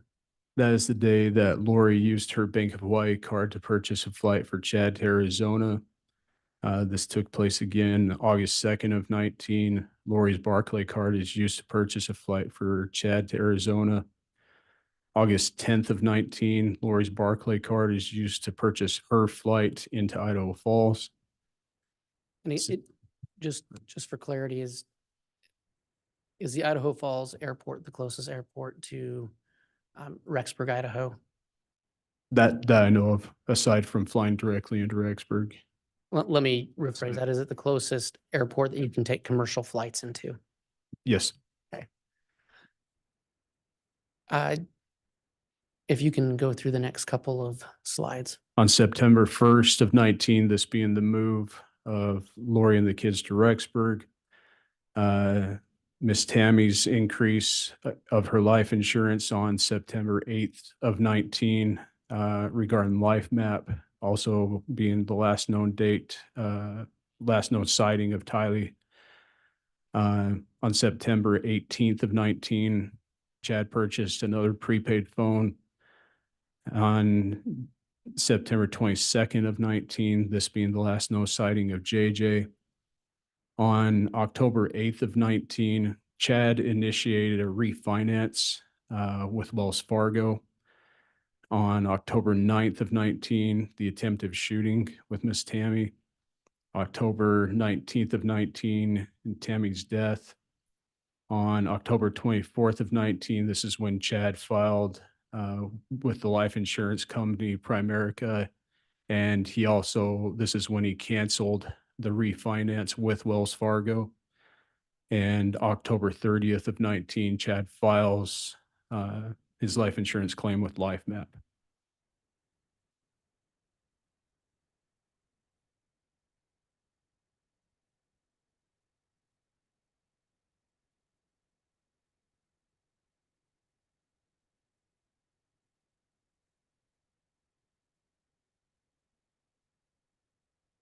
You can start us on November 1st, 2019. On November 1st of 19, Chad received his final check and resigned from LDS Avow.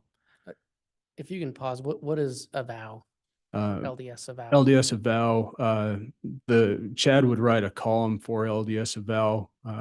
Mr. Chris Perrett is, it is his business that he oversees, and he would give Chad a percentage of the fees that he acquired regarding those that would read Chad's column. And November 5th. On November 5th, this being the wedding of Chad and Lori. On November 18th, Chad purchased a SIM card and a total wireless phone card. November 29th of 19, this is the trip to Knott's Berry Farms. The information that we acquired from Knott's Berry Farms included a ticket for Chad, 5 of his kids or in-laws, as well as one for Lori. December 20th, On 19. those financial records, did it list the names of who those tickets were purchased for? So Knott's Berry Farms was able to produce copies of the tickets that included the names of the individuals. December 20th of 19, Rexburg announced the investigation into Chad, sorry, let me restate that. December 20th of 19, Rexburg PD announced the investigation. I also noted that Chad had transferred $1,000 each to 3 of his older children, specifically the children that lived near him in the Rexburg area. And when you say the Rexburg Police Department announced an investigation, what investigation did they announce that day? At this time, it was the missing of the children. The children were missing at this time and trying to locate the children.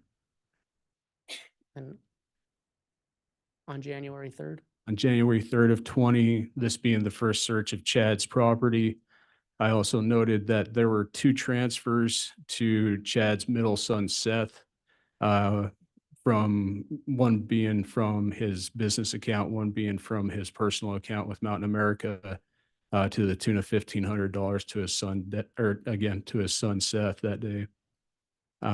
March 6th of 20, this is the date that Lori was extradited from from Hawaii to Idaho. On March 8th of 20, Chad sells his Dodge Dakota and his Chevy Equinox to his two daughters.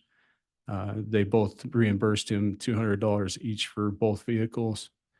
And on June 9th of 20, we discovered that Chad had transferred $8,000 each to his 3 older children that lived in the area the morning of the search, and this being the same date that we located JJ and Tylee's bodies on the property.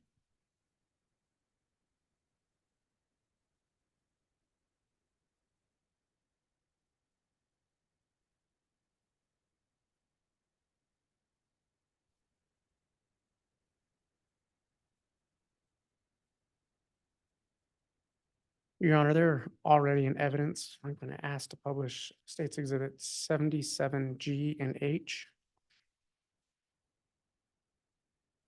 Okay, since they've already been admitted, they may be published.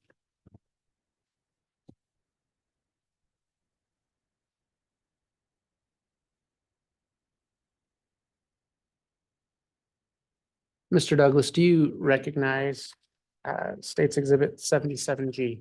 I do. What is that? This, can you scroll or bring it down just a little bit?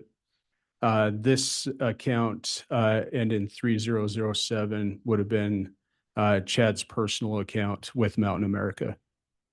And why was this document of interest to you? So again, with the date, right there, June 9th. Do you have a pointer? I do. You could point to Yeah. what you're speaking about. So June, yeah, twist this here.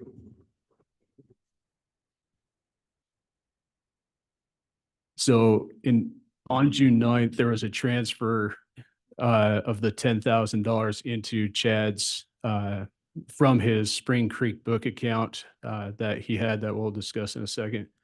The 10,000 making the balance, this 20,000 and change here. And then transfers to his son Seth on June 9th to the tune of $8,000. And then another transfer June 9th to his, the account is in the name of Joseph Murray, but this is also his oldest daughter Emma's account for $8,000 as well, leaving an account balance of the 4,400.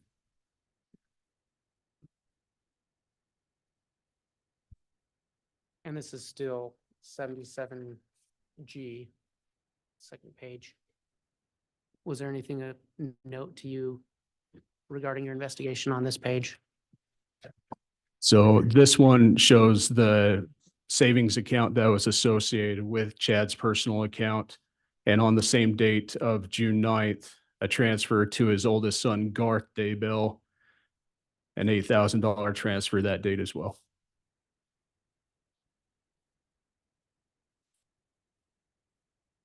And this is 77H. Do you recognize this document? I do. What is it?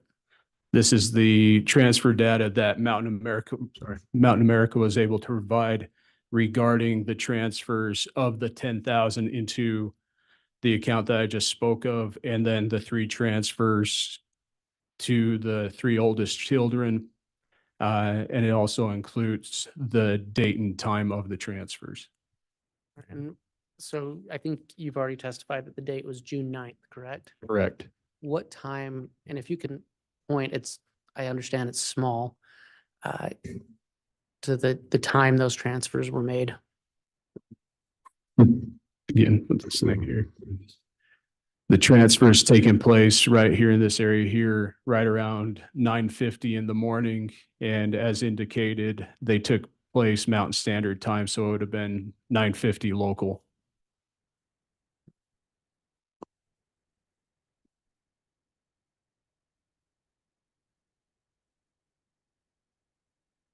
Your Honor, I have just a couple more exhibits with this witness, but I think they'll probably take more than the 6 minutes. And it would probably be easier to just start with them in the morning. I understand that's 6 minutes early, but I think this would be a good place to stop and continue in the morning. Okay, I think that makes sense as well, Mr. Wood. Thanks for watching the clock on that. We will conclude with evidence for today then, and I'll go ahead and announce our schedule as well for tomorrow, the rest of the week. We'll continue on with the same schedule basically tomorrow as well as Friday, 8:30 to 3:30. And I do want to, of course, again, advise the jurors before we break for the day to please follow the court's admonishing instruction to not look into this case in any way while you are home for the evening. Don't do anything to research it. Don't discuss it amongst yourselves or with anyone else. And with that, is the state ready to conclude for the day? Yes, Your Honor, if that's all right with the court. Yes, anything further from the defense? Okay, and thank you, ladies and gentlemen, that have been in attendance today for abiding with the court's conduct orders. We will be in recess until tomorrow morning to commence with more evidence at 8:30. All rise, please.